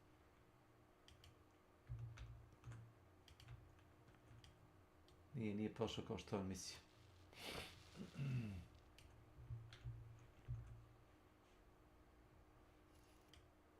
Ja sam gledao dosta puta već, pička. Dobro. Pa, koliko može da bude interesantna serija o gangsterima. Suštini, oni su zvanično šta, ili beše đubratarska firma, za kao komunalno. Svi se bave kao otpadom, da. Ili komunalci, ili kao građevinska firma, nešto tako. To im je kao paravan, zvanično.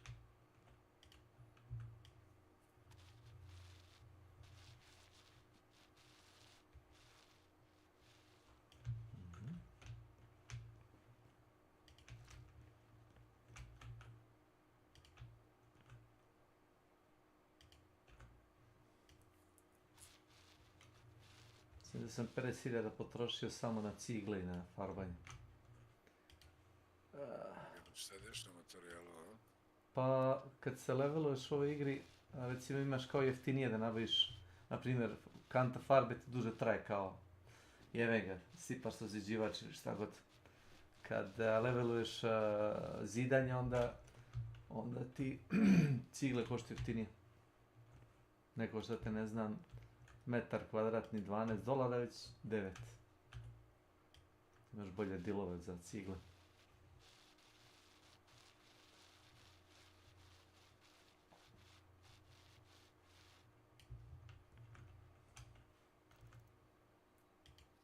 Ajde sam tržni centar, to sam, čini mi se 2 sata sam se zabavao s tim. To sam treba da polupam 4-5 objekata i da pokupim smeće i obrišem grafite i onda da se opet uredim. Fuck. Oh my god.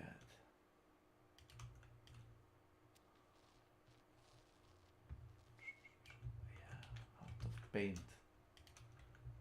Sad kažem, molerajski posao najlakši. Sve ostalo je sjebano.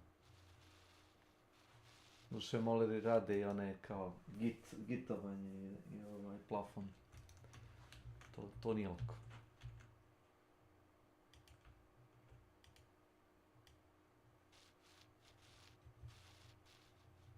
Ali krečenje i farbanje, to sve može naučiti. Zar nije onaj Onaj glumac, sad već pokojni, čini mi se onaj Lušević, da nije on to radio bio. Nije se više ni bavio glumom kad izašao iz Ćorke. Bio je molar, negdje u Menici, mislim da beš. Ja nešto par filmova i serija kad je izašao onaj državni službenik, onda Senke na Balkanu. A, bio je ozbiljno. Kneza Pavla, ja mislim da je glumio nešto tako u Senke na Balkanom, a u državnom službeniku starog operativca Aha.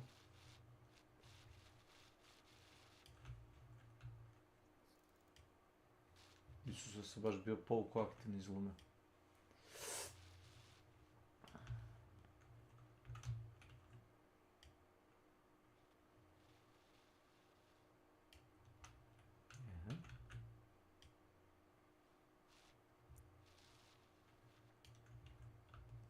Nice.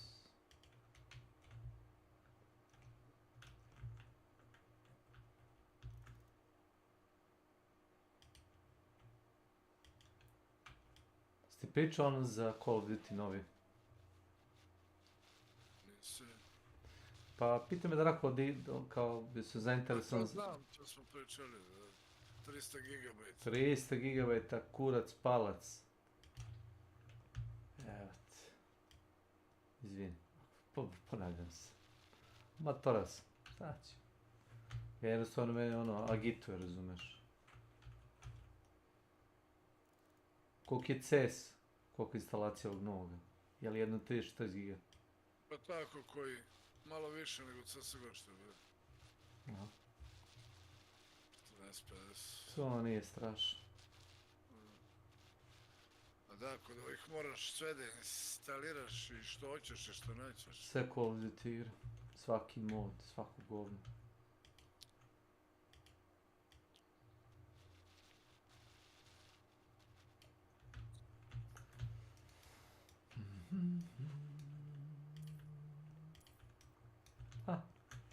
Krečenje, farbanje, gotovo. Odlično. Šta sad?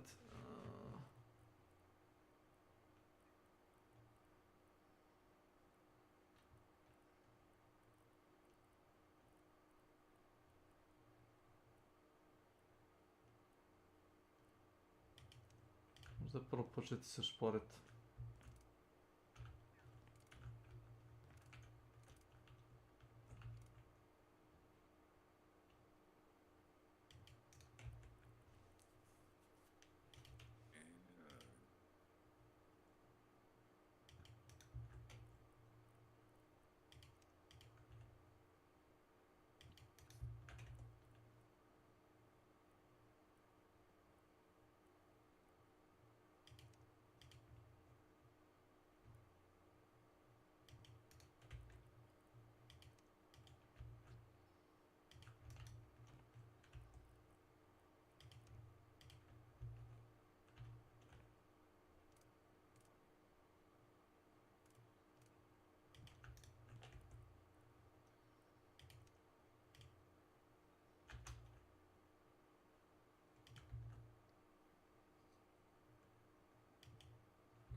Uzem Silver Edge, da ne vidljiv.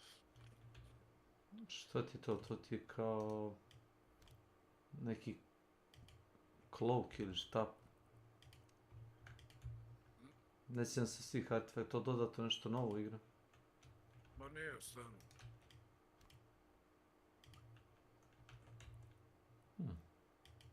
Ja ovi moji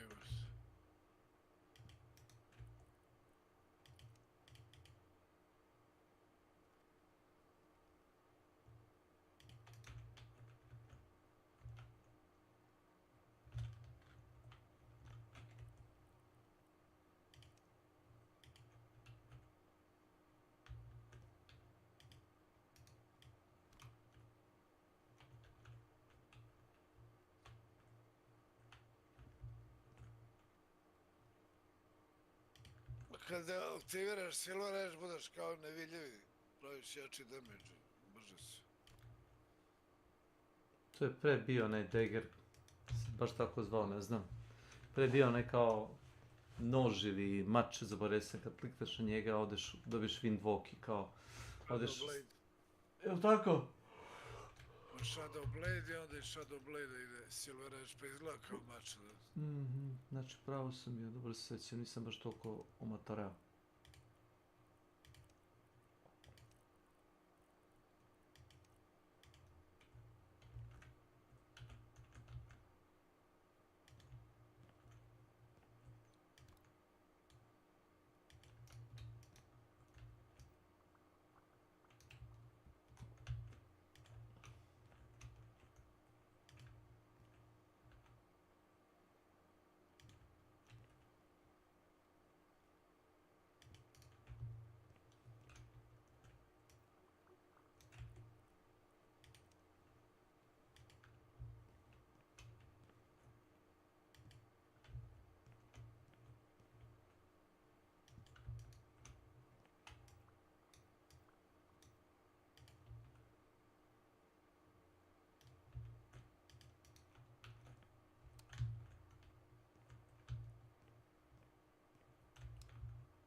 Poček poraz.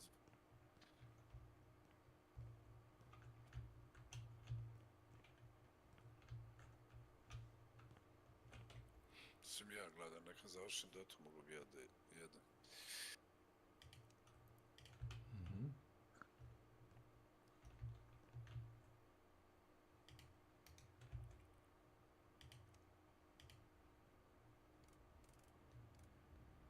Evo ti, samo ja uzimam vardove, brate.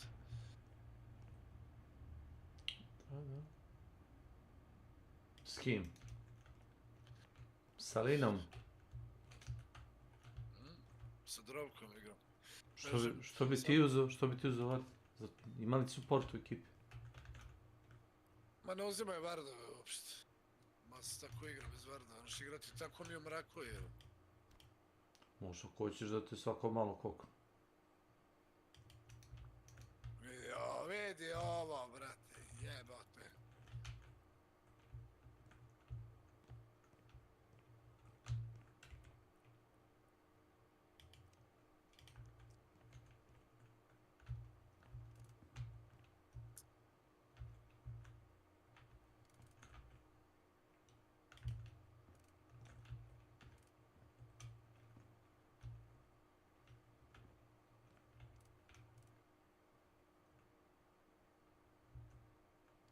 Vard, pošto ne vidimo ništa, možemo imati vardove.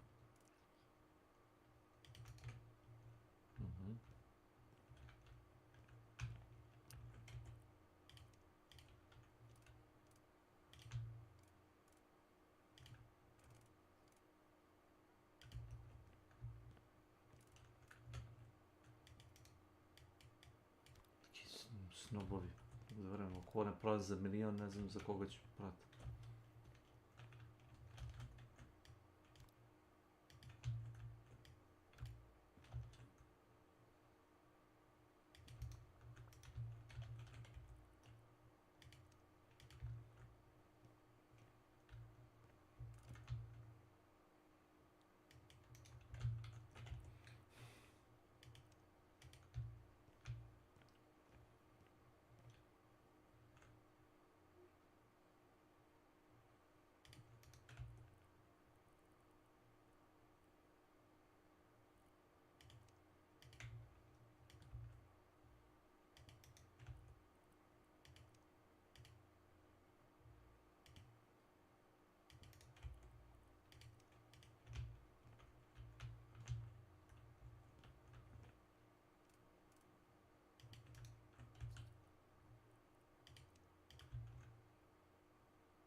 imbecile dobijemo temu, jebate, treba, nerealno.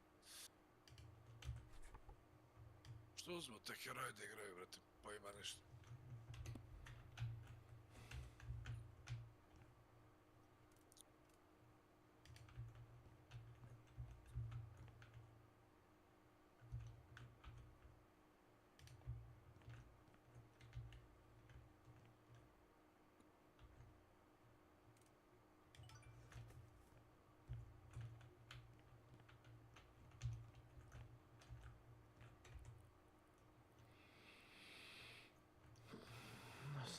Ljudi jednostavno misle da znaju, ali ono.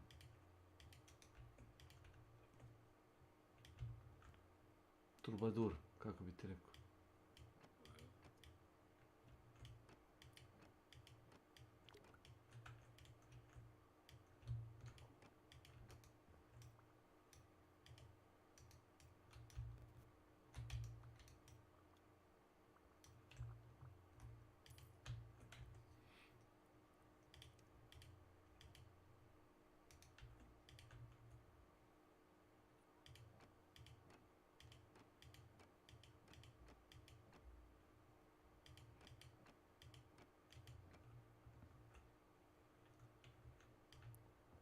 To je maši kukom, što ti kažeš, nešto pađa igra uz nas. Neko, ako ne zna dobro da igra, najbolji ste. Pađa je dobar, ko zna da bi igraš. Ali ovaj... Slepac, a?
Šta je meni tražila da je prefarab moj zid? Jako čudno.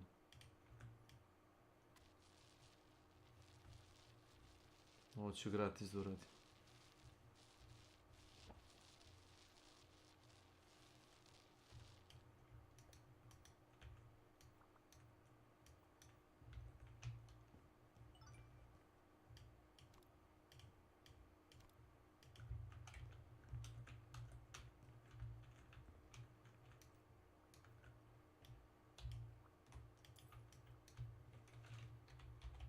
It is a tool to extinguish it.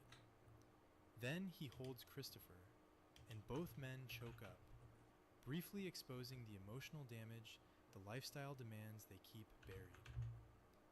The show uses that sequence to illustrate a central pathology. The men continually manufacture contempt to survive their own actions.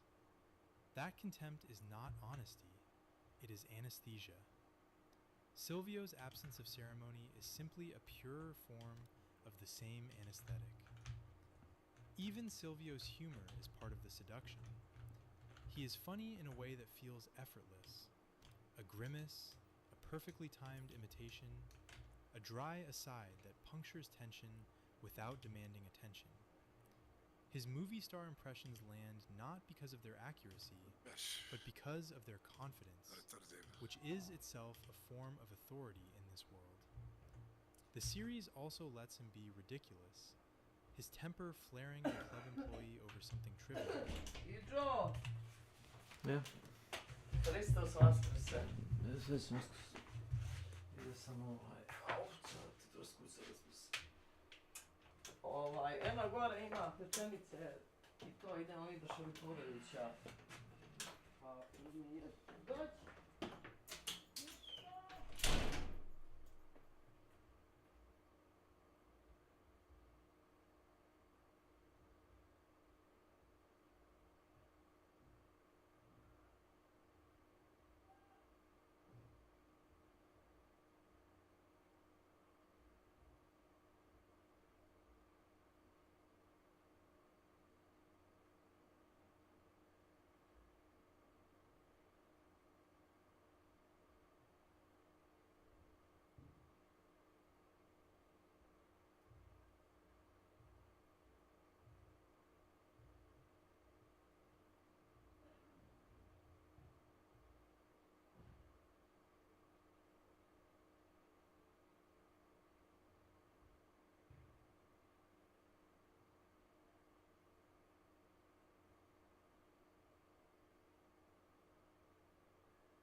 Vedi?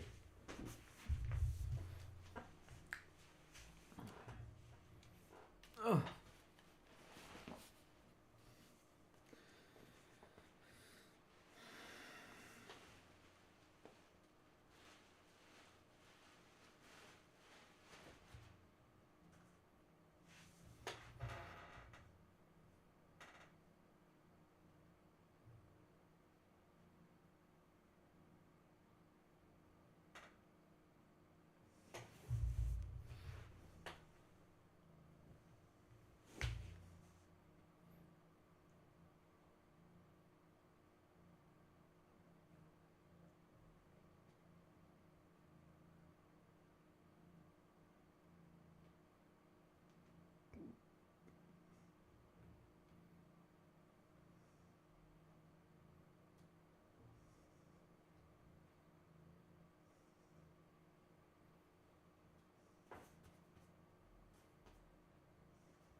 Kao da smo mi ko Šalipurović. Dobro.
Barking orders with the petty fury of a man who believes the room exists to be arranged to his liking. The comedy works because it frames domination as personality. The audience laughs, the character becomes iconic, and the violence keeps its day job as a punchline's shadow. The character's physical branding completes the illusion of stability. The hair is immaculate to the point of theatricality, and the behind-the-scenes trivia that it is a wig only deepens the sense that Silvio is curated, an image maintained with discipline. His face does much of the acting, a single frown capable of signaling agreement, skepticism, amusement, threat, or dismissal without raising his voice. It reads as the non-verbal equivalent of a consigliere's favorite method: say less, control more. That control helps explain his peculiar position with Tony. He rarely incurs Tony's full wrath the way others eventually do, which signals not only closeness but competence. He knows how to stay useful, how to time dissent, how to advise without challenging the boss's ego. It is integrity in the same way a lock is integrity, reliable, not virtuous. Some interpretations cast Silvio as a covert psychopath, and the series supplies enough evidence for the label to feel plausible without reducing him to a medical pamphlet. His response to other men's brutality can feel abstract, less moral disgust than pragmatic irritation, as if violence is merely poor workplace hygiene. When Ralphie's cruelty erupts, Silvio's reaction suggests the problem is not the suffering, but the mess. That detachment is more unsettling than Polly's obvious nastiness, because Polly announces himself. Polly is hot-headed, unpredictable, and neurotically performative. The audience is never tempted to mistake him for safe. Silvio, by contrast, looks safe until the moment he is not, and the lack of emotional noise around his violence makes it feel more systemic. This is why the character can be more disturbing than the crew's louder monsters. He makes harm feel orderly, and order is a soothing disguise. The show complicates the strong silent myth further by demonstrating that silence does not equal strength. It can also be an evasion. Silvio's limited openness makes him effective as a right hand because he absorbs stress without demanding emotional accommodation from others. There is a telling moment during Tony's hospitalization after being shot. Certain men sleep, drift, or collapse under uncertainty, while Silvio remains awake, watchful. It reads as devotion and competence. It also reads as a man who has trained himself to treat vulnerability as a private inconvenience. The irony, and the show's quiet cruelty, is that this training has limits. His brief stint as acting boss in Season 6 is almost a dark joke. The man who has advised Tony since their earliest days cannot tolerate the chair for more than a short stretch. On paper, the disputes are banal. Who collects from which stop, who kicks up what, whose complaint gets prioritized, which minor grievance needs an immediate ruling. The stress comes not from substance, but from volume and velocity, and from what it signals. As acting boss, he is temporary, and temporary authority invites challenge. Men who would have swallowed their complaints around Tony suddenly require answers now. The organization's neediness becomes a flood, and Silvio's body responds with panic, stress, and illness. The show makes the burden explicit through Tony's own account of leadership. Being number one means every decision affects every other decision, and in the end, the boss is alone with it. Silvio has spent years as the right hand, a role defined by influence without final exposure. He even articulates the principle elsewhere. Some men are better at being number two. He is one of them. As a number two, he is decisive, calm, and effective. As number one, he becomes anxious, physically ill, and visibly overwhelmed, which is both humbling and revealing. The pressure does not create weakness. It exposes the cost of his previous composure. That arc also clarifies a key difference between Silvio and Tony. Tony wants fear and respect. Silvio seems to want respect, and perhaps even to be liked. That desire matters. Men comply with Tony because Tony projects inevitability and dominance. Men test Silvio because they sense his investment in being perceived as fair. The show stages the disrespect plainly. A subordinate can pester him repeatedly, even as an ambulance door closes, because the temporary boss lacks the aura of unchallengeable threat. Watching this happen is almost comedic if the comedy were not attached to a man spiraling toward collapse. In this world, management experience does not mean the work is easy. It means the work is relentless, thankless, and performed under the constant possibility of punishment from above and revolt from below. The character's loyalty, so often cited as his most admirable quality, also deserves its own skepticism. Loyalty in this world is not moral commitment, it is operational alignment. Silvio's loyalty is valuable because it is consistent, and it is frightening because it can be ruthless. He is willing to do anything, and anyone, in the best interest of the family. When a potential mutiny threatens the hierarchy, he shuts it down. When a would-be rebel like Bert Gervaisi becomes a problem, he removes him. When an informant threatens exposure, he performs the necessary execution with chilling calm. There is nothing sentimental about his loyalty. It is a clean devotion to the institution. At times, his loyalty even looks like caretaking.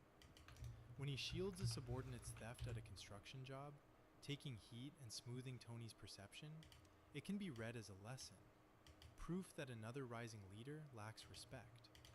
It can also be read as crowd control. Keep a potentially resentful soldier satisfied, a man carrying grief and resentment after a twin's murder and a series of humiliations. Either way, the purpose is the same: stabilize the machine. The individual is not protected for the individual's sake. The individual is managed so the Neurotic system official. survives. Welcome That is to the my kind channel. of friendship that flourishes. 40. Practical, conditional, What? and always in service of Ja rekao ti otišao, The series shows Jesam, little flashes yes, of yes. affection, Yes. which is Ja part sam of ja what keeps pojednu the tu audience njevinu i entangled. pola glavice luka. Poslije ću drugu, da se ne prežderem, ako Mm. mi je više prijatno. Mm. Gledam koliko mogu malo, znaš, da više jedem ribe, belog mesa i tako malo koriguješ ishranu. Zdravije je, jebi ga.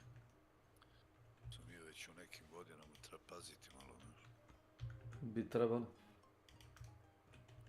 Sad pijem kafu.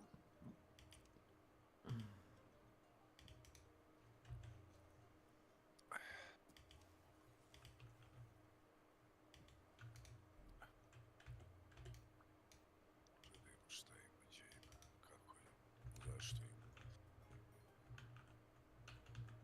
Kako, gdje, što, zašto, onako, ovo, ono.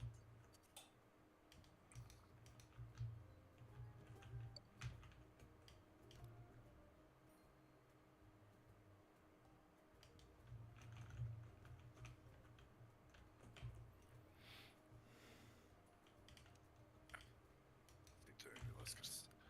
Na Viber. Na Viber ili Viber? Viber ili Viber, sad ćeš te reklame. Justin Bieber. Justin Viber. Ja govorim Viber. Justin Viber. Kao što piše, neću kaže Viber koji zapadnjaci, baš iz principa. Ću da kažem Viber, howdy. Yes. Mhm. Howdy.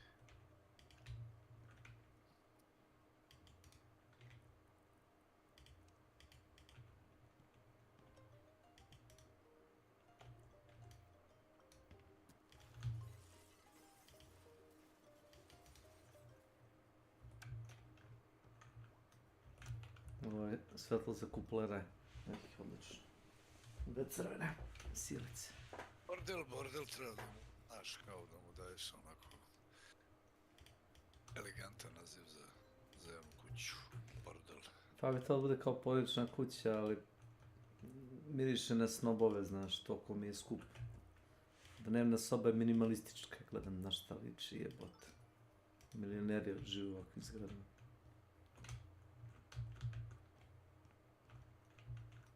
I plastik je 18 Matrixa, dobro. Raider, Project, vidim koliko imam para, baš me interesuje. Expedition, 3.181.000. Dobro. Nešto sam čuo da će da menjaju u vezi ekspedicije. Opet. To je, šta će da menjaju? That's a good fucking question, ne znam. Samo da ne bude kao pred kraj druge ekspedicije kad su promenili su da ne košta više ekspedicija 5, već 3 miliona. Misliš da opet ne smanje? Pa ne znam će da smanje, ali šta će biti pojma nema. Nadam se da neće da zeznu ljude za to. Nadam se da neće toga biti.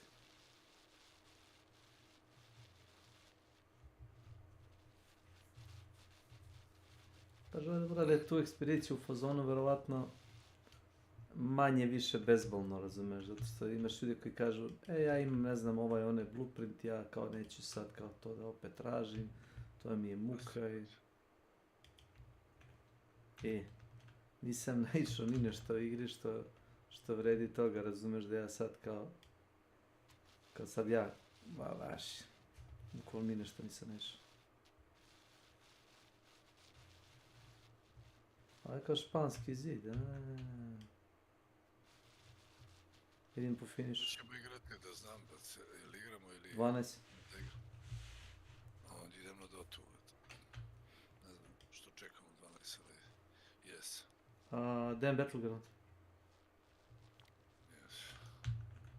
Rekao sam ti bio. Pa rekao sam. Audi. Jeste, Audi.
Koji je?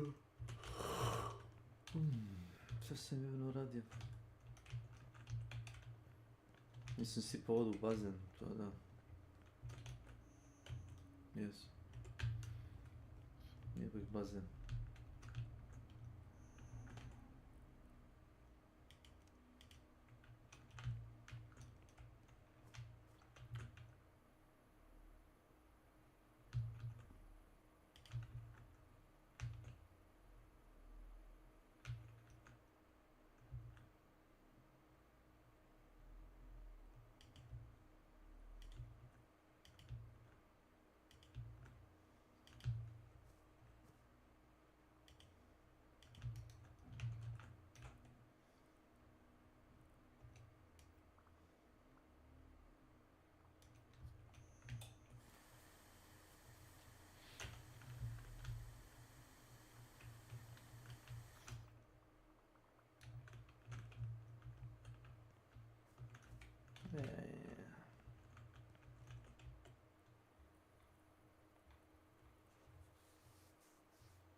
A evo to, ono kad prihvati 9 i onda čekamo neko 10 da prihvati meč.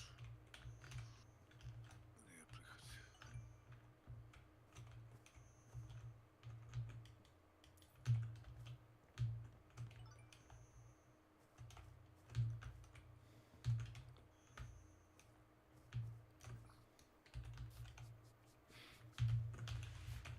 Yes.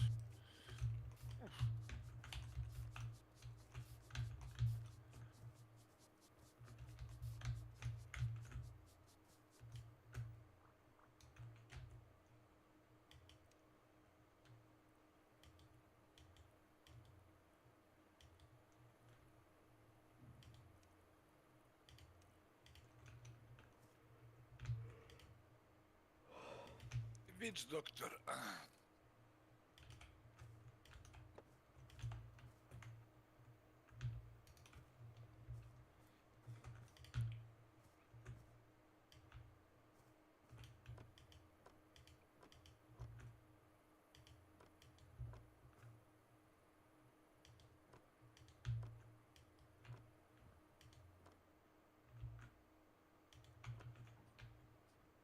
Taz dingo man.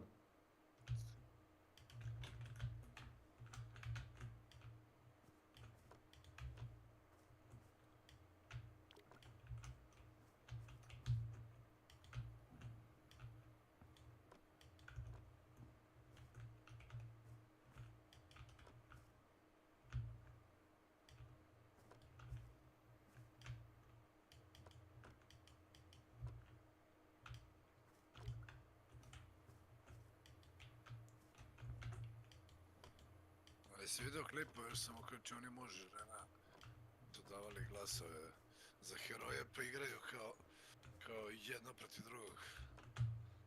Doti? Sam uključio, jedan na jedan. Stariji su ono ljudi.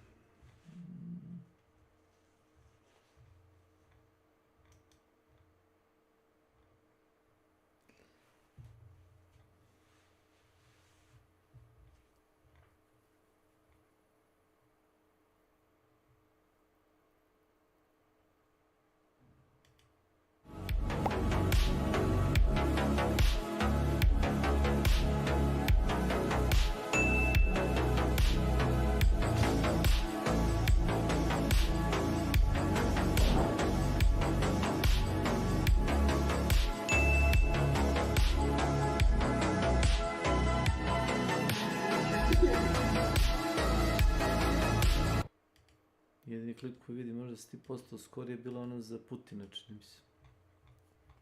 Pa stavio sam ispod za Dotu ima klip.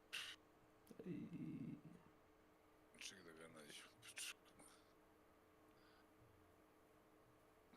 Možda koji spamuju, brate, kao čekaj. Uglavnom ja i Slavko.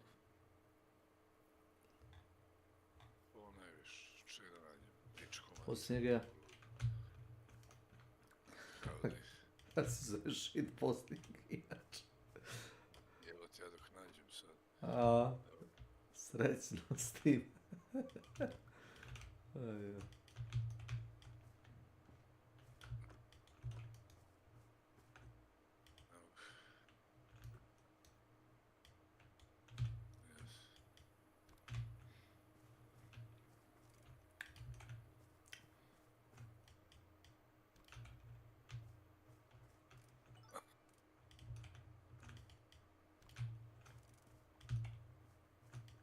Evo ti dok nađem, dok prosledim, ću izgubim meč, evo. Evo ti ima s tim. s tim. Gore. Mhm.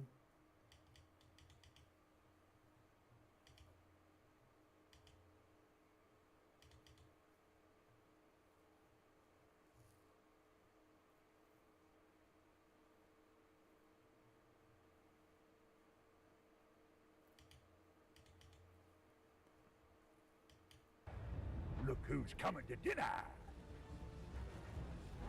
This won't take long.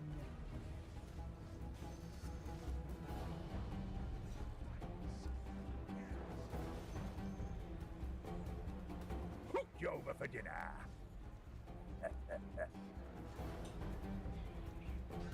Quiet, you.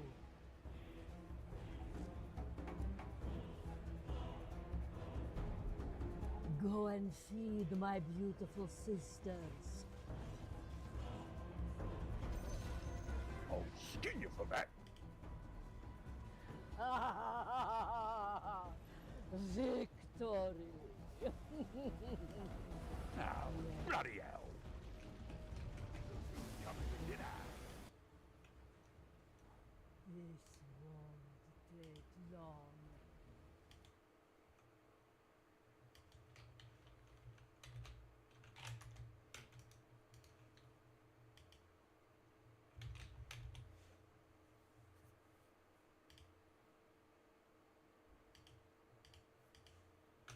Hvala, pogledao sam. Zanimljivo.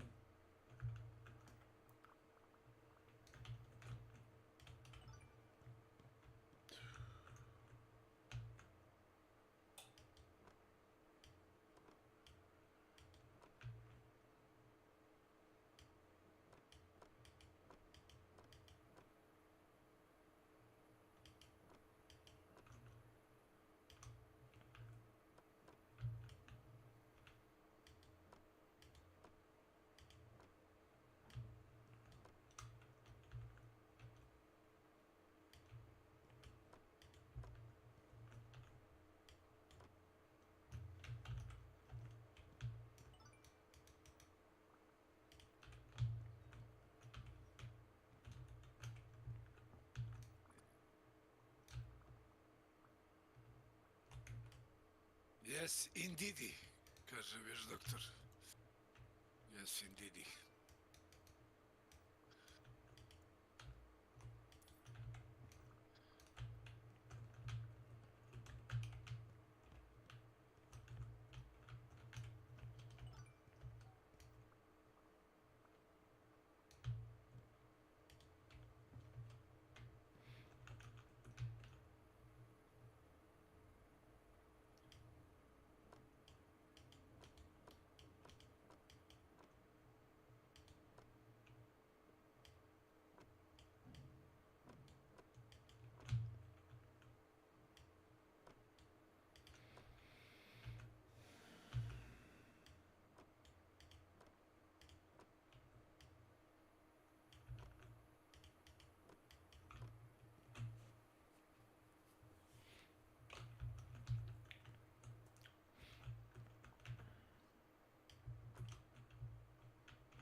It's mana.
Jebena vikendica. 200.000 sam naplatio. 200.000 sam naplatio.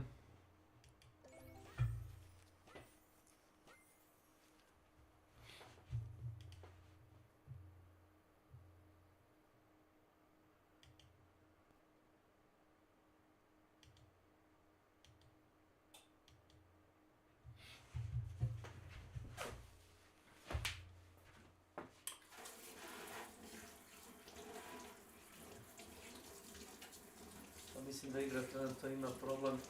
Nisam primetio da možeš da sam napraviš krov.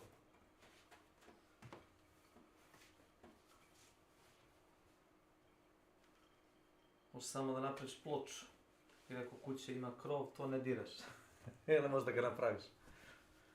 Ne možeš sam da dizajniraš kako ćeš da ga zaciglaš.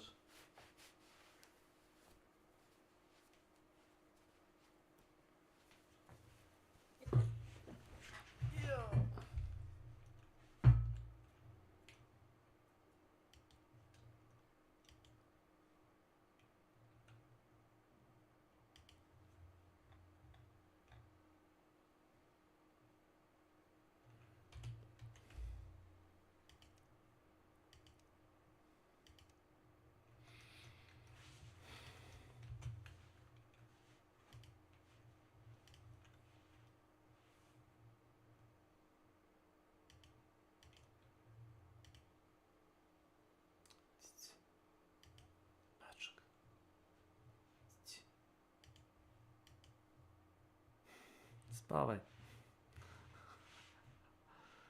Ti si kriminalac teški.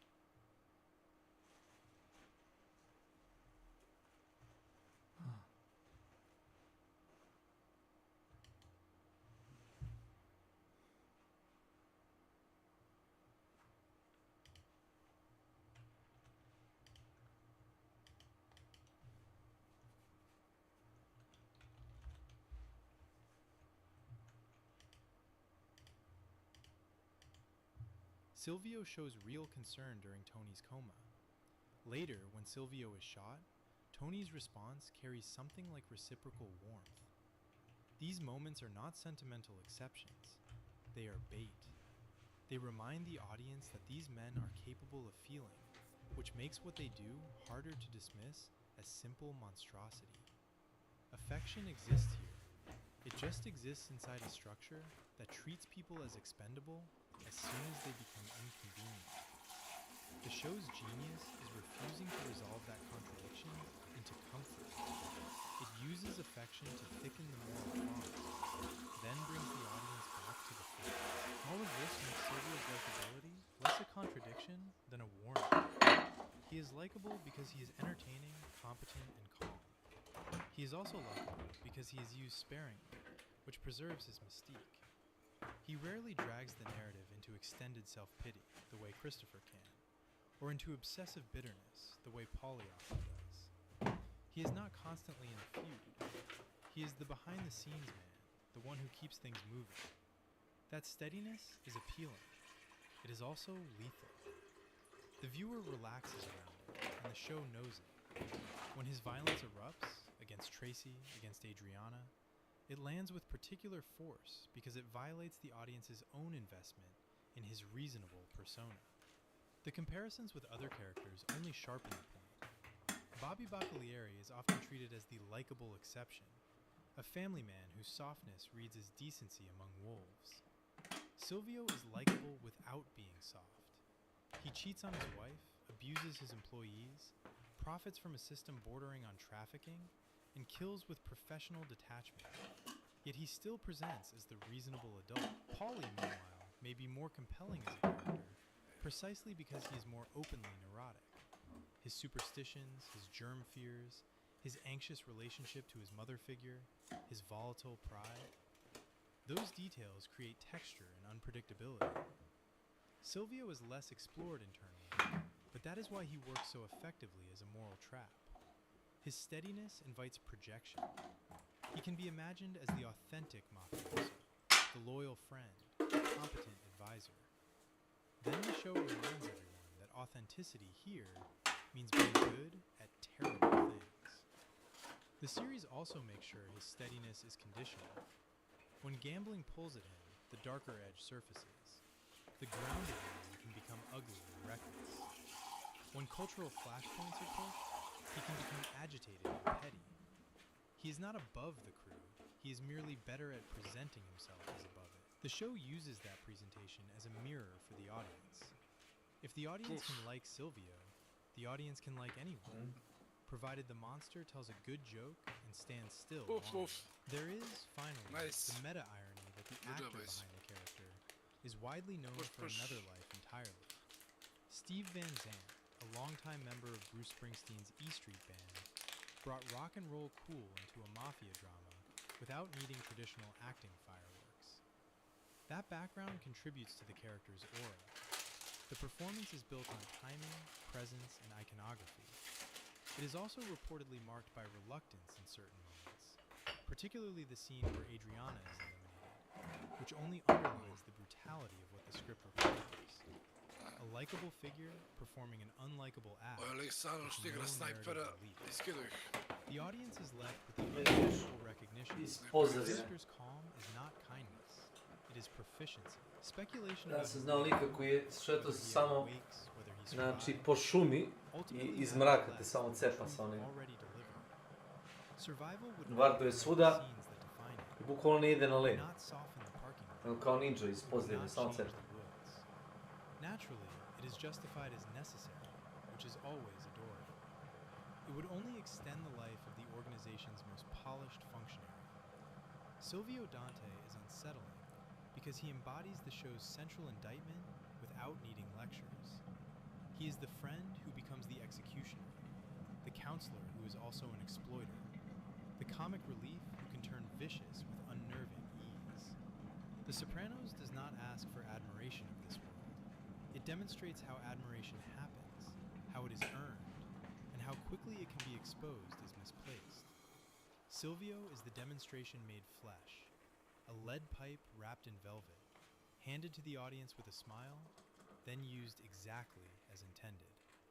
If you want more insights hiding in plain sight, just like a wire in a cleaning bag, hit subscribe.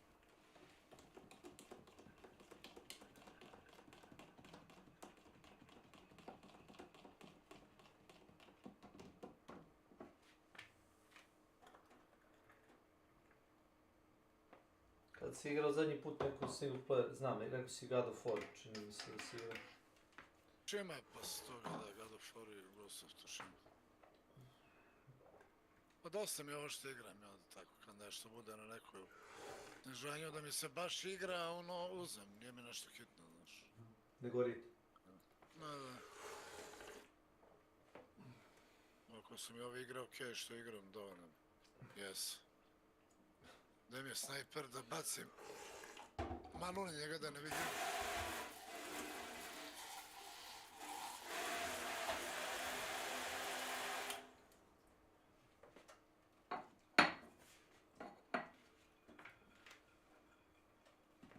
A možda biraš sa igrača da učiniš te vidim, ja? Ne možeš samo da banaš 4 heroja. Hoćeš da baciš vrađbinu na snajpera. Pa na njega sam, da bude nevidljiv i štiti kao bude nevidljiv. Jeben snajper.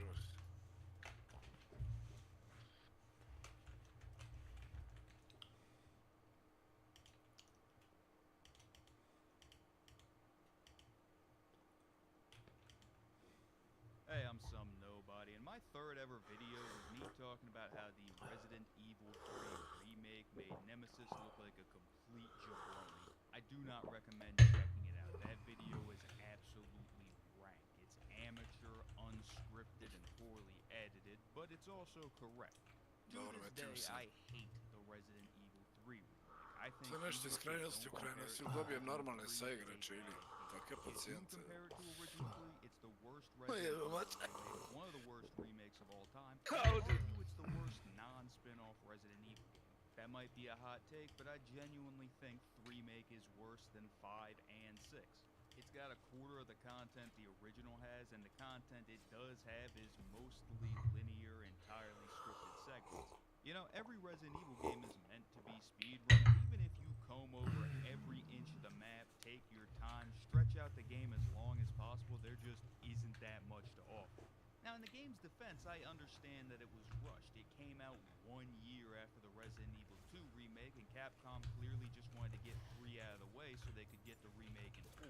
But there are things about the remake that suck that you really can't blame on it being rushed.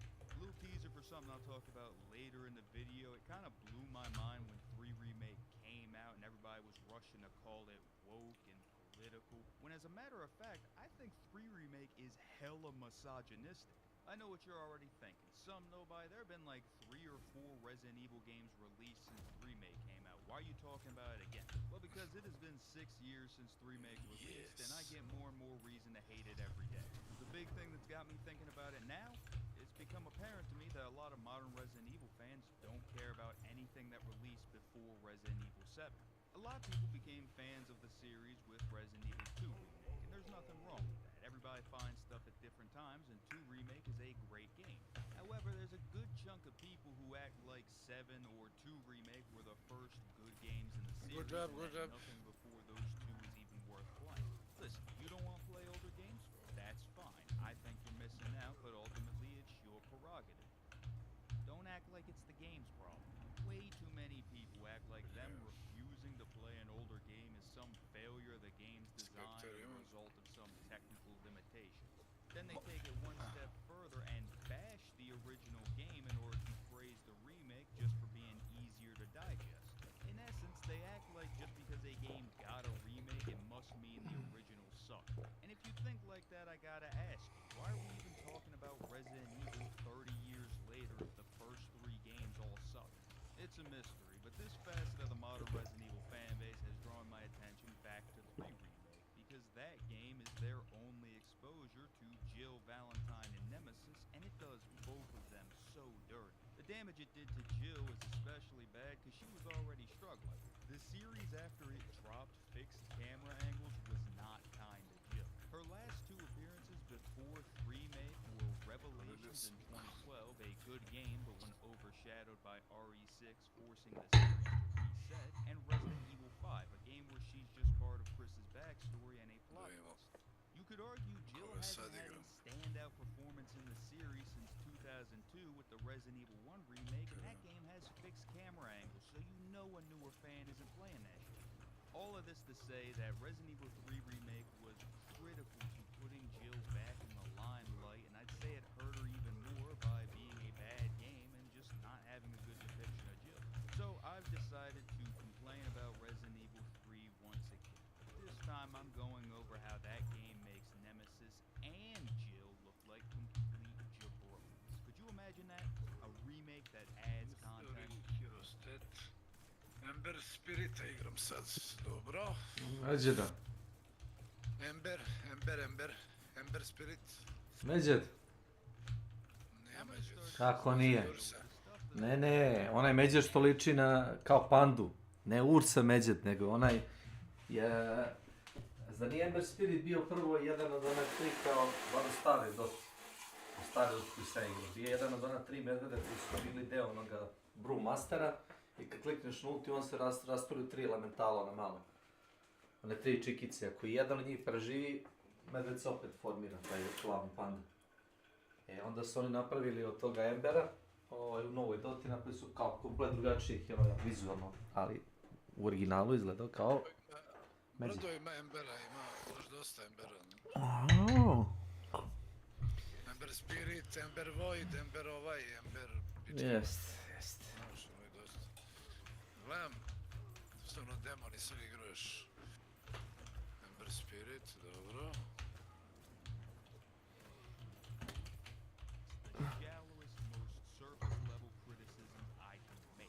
Yes. And as soon as I say that, I immediately want to defend an aspect of Jill's new design.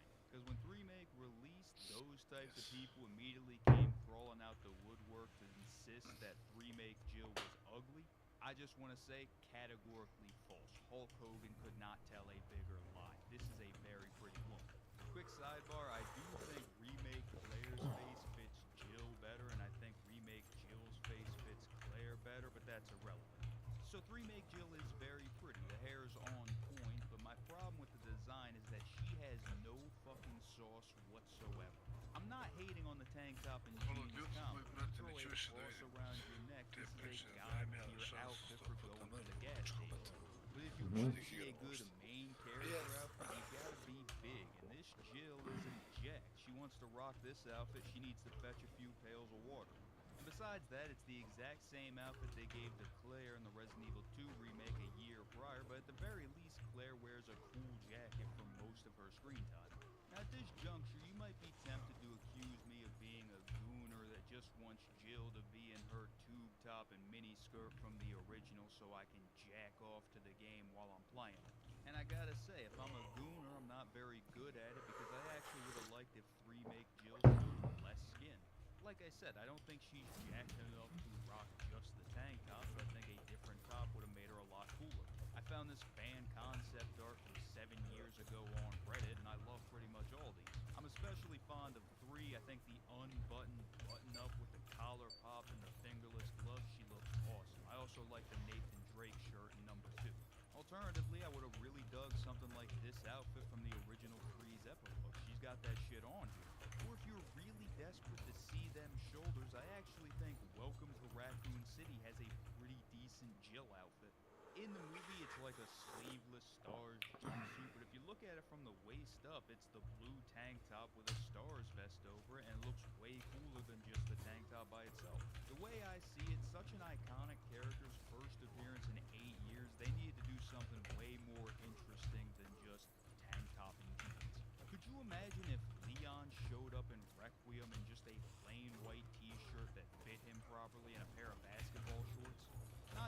went to every woman in the company to make sure Leon was looking good for that game. You look at Chris in Village. He's got the black size medium turtleneck. He's got the big ass trench coat with the lapels. You throw a gold chain on this guy, he'd be an absolute terrorist. You go out with your friends to pick up some girls, and Village Chris Redfield with the gold chain walks in. He's taking every girl home with him and a few of your friends. Might be a hot take, but I don't think Chris Redfield should ever be serving more than Jill Valentine.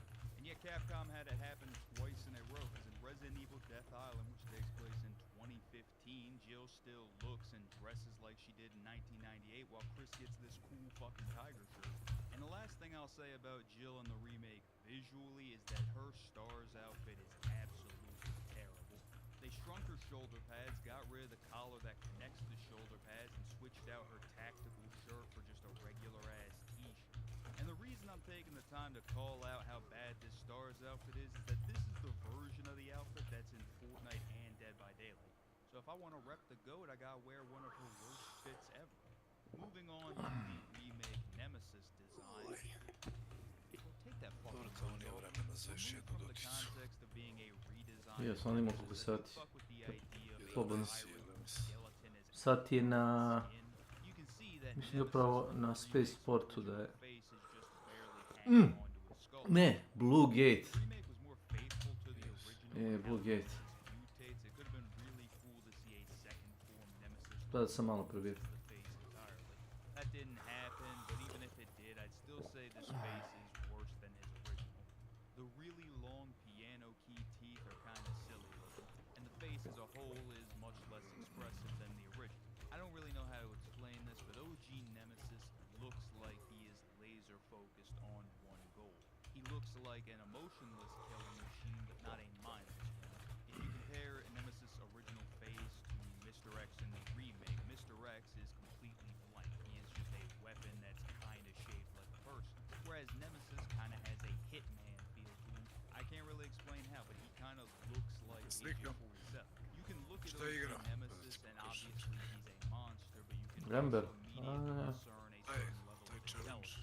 Visually, I don't think you get that with remake Nemesis. I think his face is kind of just blank. It's kind of just a monster face. Not too long ago, they announced they were selling a statue of remake Nemesis to celebrate the series' 30th anniversary, and it comes with an OG Nemesis head you can swap on. And the OG head just looks way better on the remake body because it has that intensity. And looking good on the remake body is no small feat, because while Jill's new outfit is boring, Nemi's new outfit is fucking trash. Slažem se. Instead of giving him a trench coat like he had in the original, and like Umbrella gives all their tyrants, his outfit is comprised of trash bags stapled to his body and a skirt, which I assume is only there to give him a similar silhouette to the trench coat. But the trench coat stops around the OG's knee, and the skirt goes all the way down to the remake's ankles. At one point in Dead by Daylight, there was a visual bug where Nemesis would load in without the skirt, and I gotta say, outside of his legs being absolutely puny, I kind of think it makes for a better design. I think it fits the idea that this Nemesis is fresh out of the oven, and it kind of reminds me of Doomsday's suit. And the last thing I'll touch on is I just plain don't like Nemesis from the remake's mutations. Because in the remake, he just hits the Resident Evil gimmick of expanding and producing mass out of thin air, turning into a dog and then turning into a big blob of stuff like a G-Virus monster, when that's just not what Nemesis is. He's a tyrant body being controlled by a Nemesis parasite. In the original, he loses his power-limiting trench coat and becomes a super tyrant, just like Mr. X does in Resident Evil 2. Once the tyrant body is destroyed and dumped into a pile of other bodies, the parasite reaches out and makes itself a new form out of all that extra flesh lying around. So it's just not really a Nemesis thing to do. Si igraš to, a usput ti prelaziš evente, tako su dobiješ neke nagrade i svašta nešto. Mislim, ima neki progres i onda mi... Interesantno bude. Da. Da, mnogo ljudi kao nemaš od toga ništa, pa nemaš od toga ništa, ni ako ti igraš to tvoje, što ti igraš, čuj, nemaš od toga ništa. Ovo bar ima neki progres, evo te nešto radiš. Nešto se mrda, da. Nego da vrtim jednog istog heroja u krug, mislim. Kapiram. Zato što samo s njim znam da igram. Ovako Ako naučiš heroje koje nisi znao, vidiš šta sve ima i to. Ako igraš neko vreme s herojem, znaš mu i kontru. Znaš da je slab. Tačno znaš, razumeš, koji heroj ide na kog heroja u određenim situacijama, kad pikuješ, kad ovo, kad ono, ima to sve svoje zašto je to stavljeno. Yes. Na tačinjem. Lik ima nik. Na tačinjem. Možda naš. Možda. Na tačinjem, trademark.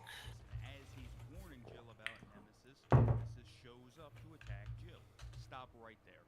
In both the original game and the remake, Brad encounters Nemesis before Jill does. And in both games, Brad manages to temporarily escape from Nemesis. In the original game, Brad doesn't evade Nemesis for very long, because the second time you see Brad, Nemesis kills him. Because Nemesis is an unstoppable, relentless pursuer. He knows what he's after and he's not going to stop until he gets it.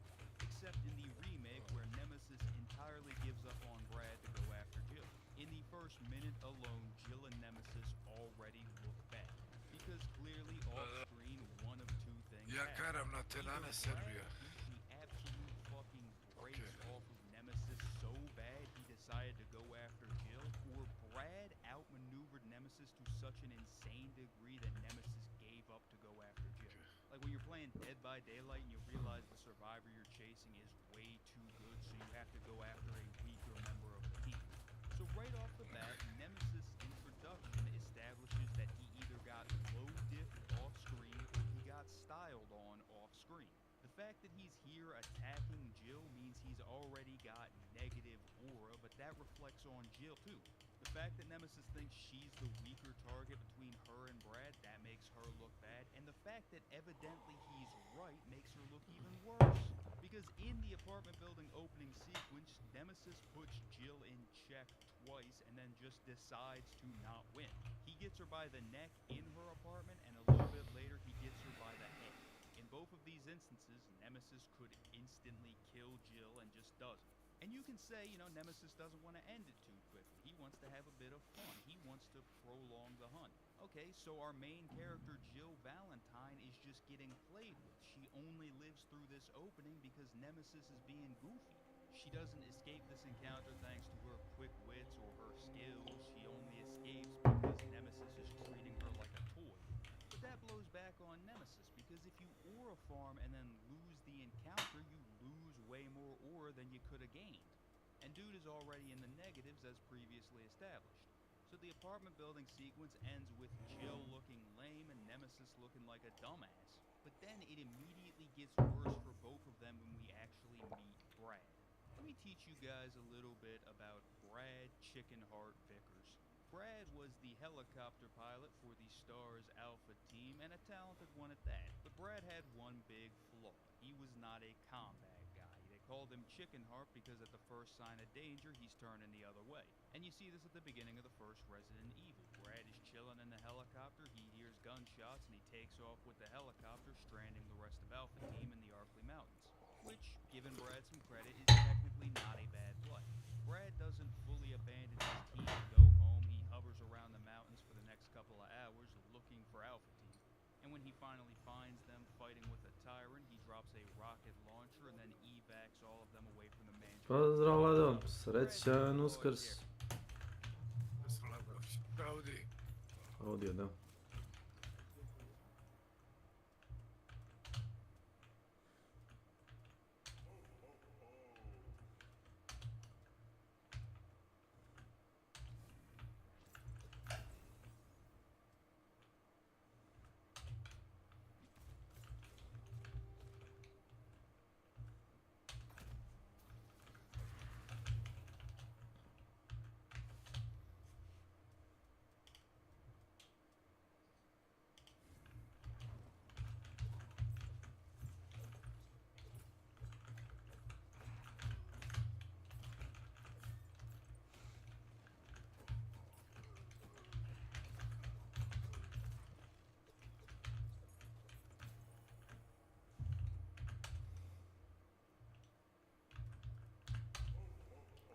A kako je počeo dan, Vlado?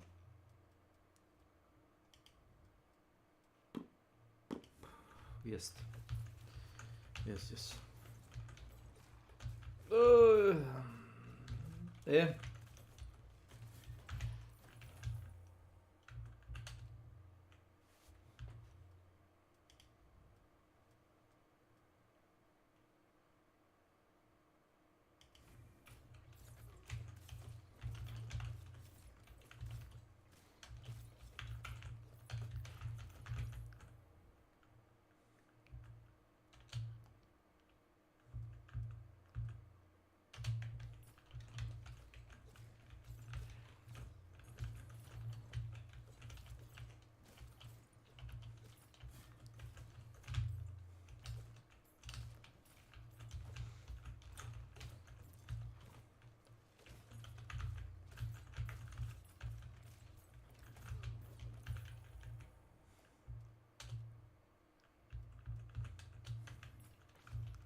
Udri Konane.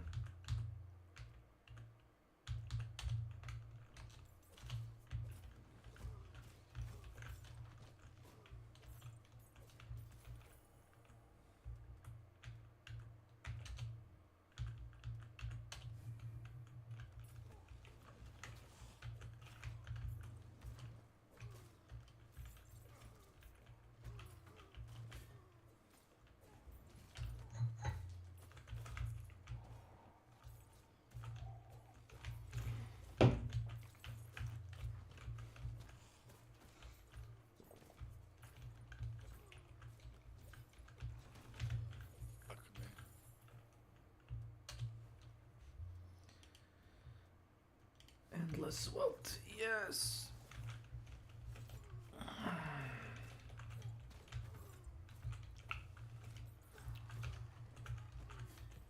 Character. He's a coward, but ultimately he came back at the end. When you meet Brad in Original 3, you see him running for his life through the streets of Raccoon City. Jill meets up with him in a bar, and he's exhausted, beat to shit, and terrified out of his mind. He's already encountered Nemesis at this point, and it's clear he just barely survived by running away. He straight up tells Jill that they're both already dead. There's no escape. It's after Stars. It's coming for us. How did Brad talk about Nemesis in the remake? What was the thing? Damned if I know. But right now it's got a hard on for the only two stars left in town. You and me.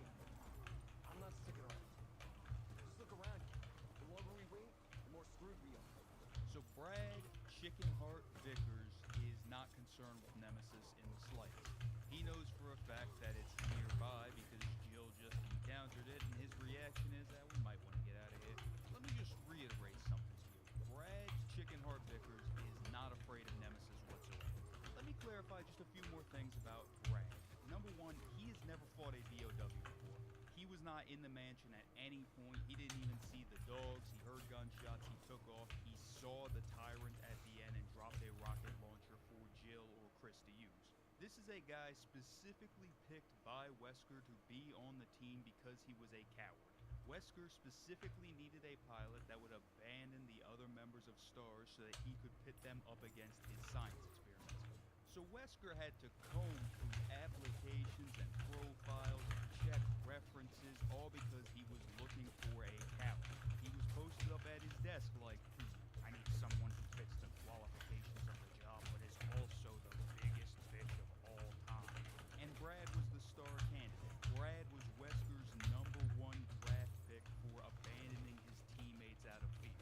And yet the team behind Remake has him rocking the nonchalant gimmick in Raccoon City minutes after encountering Nemesis, which makes me think that he didn't run from Nemesis. He must have beat the dog shit out of him for the worst member of STARS to be this cool and confident. So Nemesis sucks ass. He is bottom of the barrel. He is at the bottom of the tier list. But Brad here is also why I say the game is hella misogynistic, because he makes Jill look bad too. Because for whatever reason, they've decided to completely flip their dynamics from the original game. Like I said a few minutes ago, you meet Brad in Original 3, he's beat to shit, he's terrified, he's panicking, he is barely getting by on the streets of Raccoon City. But you look at the difference between Brad and Jill in the remake, minutes after both of them have just had their first encounter with Nemesis. Jill got the shit kicked out of her. She's on one health. I know she's on one health because during this Kara me recording, snajper one ovaj, of the zombies znači... bugged out and hit the lunge on me and killed me. They're not supposed to do that because you can't dodge or do anything but run forward in this part. Brad, after his encounter with Nemesis, he's doing great. He's got a little pep in his step. He looks like he's about to turn around and say, you know, outside the outbreak, it's good weather for September. And Brad's dialogue is very man-of-action. He is super composed in this situation while Jill is in complete disbelief. The fence comes down and Brad is immediately like, all right, we gotta get in the bar, we gotta go. While Jill stands there stunned, thinking she's dreaming, can't believe how many zombies there are. And then when they get in the bar, Brad does not hesitate for even a second. He right away tells Jill to keep going, he'll hold back the zombies. And Brad gets bit solely because he is trying to save Jill, which makes Jill look bad because it looks like she needs Brad to save her, which simultaneously completely kills the Nemesis gimmick in this territory because he couldn't take down Brad, but a basic tier enemy can. And this part right here where Jill is in denial that Brad's already Приятно, dead Микки. and he needs to throw her to safety to get her to run drives me up the fucking wall. Look, I'm not saying I want Jill to be a complete stone face when her friend and colleague dies, because in the original game, she was upset when Brad is killed by Nemesis. But in the original game, Brad isn't this cool, badass action hero, and it doesn't treat Jill like she's a side character the actual hero has to sacrifice himself for. And this is a recurring theme throughout the remake that pisses me the fuck off, because in the original game, Jill was always the most competent and composed person in the room. She was a highly trained, quick-witted woman of action who wasn't made out of stone. She was definitely compassionate, but ultimately she was fighting for her survival. And part of her fighting for her survival is she often had to deal with these over-emotional, hysterical men. In the remake, Jill isn't incompetent, but they go out of their way to make sure almost every man comes off better than her. Brad is just the first example. They took away all of his flaws and even put some of them on Jill. If you don't know anything about these two characters, this little bit of opening would probably make you dislike Jill because she got Brad killed. This little 2-minute segment is the best PR that Brad Vickers has ever gotten. You notice how Nemesis doesn't come back until he's absolutely sure Brad's out of the picture. He was scared of him a bit. Moving on, the 15-minute humiliation ritual that is the remake's opening ends with Jill losing to Nemesis again. But this time it's even worse because before she loses, she proclaims, "It's my turn, bitch." And just like I mentioned with Nemesis earlier, if you lose after aura farming, it actually does way more damage to you than if you had just not aura farmed. Nemesis and Jill in the remake both have a serious Vegeta pointing at himself problem. If you don't know what that means, in Dragon Ball, every time Vegeta points to himself with his thumb like this, it means he's about to receive an absolutely heinous ass whooping. So Jill loses on her turn, Nemesis has her absolutely dead to rights, and once again our main character only survives through sheer luck. Because Carlos shows up, one-shots Nemesis, and saves the day. In a complete inverse of how Carlos and Jill meet in the original, where Jill actually saves Carlos after finding him knocked out in the press office or the restaurant and saving him from Nemesis. See, Carlos in the original is this cocky, hotshot mercenary that fancies himself an action hero and nearly gets himself killed multiple times because of it. He's got this bravado like he's that guy, but he doesn't have the stomach to be that guy. At one point when things get especially hairy, he suggests that he and Jill should just kill themselves so that no monster can get them, and Jill has to smack some sense into him. Compared to Jill, Carlos is a bit of a loser in the original, but when she is incapacitated by Nemesis, him having to put the vaccine together is his chance to step up and save her after she's saved him multiple times. I fucking hate Carlos in the remake. You wanna know why I fucking hate Carlos in the remake? Because he's the best thing about the game, and he should not be. Carlos, much like Brad before him, has had all of his flaws removed in the remake. Now he is legitimately that guy. He's still cocky, but now he can back it up. He's cool, he's composed, he's a fucking badass, he's punching lickers and hunters like he's RE5 Chris Redfield. He saves Jill about 4 times compared to Jill saving him once in the remake. He gets an entirely new playable segment in addition to his remade original playable segment, and he gets his own little subplot. He beats Nemesis with very little effort 2 times and then helps Jill defeat Dog Nemesis 2. A lot of people really don't like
not everybody has a voice that puts power behind the fuck word. Problem number 2 is that remake Snajper Jill na is sam a bit bio, brat. cockier than original 12-0, Jill, and she's sam ima. constantly getting her ass kicked, which you might remember is one of Carlos's Toliko skills dobar. from the original removed Ovi from moji him su and put on his katastrofa, Jill. brat. Ovi Dobar, igraš dobar. doktor, Example ovaj of this is a little bit into the Jakira, game ovaj after naš Nemesis Pađa was i ovaj released Linu, from brat. being one shot by Ništa ne mogu da Carlos urade, and brat. So Jill runs away from the subway Samo na one station shot because ja mu Nemesis toliko is after skinem her and she doesn't Helta want da, him brate. going for the Samo da survivor. ga one That's shot, cool. kak. What's not cool is that they put Jill's most iconic line from the original in this position where 99% of the time Nemesis will punch you in the back of the head if you don't dodge immediately after the cutscene, which is so insulting to the character it has to be deliberate sabotage. But Jill escapes from Nemesis and does a bunch of bullshit in the sewers, and then she loses to Nemesis again. Nemesis catches her slipping again and has her dead to rights again. He is more than capable of instantly killing her the second he grabs onto her head here, and then he's more than capable of setting her on fire before she has time to get up and run away. If Nemesis wasn't fucking around, then Jill's big heroic using herself as bait moment just ends in her dying right here and now. But because Nemesis is fucking around and is still toying with Jill and playing with her, he takes her on in a straight up fight and he loses, which would be a really cool and badass moment for Jill, but Nemesis comes back right afterwards and she needs to come back to the subway station and have Carlos save her. And then Carlos Daj promptly bre, road nemoguće, hit bre, Nemesis čovječ, a sve ćete second reporta. time. Te bravo nije normalno. Jill Nije taking a moguće. jog through the Šta? sewers and fighting flamethrower Ovaj sa Nemesis snajperom, and sa ga running report. rocket launcher Nemesis A me and jebeš, brate, equivalent možeš of tako igrati. Carlos trying to take on Nemesis in the Što closet sa igračili? from the original, which A means it was a protivnik good sve one effort to shot have a jebote, real ja main pun character helta, has to brate. take Pa care of zom things. ubije s drugog kraja mape jednim metkom. Koliko health imaš? Pun sam jebote. Koliko skroz. Koliko ti je health full pitam? 1000 2, 3, 5.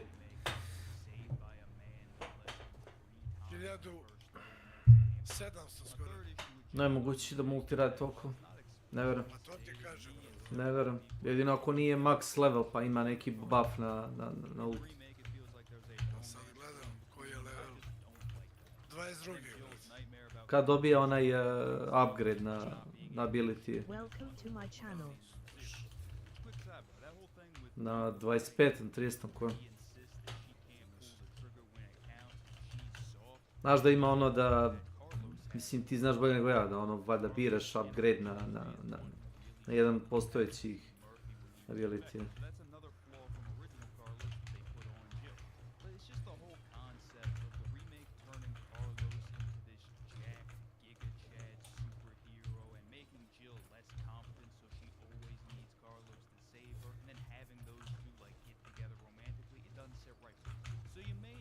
Outside of the swearing, every problem I have with Jill's personality stems from Carlos. It truly does feel like the team behind the remake only had one goal in mind, and that was to make Carlos a star. And they did it. Mission accomplished. The only thing people like about the remake is Carlos. But we've been focused on Jill for a bit, and trust me, there's a lot more to say about how the remake treats Jill, but let's switch over to Nemesis. My turn, bitch! Bastard's dead. Good. Fuck him. How is this fucker not dead yet? Shit, fired up. This might seem kind of random, but let's talk about pro wrestling for a minute. One of the most important aspects in professional wrestling is credibility. I'm gonna use two random names, don't look into it. If you decide you want John Cena to beat Randy Orton and you want him beating Randy Orton to be a big deal, you have to make Randy Orton look like a big deal. In the time leading up to that match, you have to make Randy Orton look tough to beat. So when John Cena does eventually beat him, it's impressive. But if you have Randy Orton lose every match he has up until that match with John Cena beating him doesn't mean anything because everybody does it. But here's the thing, if you have Randy Orton get absolutely demolished in every match before that match with John Cena, like nobody even has any trouble with him whatsoever, and then when he faces John Cena, John has to, really go to war with this guy to just barely squeak out the win, that makes John Cena look bad despite the fact that he won. Bringing it back to the topic at hand, if you look at OG and remake Nemesis, technically OG Nemesis can lose a lot more than the remake. And he can lose in some pretty undignified ways, whether it be getting blown up by a gas leak, getting electrocuted in a puddle, or getting pushed off a bridge. Conversely, remake Nemesis only loses to some pretty strong stuff. Rocket launchers, claymores, tankers full of oil. The only truly embarrassing loss is that Brad beat him knife only.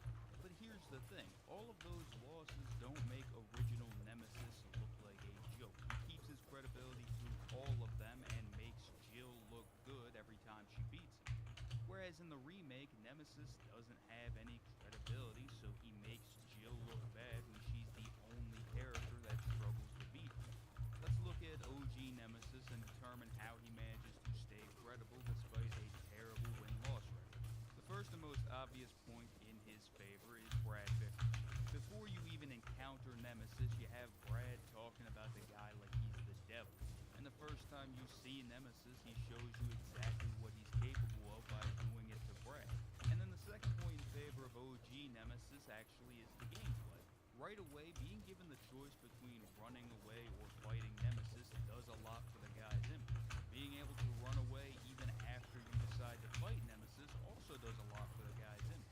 But what does the absolute most is that if you do decide to fight Nemesis, you'll immediately understand what Brad was talking about, because in the original game, he is an absolute terrorist. He has attacks with hitboxes so big they'll hit you through your iframes. He has MKX-style one-cancel combos.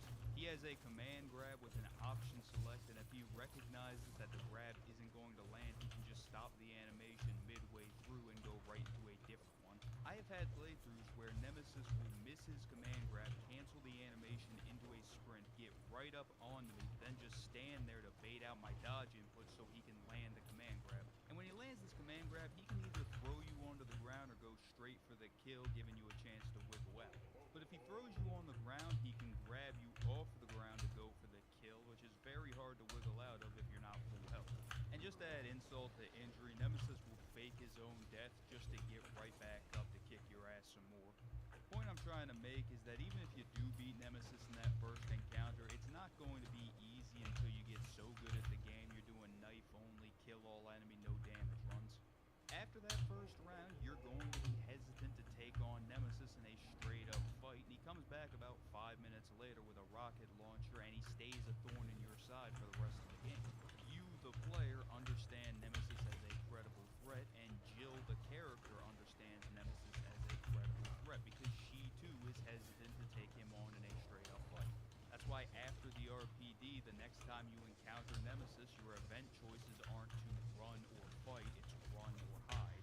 Jill is appropriately afraid of Nemesis and understands that taking him head on is a bad idea, so she has to outmaneuver him, outsmart him. Nemesis losing to these environmental hazards doesn't take anything away from him, it just shows how resourceful and smart Jill is. And on top of that, Jill is really the only one that's able to beat Nemesis in the original. Kyle's sacrifice does way less damage, and the most Carlos is able to do is destroy his rocket launcher. So OG Nemesis makes Jill look like a star, do is destroy his rocket.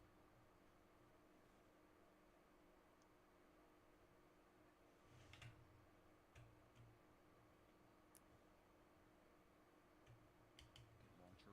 So OG Nemesis makes Jill look like a star, but in the remake, the only feat, the only thing that could give Nemesis any credibility is kicking Jill's ass.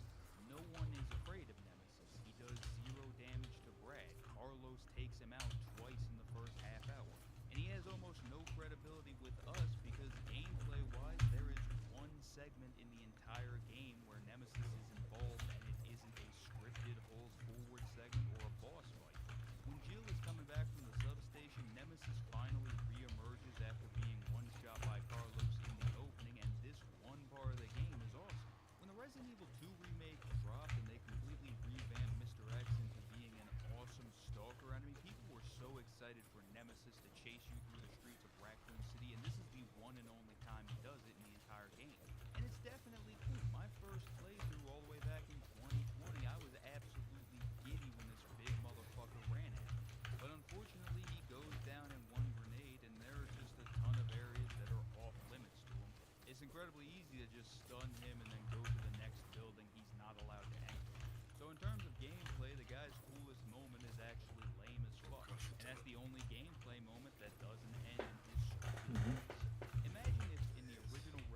Such. Oh.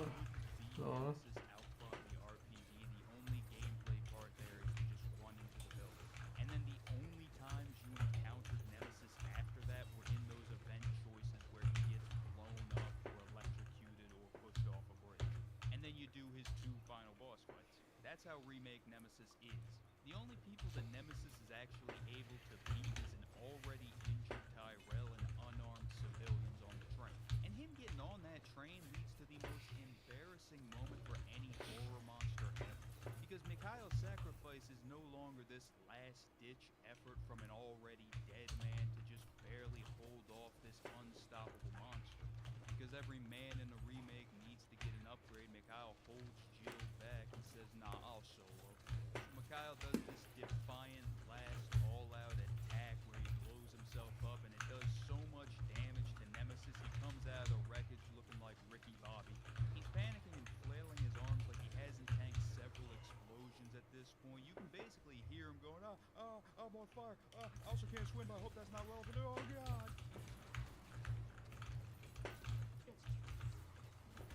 I said this in my original Nemesis video, I'll say it again. After Bitch can't even swim, he should have just packed it up. Because he already had negative aura, he already had no credibility. This is just the final nail in the coffin in both of those aspects. The only thing he had going for him at this point was the nonchalant gimmick. You have to think, every time he tries to aura farm, he immediately loses a fight right after. The only thing he had left was the fact that he never reacted to pain. But then he hits the one-to-one recreation of the Superman scene from Epic Movie, and it's like, oh, this dude sucks ass. We're all thinking that, and then Jill basically hits him with the GG easy. It's a wrap. Dude should have just went home. He basically just got teabagged. Him turning into a dog after getting dog walked the entire first hour of the game is just sad. And then in this new form, the only way he can land a hit on Jill is sneaking her from behind after she thinks the fight's over. OG Nemesis got Jill with the tentacle at the start of the clock tower fight, meaning that fight ends with a double KO. Also, in the original game, while Jill is incapacitated and Carlos is putting the vaccine together, Nemesis still tries to get to her, but in the remake, Dog Nemesis just fucks off for an entire day before randomly reappearing in the next 2. In a way, I'm glad he stayed away, because I really don't want Carlos getting 3 wins over Nemesis in the same game, but like, what was he doing? I guess he's just going around creating a bunch of Nemi friends, considering a lot of them start popping up even when Nemesis isn't around. Regardless, Remake Nemesis sucks, and that sucks. Because there are some things I like about this version of the character. The one part of the game where he actually acts like Nemesis is sweet, and he shows a lot of personality, which I like. You can't read into his face, but you can tell by his body language when he gets the flamethrower and the rocket launcher, he's very excited to play with his new toys. And even though I've been flaming him for it this entire video, the fact that Remake Nemesis does aura farm is extremely funny. Like the part in the opening where he drops down through the ceiling or chases Jill with the big slab of concrete, those both work for me. Or like another moment that's in the original game and the remake where Nemesis lets Jill think she can escape with the helicopter before blowing it up. Those are moments that show it's possible to have Nemesis playing around without making Jill look completely helpless or without having Nemesis essentially kill her but then just decide not to kill her. That plays back into the other topic of this video that I really do think Nemesis in the remake falls apart because Jill isn't treated with enough respect. Which I think makes for a pretty good segue for a transition into the next segment. I want to very briefly talk about the relationship between Resident Evil cutscenes and Resident Evil gameplay. See, Resident Evil is like a lot of games where if damage doesn't appear in or happen in a cutscene, it's not canon. Technically speaking, almost every Resident Evil game is canonically a no-hit playthrough. And that's not something that's harped on or really brought up in the story, it's just the only way to get around characters not dying from being bitten by a zombie in game. Same way if you're using like an infinite rocket launch or any kind of silly post-game weapon or costume, canonically speaking, the character isn't using those weapons or wearing that costume. If the damage happens in gameplay, that's not the character taking that damage, it's you. If Nemesis grabs Jill in the original Resident Evil 3, I can't blame Jill for that and say, oh, Jill got caught off guard there. No, Jill didn't get caught off guard, I did. It's not Jill's fault if I suck at the game. And that's why I have such a big problem with Jill constantly getting her ass kicked in the remake's cutscenes. because a character's performance in a cutscene is entirely on them. And every Resident Evil character gets their asses kicked in a cutscene occasionally. Leon gets knocked out and infected in RE4. Chris, Sheva, and Jill all get their asses kicked by Wesker at different parts of RE5. Even in original Resident Evil 3, Jill nearly dies after being infected by Nemesis in that cutscene. But in the 3 remake, Jill is getting ragdolled constantly. The only character who catches more of an ass whooping in cutscenes than the remake Jill is Ethan. And part of Ethan's charm is that he kinda sucks. Ethan's appeal is that he's just some guy. Of course he's going to get absolutely brutalized when he steps into hell. But Jill is not just some guy, she's Jill fucking Valentine. So when she gets the dog piss beaten out of her in the remake, it just makes her look bad. Plain and simple, Carlos, Brad, Mikhail, Nikolai, and us, the players, should not be out with Jill Valentine. If this game is my first exposure to Jill Valentine, I'm walking away thinking she absolutely sucks and should never appear again. Give me a Carlos game. But I know better, and I know Jill's better than this. I'm not going to get mad at her for putting up a poor performance because, sorry to break it to you fellas, but she's not real. If Jill looks bad or looks weak, it's because a team of developers made her look that way. And whether or not that was their intention for the entire game, this whole little segment here has been me building up to talking about one cutscene in particular where that was definitely their intention. A cutscene so fucking humiliating that before I can even complain about it, I gotta put up a content warning. Jump to this time code if you don't want to hear me very casually talk about sexual assault. Jump into this time code will skip you over this segment and take you to the second most humiliating thing that happens to Jill in the remake. For the rest of you sick bastards that want to hear about it, without further ado, I was raped by a bug. if you've already played Resident Evil 3 Remake, you immediately know what I'm talking about when I mention the bug. But if you haven't played Resident Evil 3 Remake, there is a mandatory, unavoidable cutscene of a bug face-fucking Jill and dropping a parasitic load down her throat. If the way I just described that makes you uncomfortable, good, because that's exactly what happens on screen. Right off the bat, I want to clarify my issues with this scene are not the pearl-clutching variety. I'm not sitting here watching this saying, think of the children. I've seen people defend this scene by saying Resident Evil is a horror game. Horrifying shit has to happen, and I agree. If this was just the bug's death scene, I'd be totally fine with it. If this happened as a result of poor gameplay, then it's not Jill getting face-fucked to death, it's you. But this happens in a cutscene, and like I mentioned, a completely unavoidable cutscene. This cutscene is so unavoidable that Resident Evil games usually have an achievement for getting through the whole game without using a healing item. But Resident Evil 3 Remake has that same achievement but allows you exactly one herb because you have to use it to heal the parasitic infection from this cutscene. This cutscene was so important to the artistic vision of the dev team behind the 3 Remake that they had to bend the achievement around it. I just want to remind people, this is Jill's first appearance in 8 years. For all those new fans that came in with the Resident Evil 2 Remake just a year before this game came out, this is their first exposure to Jill. So you play through the opening where Jill is getting ragdolled by Nemesis and needing to be saved by Brad and needing to be saved by Carlos and just looking bad all around. And then about 5 minutes after you take control of Jill, she gets raped on screen by a bug. Now, I don't gotta tell you that having that happen on screen, completely out of your control, completely unavoidable, is disrespectful as shit to the character. It is a total humiliation that can only be carried out by a development team that has a clear and utter contempt for Jill Valentine. And if you think I'm overreacting, imagine if this happened to Leon. They would never do this to Leon, no matter how much his fans would enjoy it.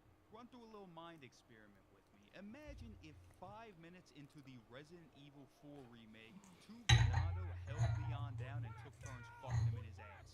Imagine if before you even got to fight Dr. Salvador, the most iconic enemy from the original game, 2 regular-ass enemies did Leon like they did Marcellus Wallace in Pulp Fiction. That brings up another point. You know, Jill getting caught off guard and getting the shit beaten out of her.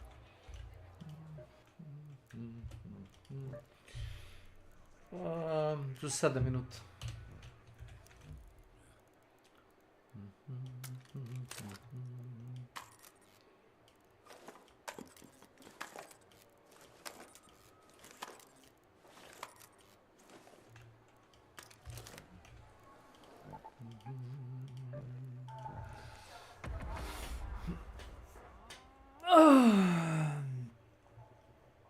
Zvaću te čim probam shotgun. Hoću da vidim kako radi spread na lutki. Znaš da imaš trening onaj kao nivo.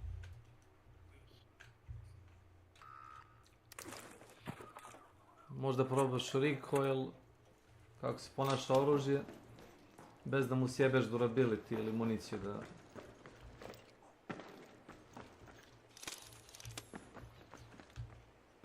Znači...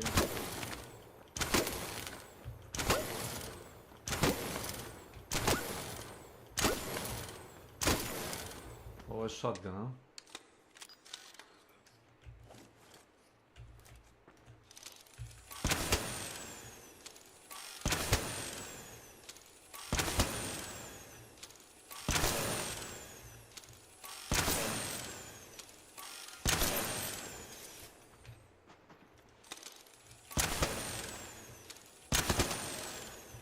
A možeš i da nacilješ u glavu ako ćeš s ovim pukovima.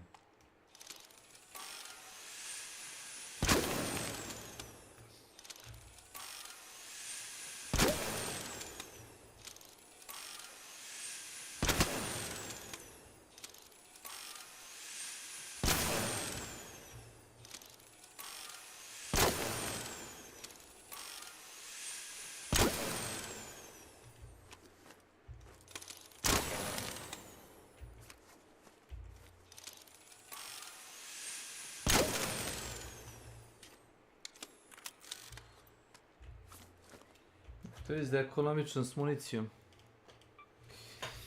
Imaš 8 šotova. A? Nisam ja uopšte igrao. Pa trebao si napraviti sebi jedan. Ja sam imao 12 onih, kako se zove, od onoga šredera motora, ali džaba kad nemam da pravim shotgun, da mi ne treba.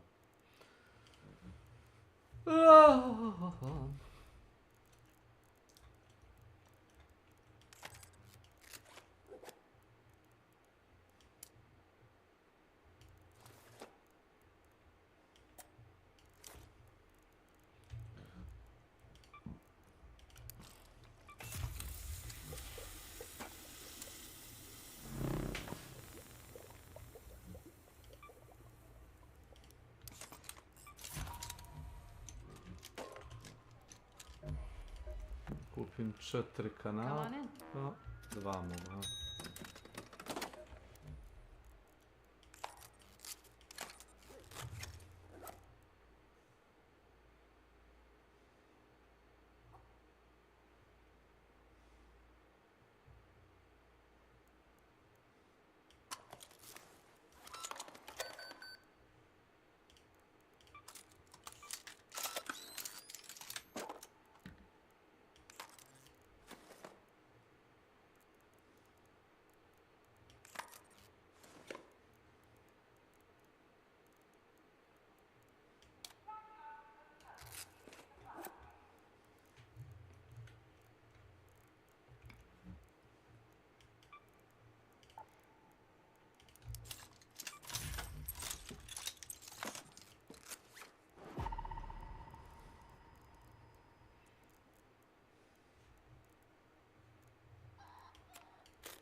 Za 3 minuta.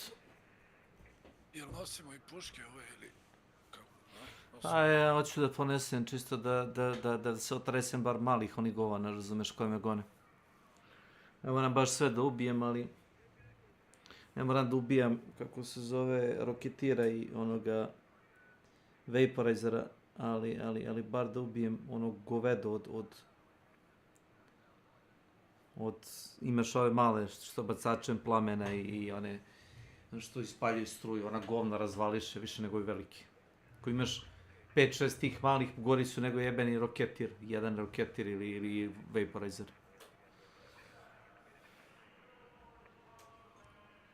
Ono, sad su ubacili da u patrolu idu ona jedan s bacačem plamena i ovaj jedan sa strujom. Ako te ovaj uvati na struju i zakočite, ovaj te spali život.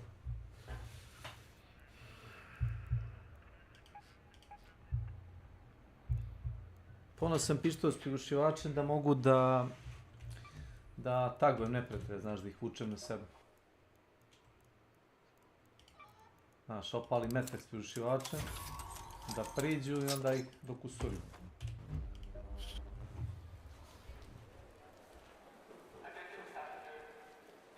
Onako, dosta jeftina varijanta. Nosim najskuplje oružje u igri koje trenutno možeš da nabaviš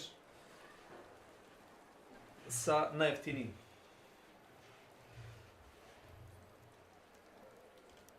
See destination, minut i po, onda odem na toalet.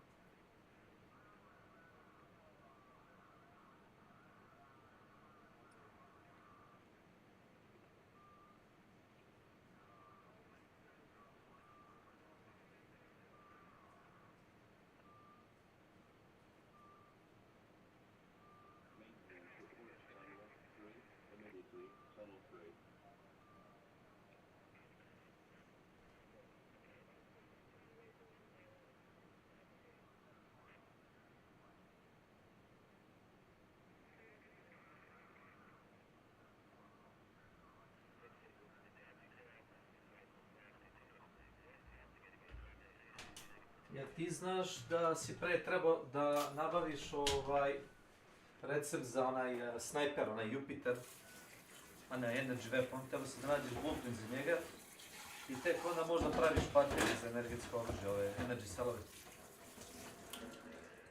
A to je bilo pre. Sad su stavili da možeš od levela 1, čim možeš na gearbench onaj, da praviš municiju, možda praviš te baterije. Što nisam znao zašto su to radili, znaš, zato što opet moraš ubiti kraljicu. Sad ne moraš ubiti kraljicu, možda ubiješ vaporizera da napraviš sebi shotgun ako imaš blueprint. Ready? Si uzeo sve? Yes. No, yes.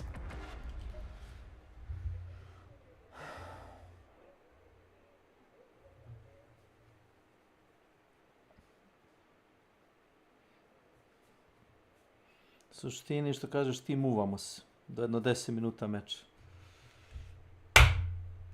Ništa posebno.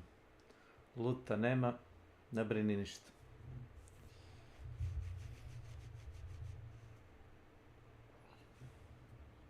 Čak nije loša taktika što sam gledao da onaj lik uzme, mada ja koristim pištolj za to, isključivač.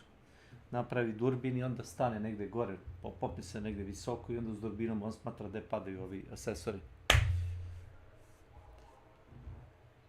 Onda obično pištolj mi je dovoljan za quick scopovanje, da osmatram.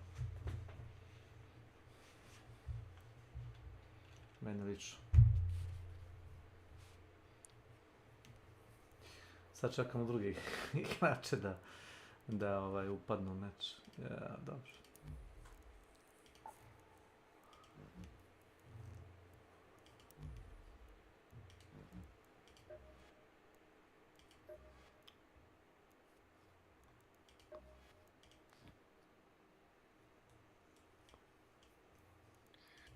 Ajde igrači, wake up. Wake up, samurai. We got a city to burn. To? Yes. Išao konaba rezat, ima drugo jakno se. Da im. Drugačije obučen. Za šankovo, ne? Ja, to kad si to uočio, nemam pojma, može biti. Prošle sezone, drugačije bi obučen. Mislim da je to onaj, ako odeš na Raider deck, na prvi Raider deck, mislim da je to onaj prvi skin, onaj crveni, znaš. Bukvalno prvi. Samo ima crveno jakno. Imaš više tih color skema. Mislim da je to crveni.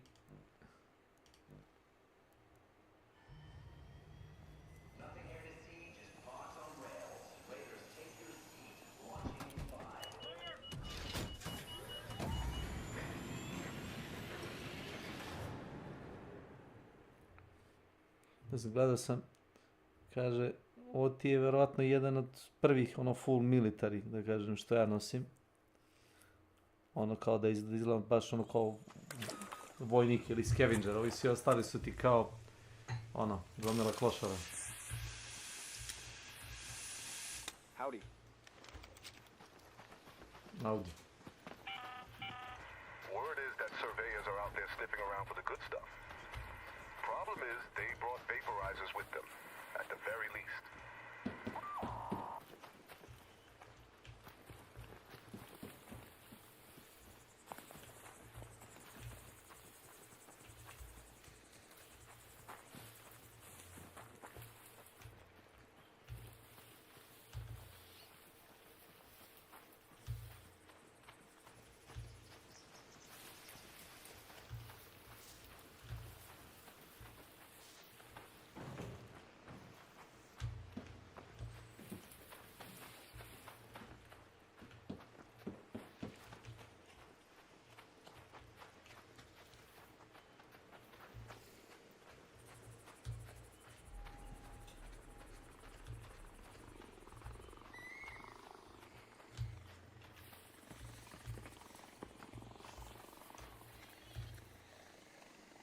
Tamo staneš pored drveta. Levo ti je spawn, tamo pored tebe, levo. Uz cestu. Pa ima i desno, ali levo najčešće silaze ovdje dole.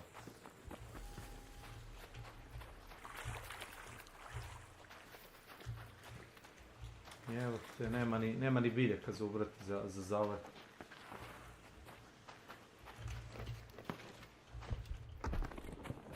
Aj, dobro.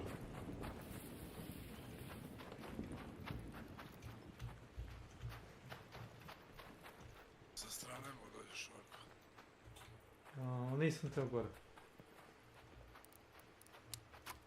Imam 3 zipa, ali neđe koristim bez veze.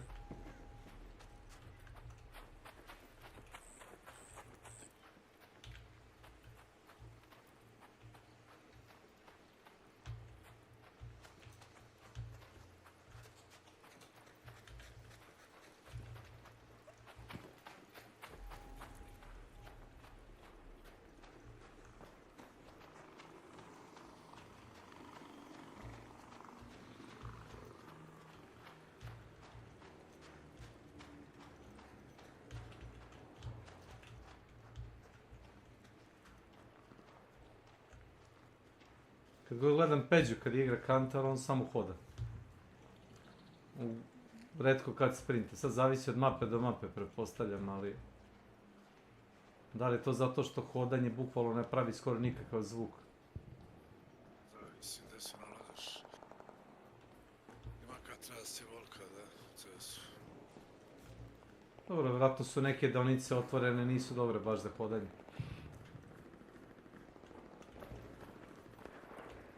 Negdje sam mislio na sredini mape da odemo i tu da osmatramo.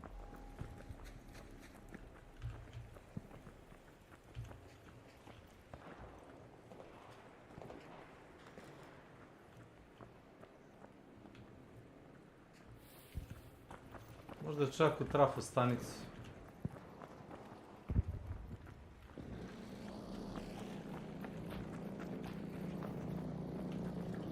There, by that building.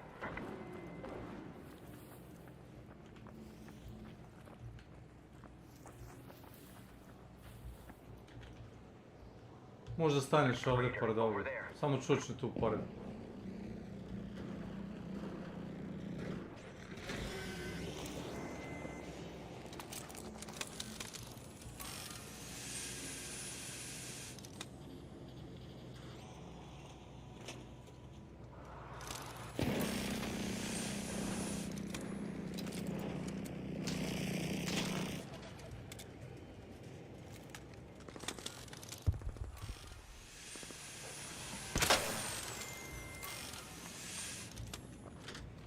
Ovo tređemo radi fin damage.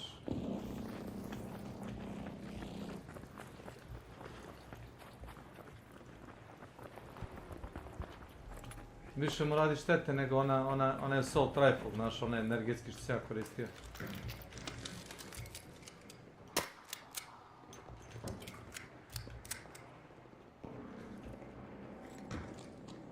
Pa može i gore, ni gore nije loša pozicija, samo...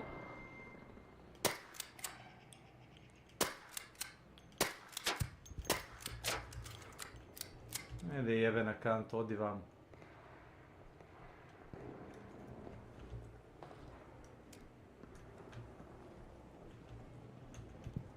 Ti gledaš ponekad kad to izgradi iza nas desno.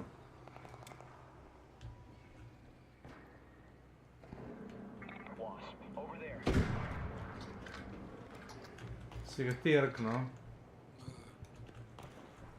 se natežem s njim pištoljem pola sat. Ma da bre, samo jedna granata u glavu, bap mrt. Wow.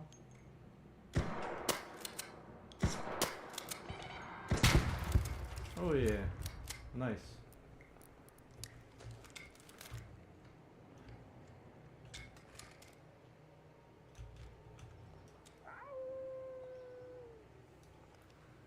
Ti li mjaučeš?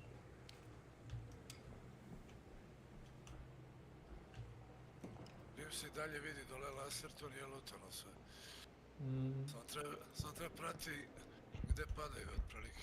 Vjerojatno se ponavljaju ti sponovi. Vaporizer, down there.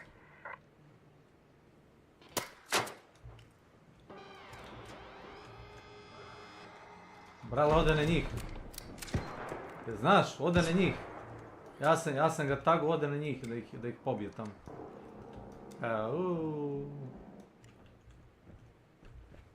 Bad luck.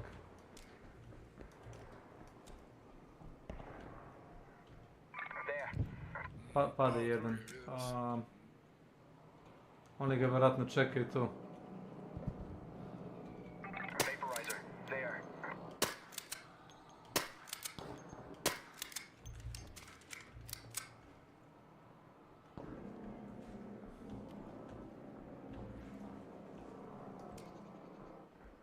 Ovo se setim, gdje su mi onda bili kad si uzeo na mapi ovdje? Tačno ovdje. Over there. I išli smo kad dole.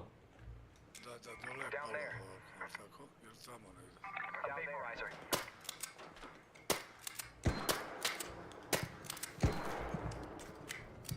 A, uključuješ ti, odlično.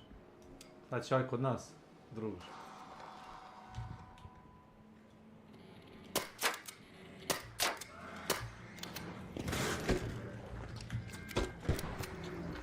Pazi ti s krova. Sve mislite da skočiš dole.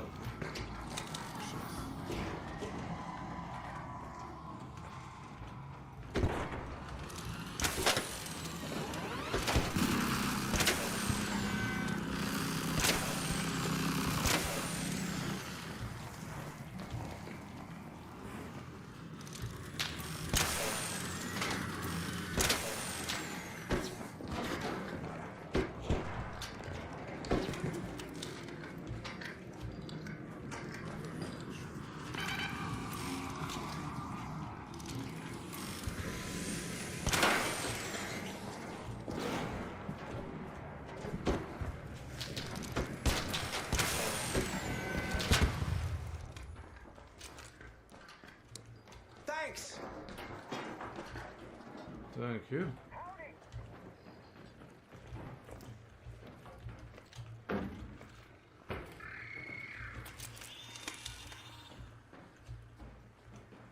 Watch out, guys.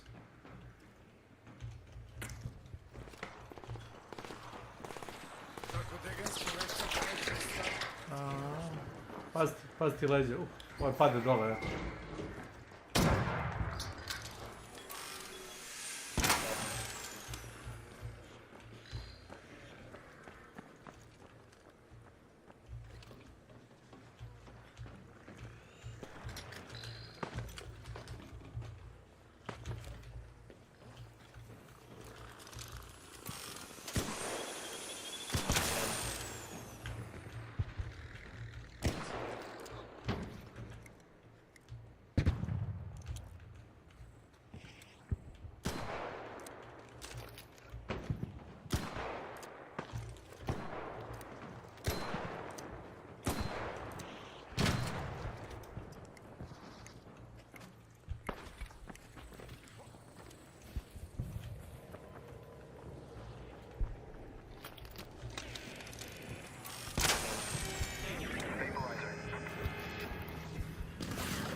Udari jedan zavoj preko toga.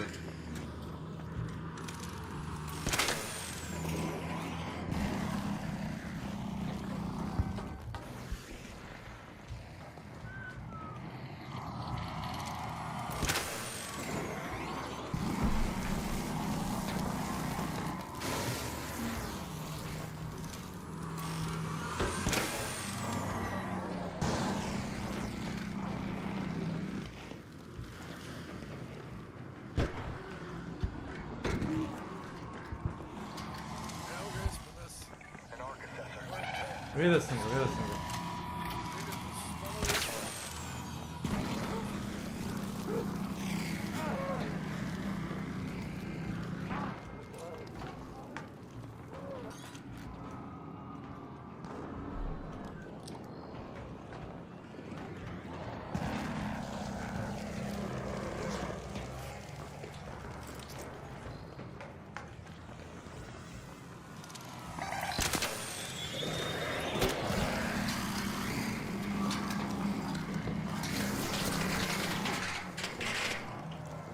A znaš šta te gađe? Onaj vas.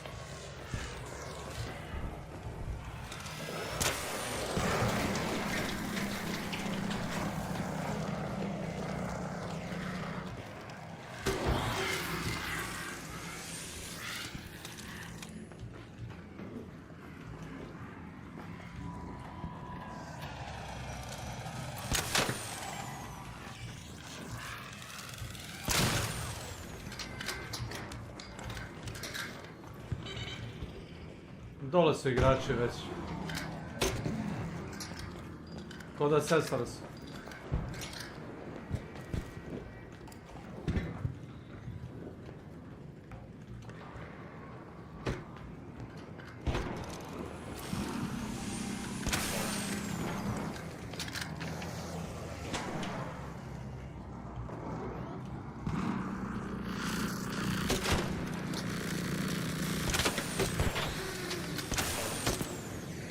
Pazi kamer.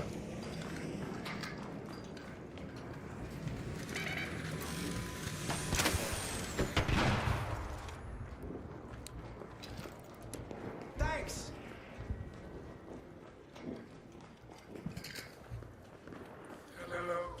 Hello.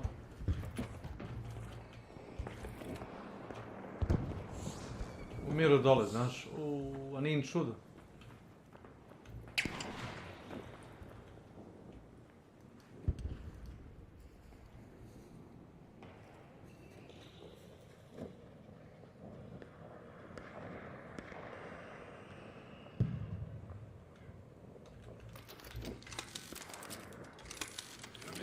Opet da se sponovi tu, znaš, kroz...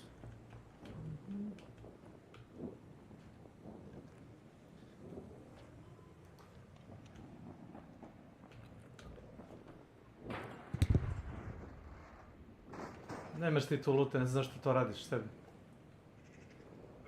Što, brate, da mogu da pravim, ostaću bez čarđara, ne trebaš reći.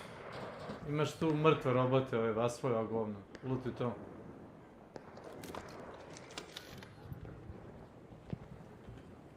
Ja bi bio oprezan, jedan snajperski hitac mi je prozio iznad glave, ne znam da li gađao Arka ili gađao mene u glavu. Nemo ići tamo. Čuješ?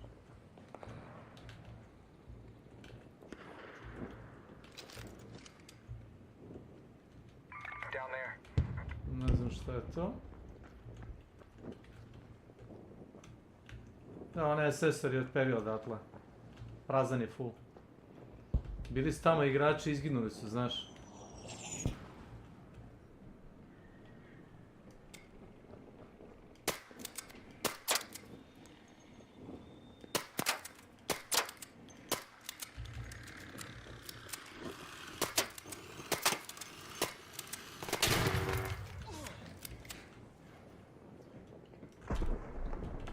Salvageable parts. There.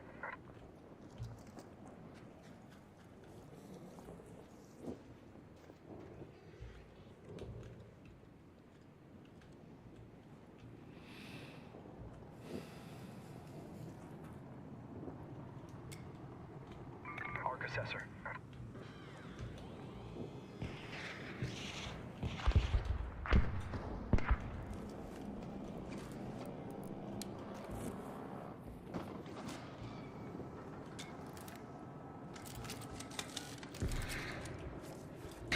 suštini rekao sam ti već oti se igra čekanja.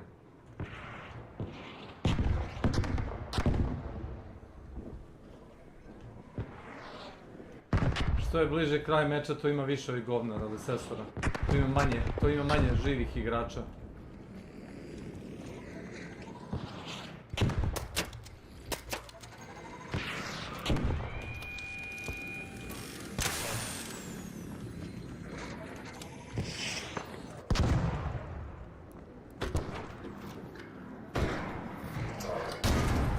Bravo.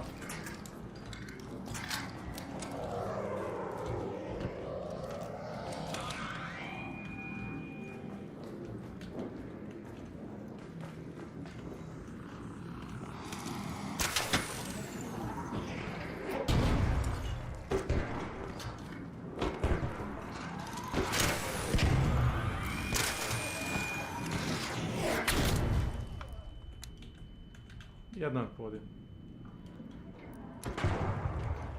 Bravo. Thank you.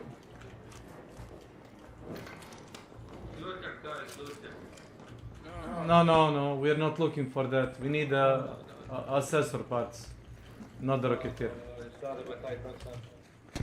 Yeah. That's not the fish we are cooking.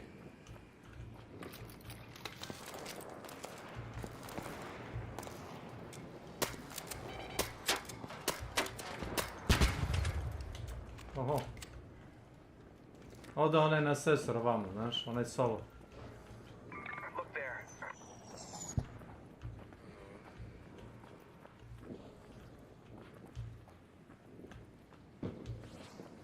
Tamo je umrla jedna ekipa. Evo hodaš ovi žicom. 2, 3, 30 tamo.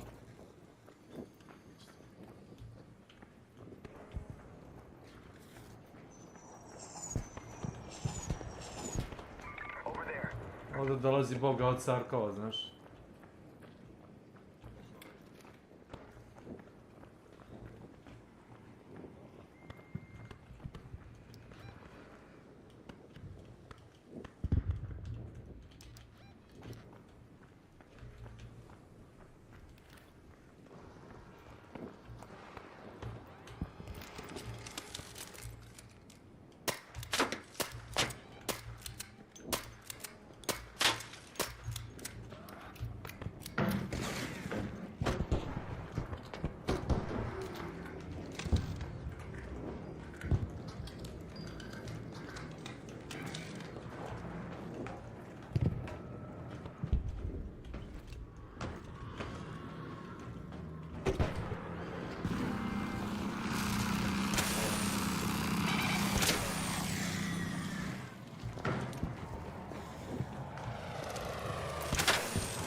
Hello. Watch out for that guy.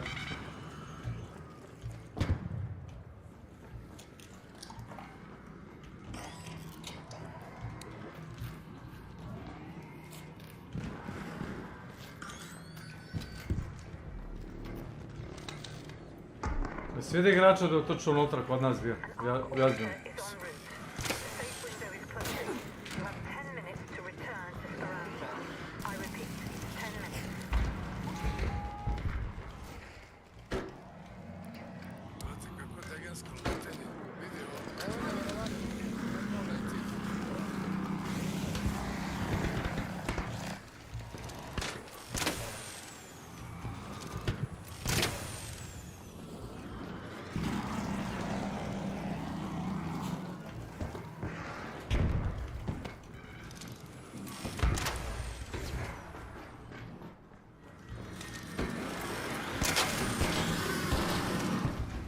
Pazi, roketir.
Evo, ovo smo čekali otprilike, vidiš? Dole.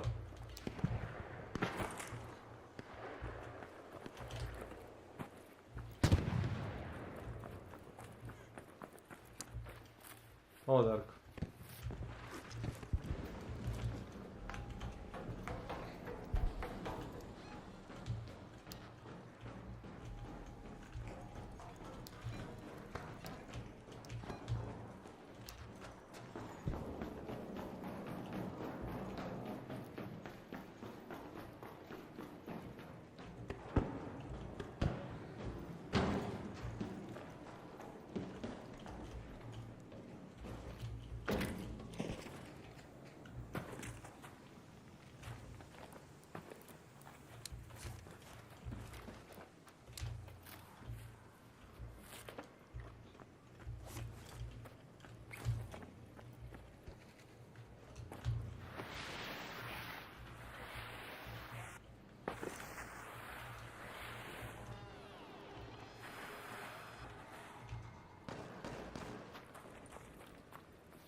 Bjež, bjež. Bjež, veruj mi. Be careful.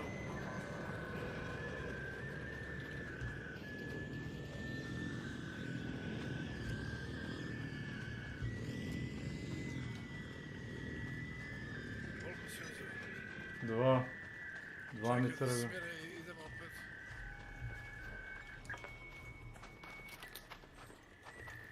Yeah, you can load that one if you want. Čekaj, možda ima onaj tamo dole, znaš.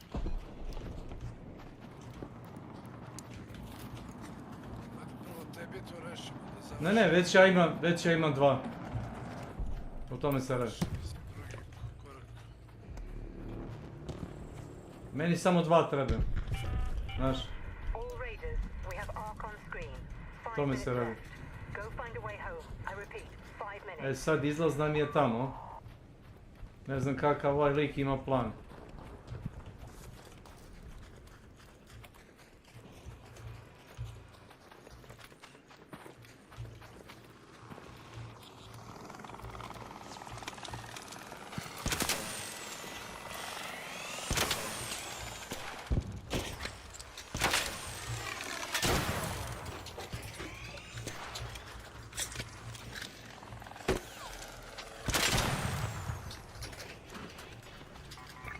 Lute ga ovaj, bolje bi kuglicu.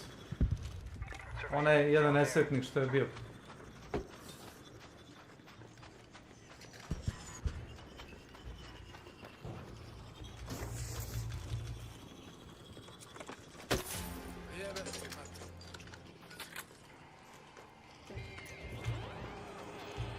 Drži ovo. Možda napraviš shotgun. Opa, ovaj puca u nas kanda, znaš? Snajperom.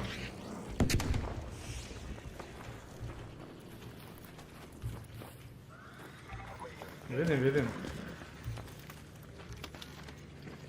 Ajde za mnom.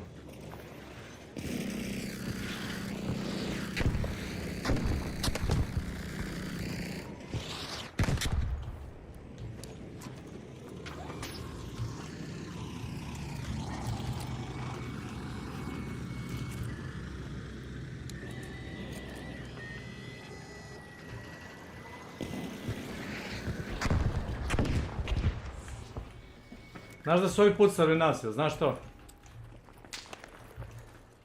Nice try.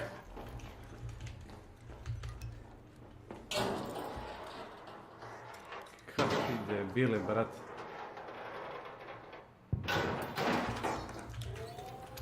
Znaš da su bili rešili da kampuju izlaz. To ti je jedan od ovih ekstrakta, znaš tamo gdje su oni dvojice bili.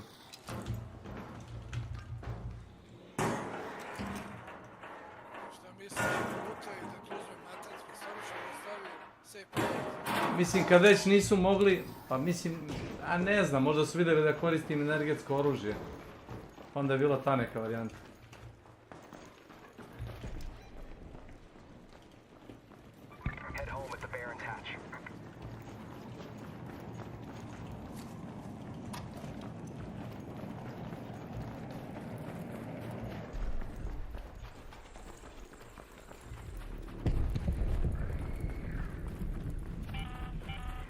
Ne znam da li mi veruješ da sam skinuo armor da bi trčao brže.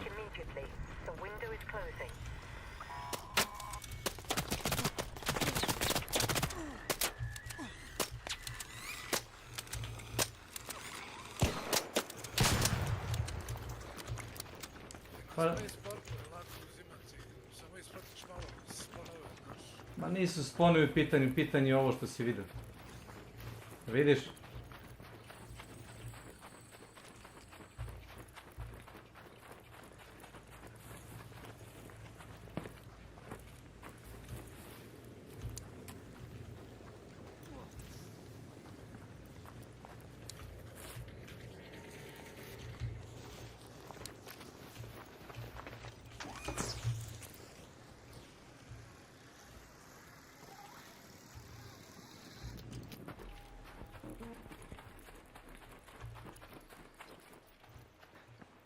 Kao što ste rekao, skinuo sam armu, ne bi li trčao brže, znaš.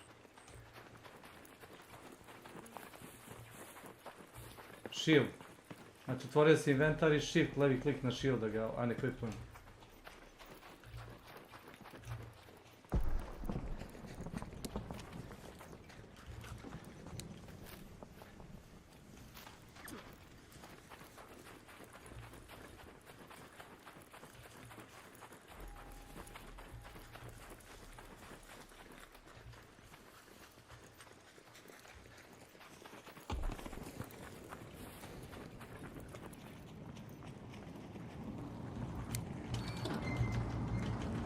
Brz, samo use. Zašto bismo mi tamo, kažem ti. Znači, već sam vidio da nije slučajno bilo. Jednom je isto tako nije bilo ni jednog arka, metak mi proletao bi iznad glavi. Onda sam se štekao, nisam teo da izađem, znaš. Nisam bio siguran šta se dešava. Sad sam bio siguran 100%. Jednom je slučajno, drugi put je namjerno. Nije gađan nikakvog arka, bukvalno metak proletao u pravcu nas dvojice. Pap sam promašio. Jao. Eto, rešio si drugi korak. Yes, but... Sure. Sad ide seks, ono 13. Čega? Asesor unita? 18 treba, čoveč. Kako ne? Pa slikao sam. Super, to... Da... Znaš šta da mi slikaš, a vidim i sam.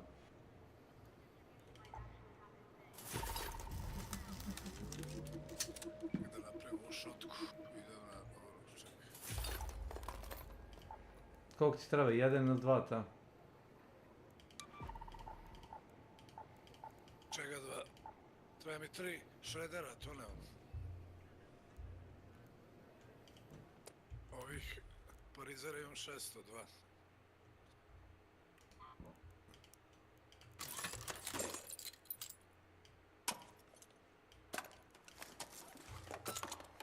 Brate, čime ste ti koji bave stvarno?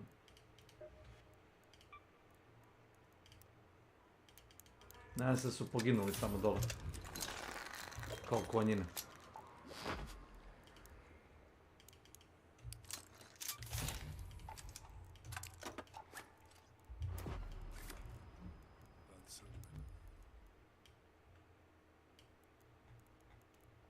Kad pred kraj meča sam bio skinuo kad smo krenuli da trčimo ka izlazu.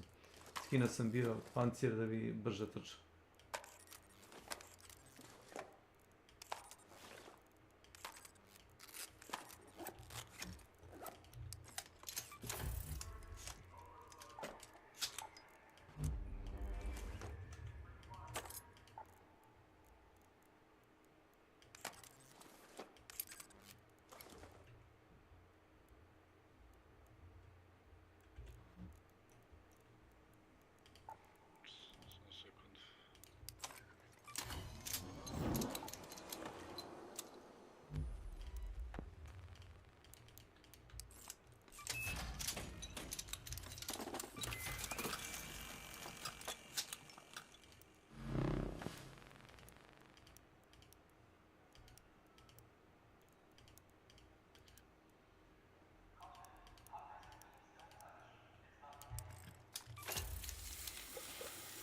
Ima oni misli da su ljudi retardirani, šta? Najbolje je da pokupim taj kor i da ga na izvolte nosim, razumiješ, da me neko luta. Prijetno, dođe, ne bi ni ušao u meč.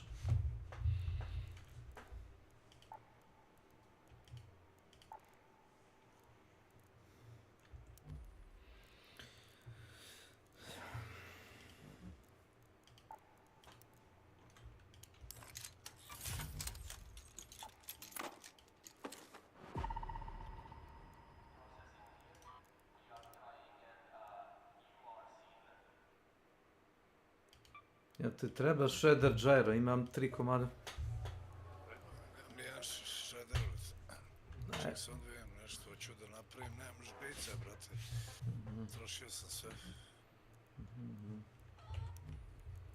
Pa ponesi jedan ključ pa ću ti dati 3 shreddera, otići ću na Berry City, izaći sam. Pretvorim žice u rubber parts. Imaš kod Celester kupi žice, 10 komada. Nemam semenke. Jel imaš zelenih biljaka? Ne, u stvari, imaš i bilo koju voćku, možeš da je prodaš semenke. Nemam da sam petlo jebeno. Da sam 4 žice. Evo, korica i hvala. Da vidim samo da ripera ovu pušku. 3 advanced.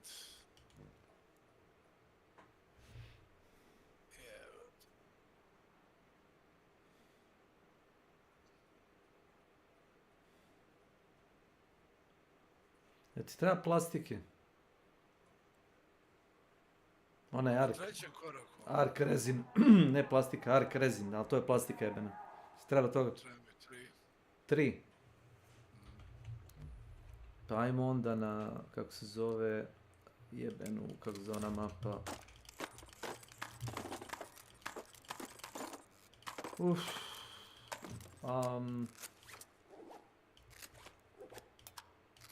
Kako se zove ono, obavijest. Stella Monti su one Volt. Imaš tamo one sentrije, svaki sentri ti daje plastiku, to znaš.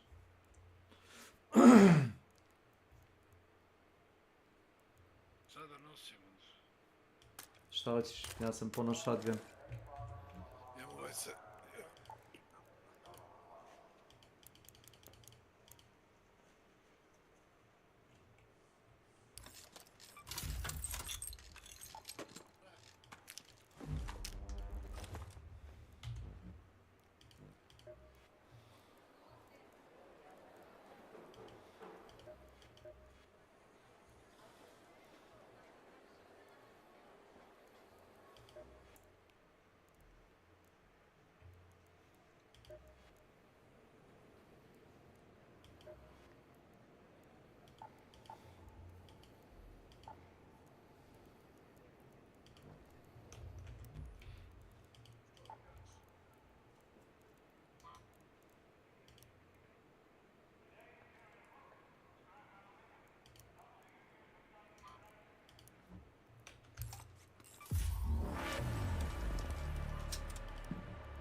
Still keeping busy, huh? What is it? Not bad.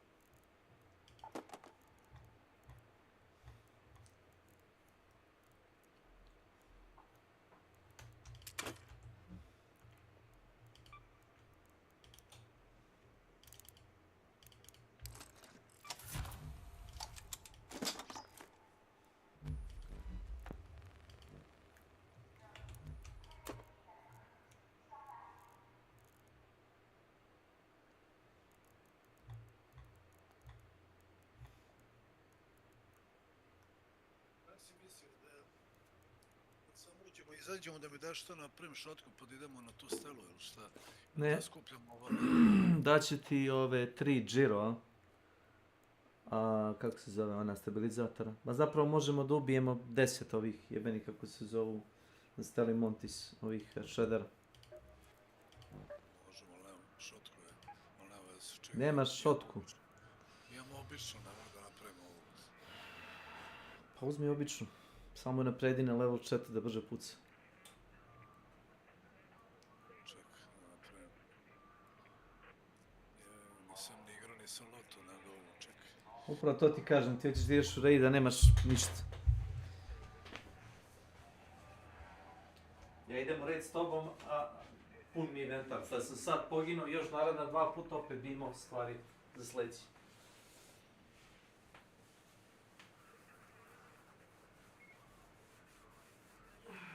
Kažem ti, od pare ne lutam, samo materijal. Evo, treba mi Robert Parts, jebe mater. Šta si dao, shield rechargera? Da napravim metalne delove, da upgradujem šotku jebote, na level 2 mi je. Nema već, ajmo. Uzem municiju za šotku. Morat ćeš da kupiš, pošto te košta metala da napraviš. Pa kažem, da bi napravio municiju za shotgun, imaš da je praviš, to znaš. Da bi je napravio, treba ti metalni delovi. Da ti metalni delovi i hemikalije, ako se dobro sjećam. Ajde da uzemo to i imamo više šotku. Samo semenke i, kako se zove ovi mitraljezi, ovi sentri. U onome voltu, ako se sponi mitraljez ima dobru šansu da ti, znaš, oni kao sentri što gađe. Oni imaju dobru šansu da ti bace plastiku, taj rezin, ark rezin. Treba još 3, onda ostaje 18 Matrix. To ćemo raditi narednih mjesec, 2.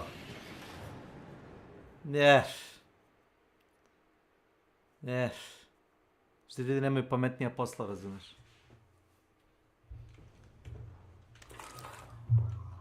Ti što su ostali do zadnje sekunda nisu ni bili da lutuju, nego su stali da nas lutuju.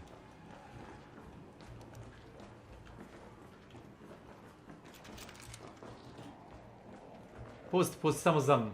Pusti. Nije važno.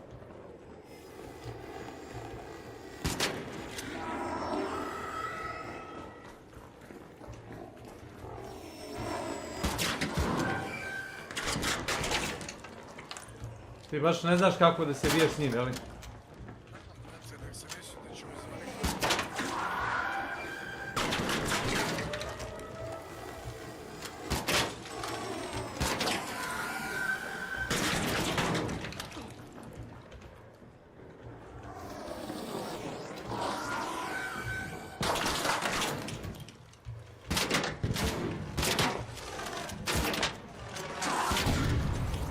Ja sam mislio ćeš ti ga gađaš, ti si healov. Eto, lutuj ga za one delove. Evo dao mi plastiku. Plastik. Mislim jednom mi baci. Pa nikad ni ne da više od jedne. Za 5.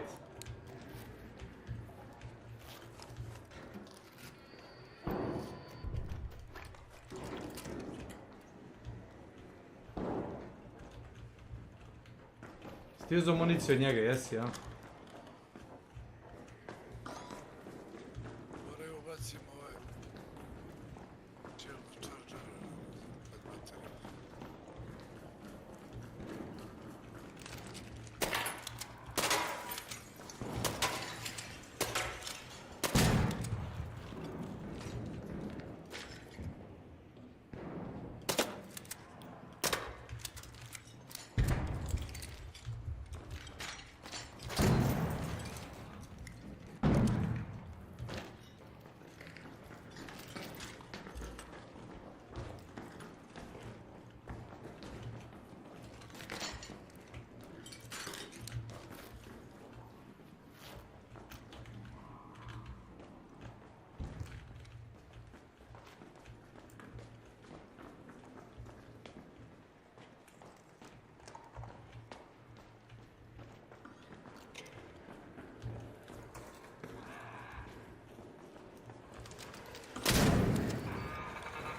Hello.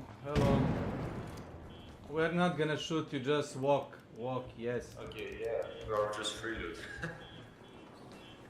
We were into the... Have you been to the Vault Seed? No, we just... Okay. Good. Yeah, good luck.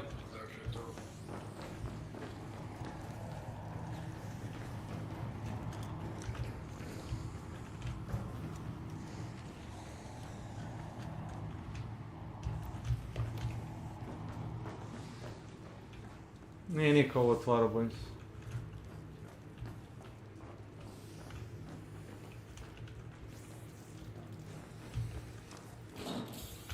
Evo ti.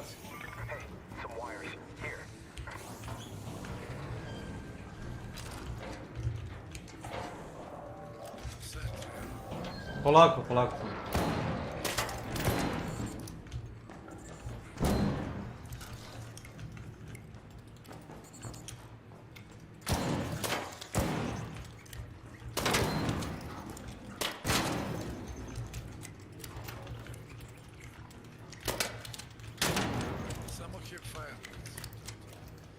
Pa.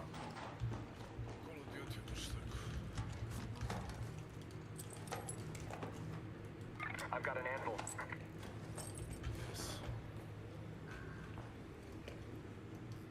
Darko!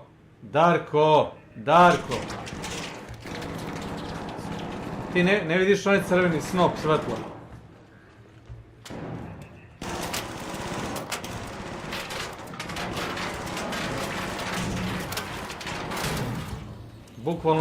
Bukvalno te crveni snop, nišani, Jarko, pomerit ćeš se.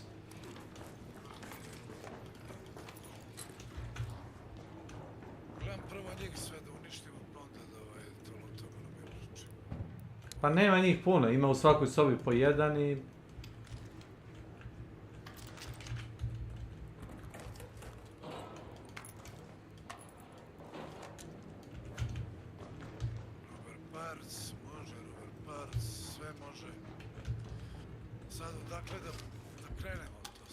Dakle, hoćeš, otvari.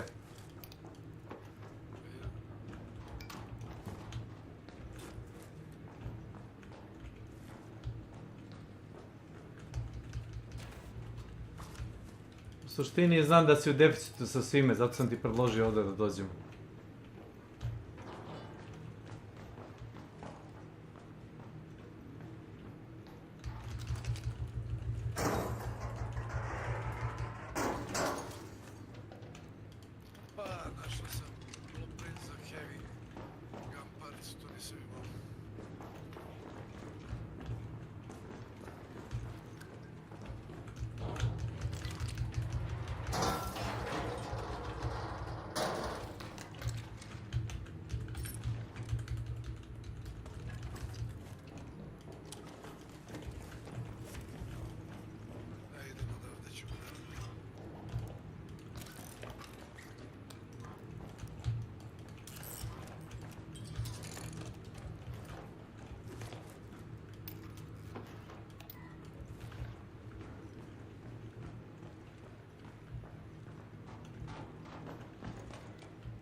Svi još šta se navali na vrate glavna, kod skoja smuši.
Koliko ono beše ide ovih 100 jedan slot ili 50? 100.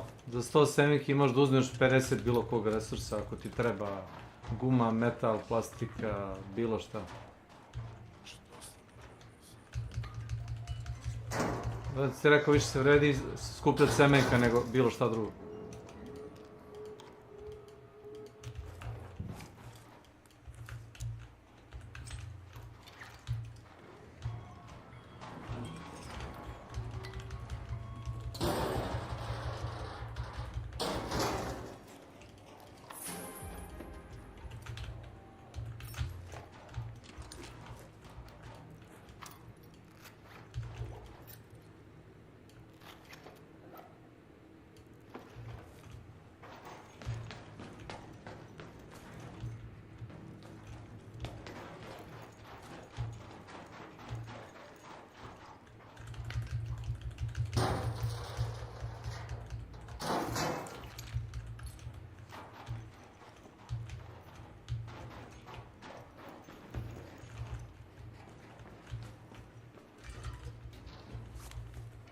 Vrata ti ne bi savjetovao da otvaraš dok nisi spreman da izađeš. To su ova. Jednom kad ih otvoriš ne možeš zatvoriti više.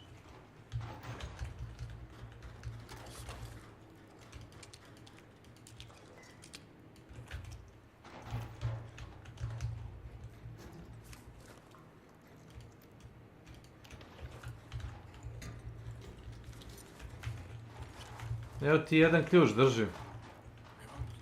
Ne, napravio sam ga sad. Malo neđe na čisto, evo ti. Napravio sam ga od senzora, evo vi kako se zove, metalni delov. Ne znam da li smo sve prelutali, imam 61 semenku. Daću ti ja moje. Gledam, da sam nešto propustio, mada ja mislim da nisu. Nisi. Da smo ušli.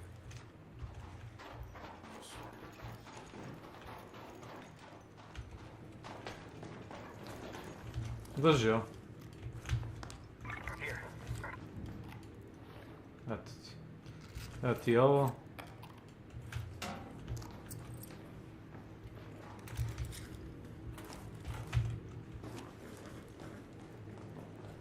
Da bi mogli da idemo ubijemo redera. Pa jedno 5-6 šredera da ubijemo, da. To bi moglo se uraditi.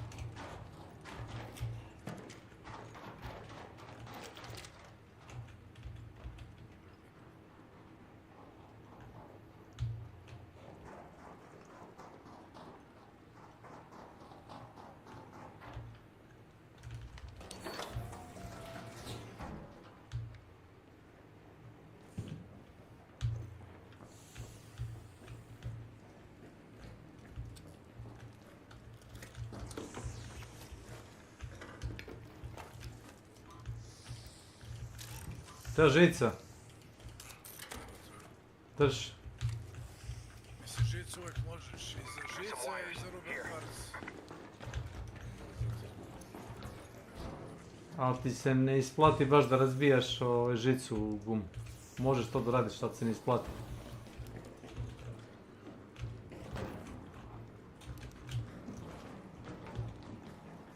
Bi ti rekao da ostaneš nazad.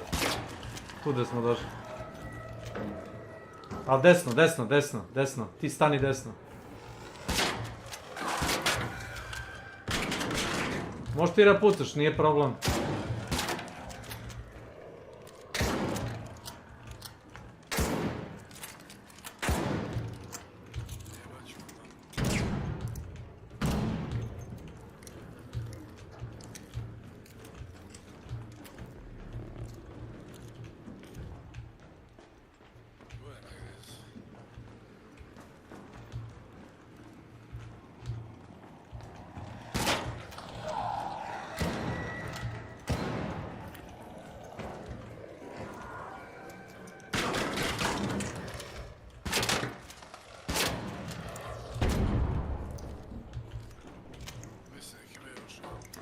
Ima, ne boj se.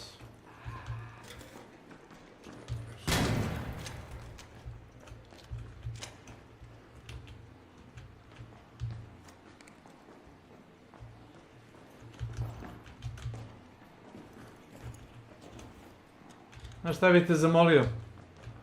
Da ga lutuješ komplet. Ostaje mnogo dima, ne vidi se ništa u prostoriji. Imaš mnogo lešina, ne znam da li si to primetio.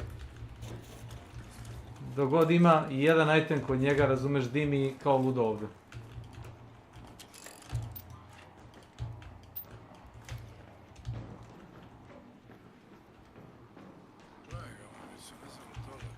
Ne, tu je, stani. Tu je.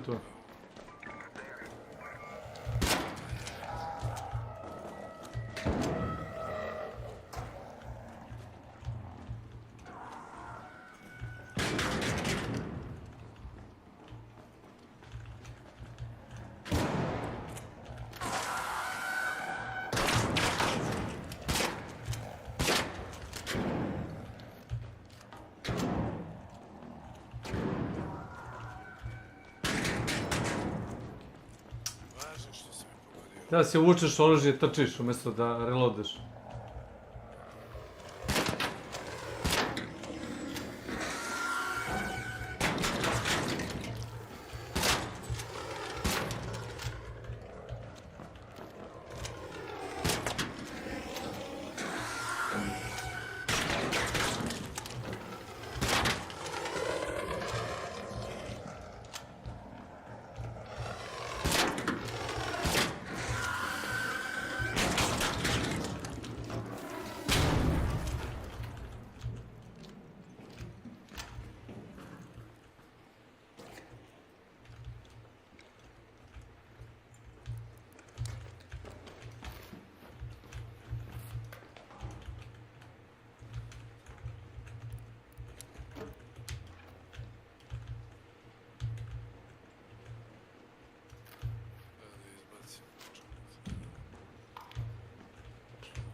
To je što neće za meni.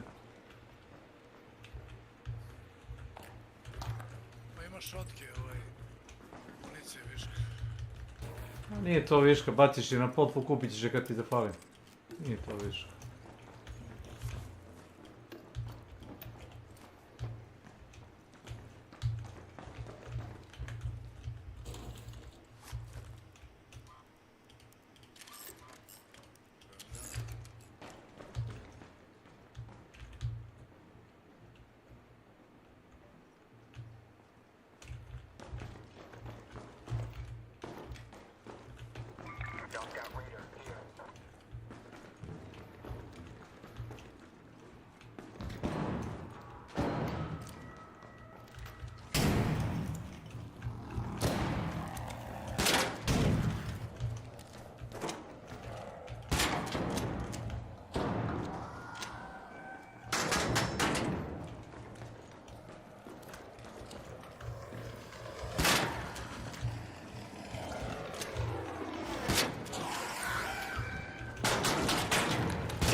Možeš da mu bejtuješ napade. Dotrčiš do njega, čuješ ga da počne da pumpa, odmah iza ćoška pobegneš i spali napad u prazno.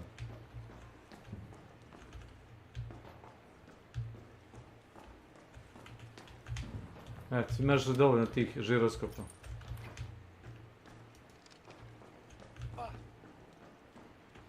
Ja kad uđem ovdje da ih bijem, ja bi ti sad to... Ja bi ti sad to 6 komada da uzmeš, to ti je 2 puna staka. Šta će ti ovoliko ovi za staminu, Leber? A zato ti idu sve hemikalije, ovo košta pun kurac chemicalsa, znaš?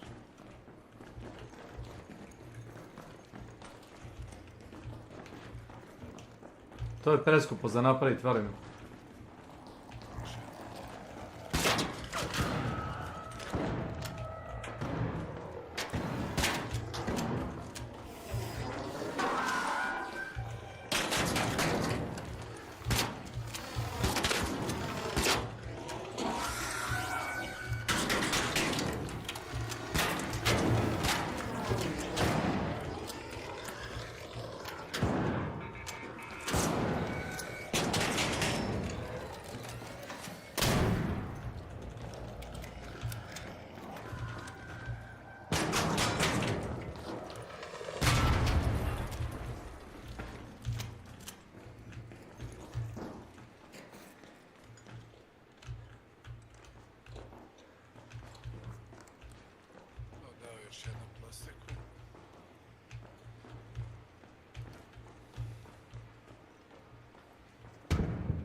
Šest, nabaviš i dobar si.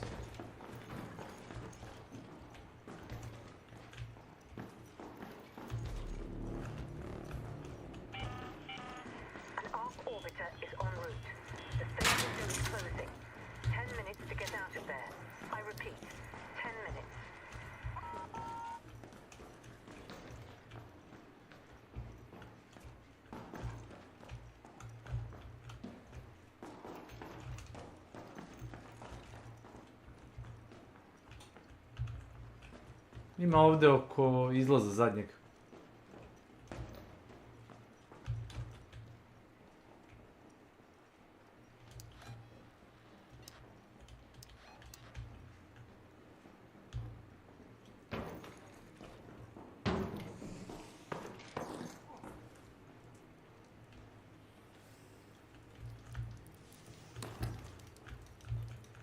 Šta radi?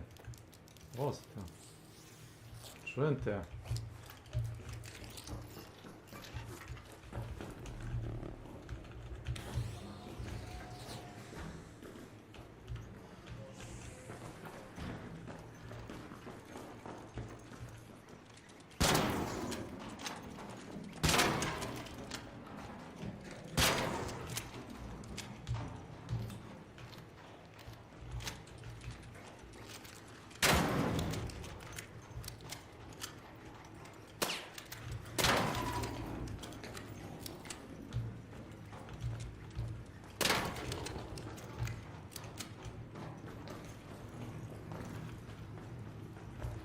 Šta, nema mi treza, a? Imam realne plastike. To znam. Šrederi bačeni.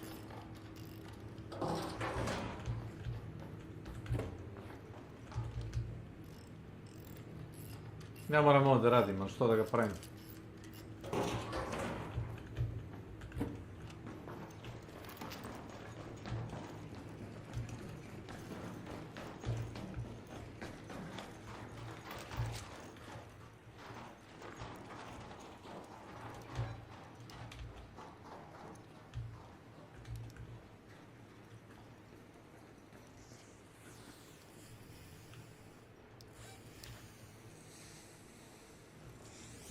Blizu ovoga dela mape imaš 2 ekstrakta. Jedan je skroz pravo, drugi je dole ispod one Cultural Archive-a.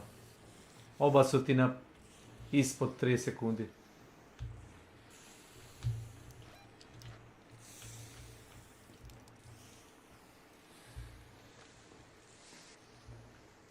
Ovdje treba imaš shredder.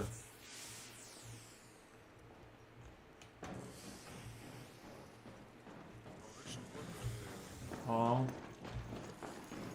Ili pravo, na primjer. Ček, samo nazad.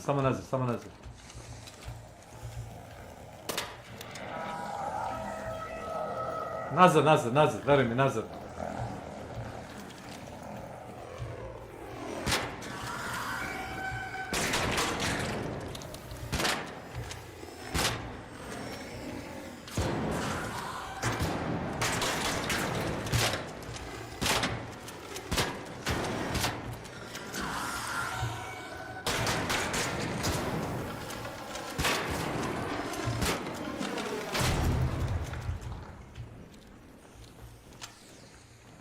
Tamo na sred hodnika nemaš ti da pobegneš, znači izvučite ko... Sito.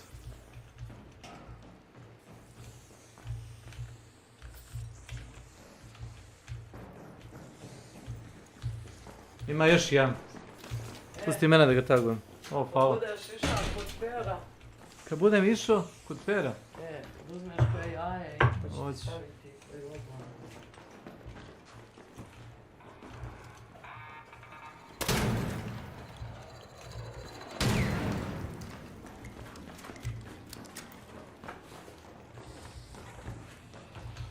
Šta treba? Kafa? Treba kafa?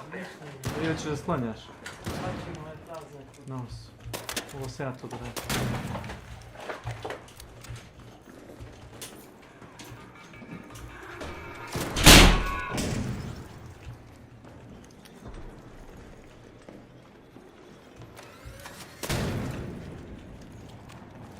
Imaš tu kod ovog sentrija što je pao. Mamo mu jebe. Sentry zna da ti ima turet. On zna da ima plastike.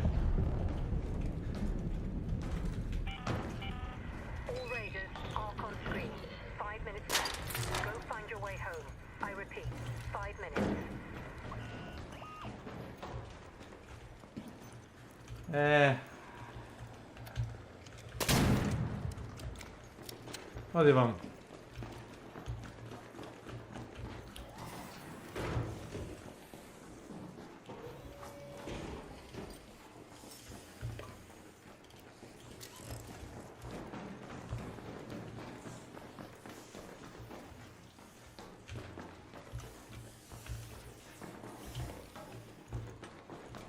Evo ovako. Izlaz ti je dole niz kanap pa pravo. Kako gleda okno, samo ne moraš ići. Ne, Darko. Pokušaj da kažem da je tamo izlaz, ali ne moramo još da izađemo, čovječe. Jer ti treba još jedan rezin. Pa znam, pa...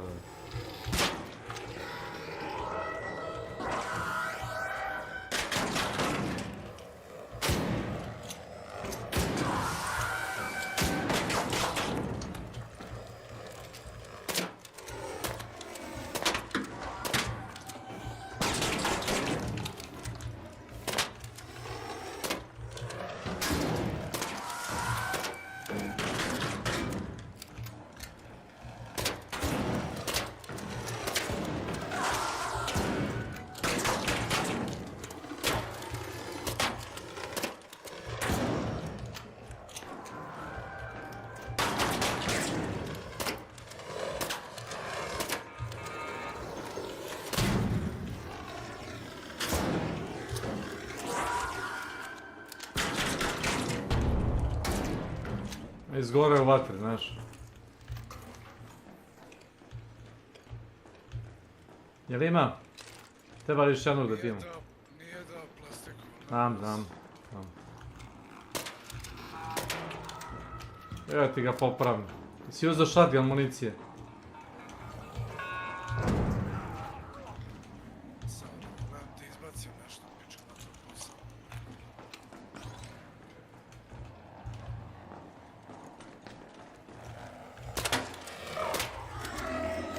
Ne.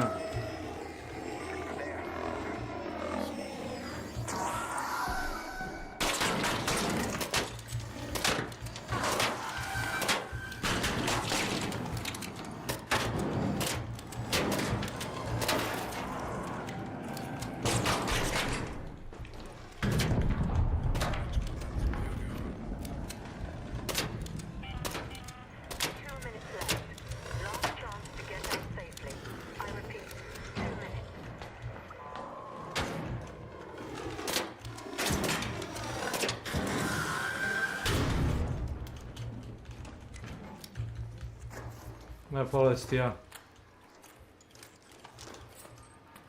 A shredder gyro. Mislim da nemaš sreći, te fali ti samo jedan taj, jel da?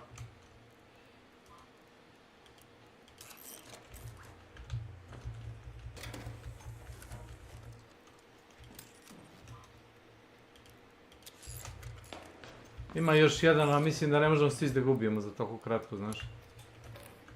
Ajmo.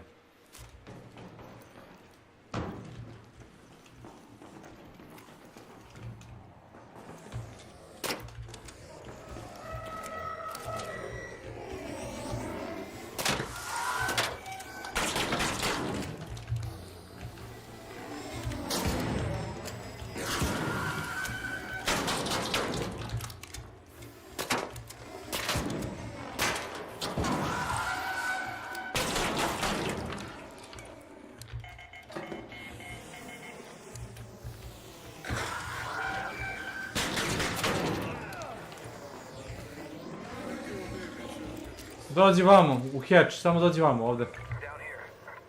Možeš se prođi pored njega.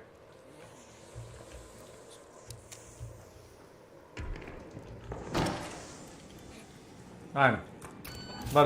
Brzo dok možemo da stignemo. Op.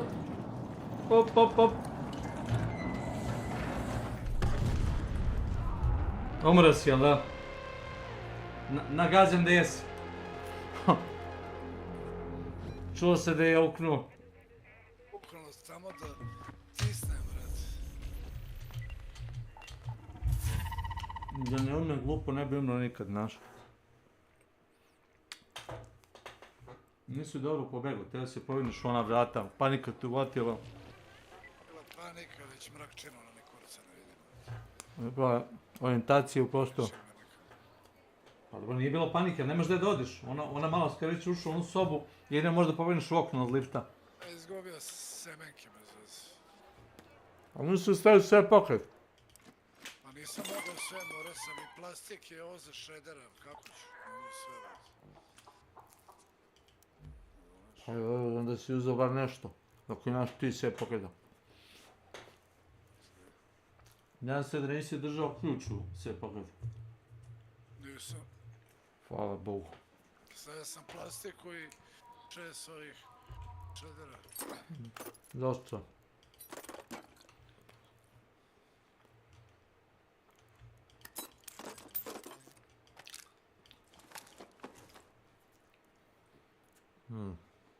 Lajtamo. Koliko sati? Da napravimo onu šutku. 1:14. Služe.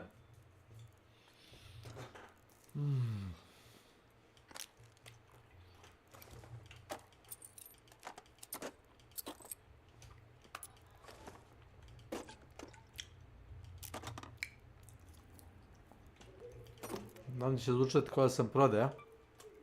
Ali to bi otići do kuma da čestitam Uskrs.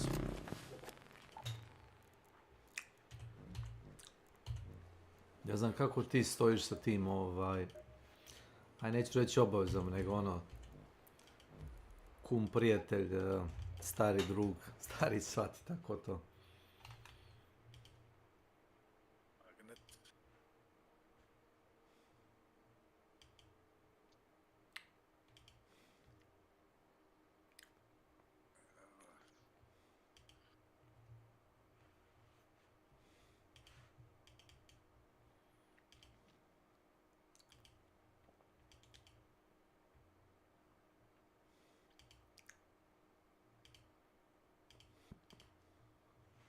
Smara, kad mi 500 ljudi piše na Steam chatu mi čestita nešto, sam moram svakom ponosob da odgovaram. Blokira chat. Kad imaš dosta ljudi iz Srbije, ja ih iz Srbije možda imam 3-4, ako i toliko. Ti ih imaš dosta. Šta ću ti ja? Kad si socijalan, ti si socijalan, ja sam antisocijalan, ja nemam ti problema.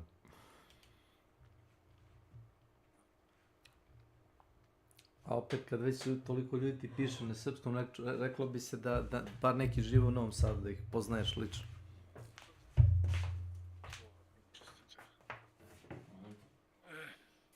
Energy Clips, znači idu za ovoga. Aha. To svako pravi. Ako nisi prodavao one advanced power cellove. Nadam se da nisi. Toga možeš napraviti pun kurac. A jedan charge ti ima 8 municije. To ti je na 40-50, ono koliko ti ponese kao ono baterija, jel? Možeš napuniti ga 40 x 8, 300 šotova imaš. Ja rekao se raspaljaš mačkom. Jeste, mačak priča sa mnom. Ne znam gdje si bio, ali tamo sam trebao da krenem kod tebe, puštaj ćeš mi trud. Ajmo onda lagano. Bez pješke? Pješke.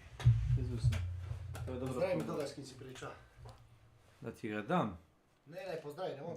Doći ti na kućnu... Zašto pališ taj krav?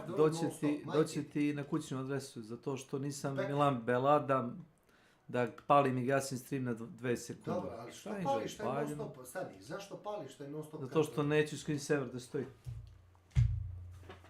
I stoji upaljen, šta sad? Što sad to tebe boli kurac? Pa zato što ti nisi gledaš šta radi to grafici, ali ajde. Da. Znaš da on sad kao da je u igri, znaš ti to? Da. Ne znaš, ili? Da. I? Pa ništa. To je 2D igra, i? I gori grafika. 2D igra? Ej, ja. I gori grafika, da. Ništa, ne znaš. Neka te, kume, neka te. Da, Rusi udare preko ovoga. Miner, znam. Bitcoin miner. To je 3D, to su 3D animacije, 2D igre. Jes. To su 3D animacije. To su sprite-ovi, znaš šta je? To ti je kao da imaš... Znaš šta je sprite? Šta? Šta je sprite? Nemačko. To je mačak. Neće. Pobiš od tebe. Dođi.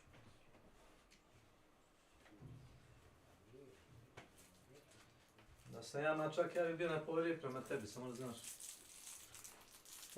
Ako čujemo se malo poslije. Ajde, pa ja ću tu biti, igrat ću Dota malo eto. Dota.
Mm.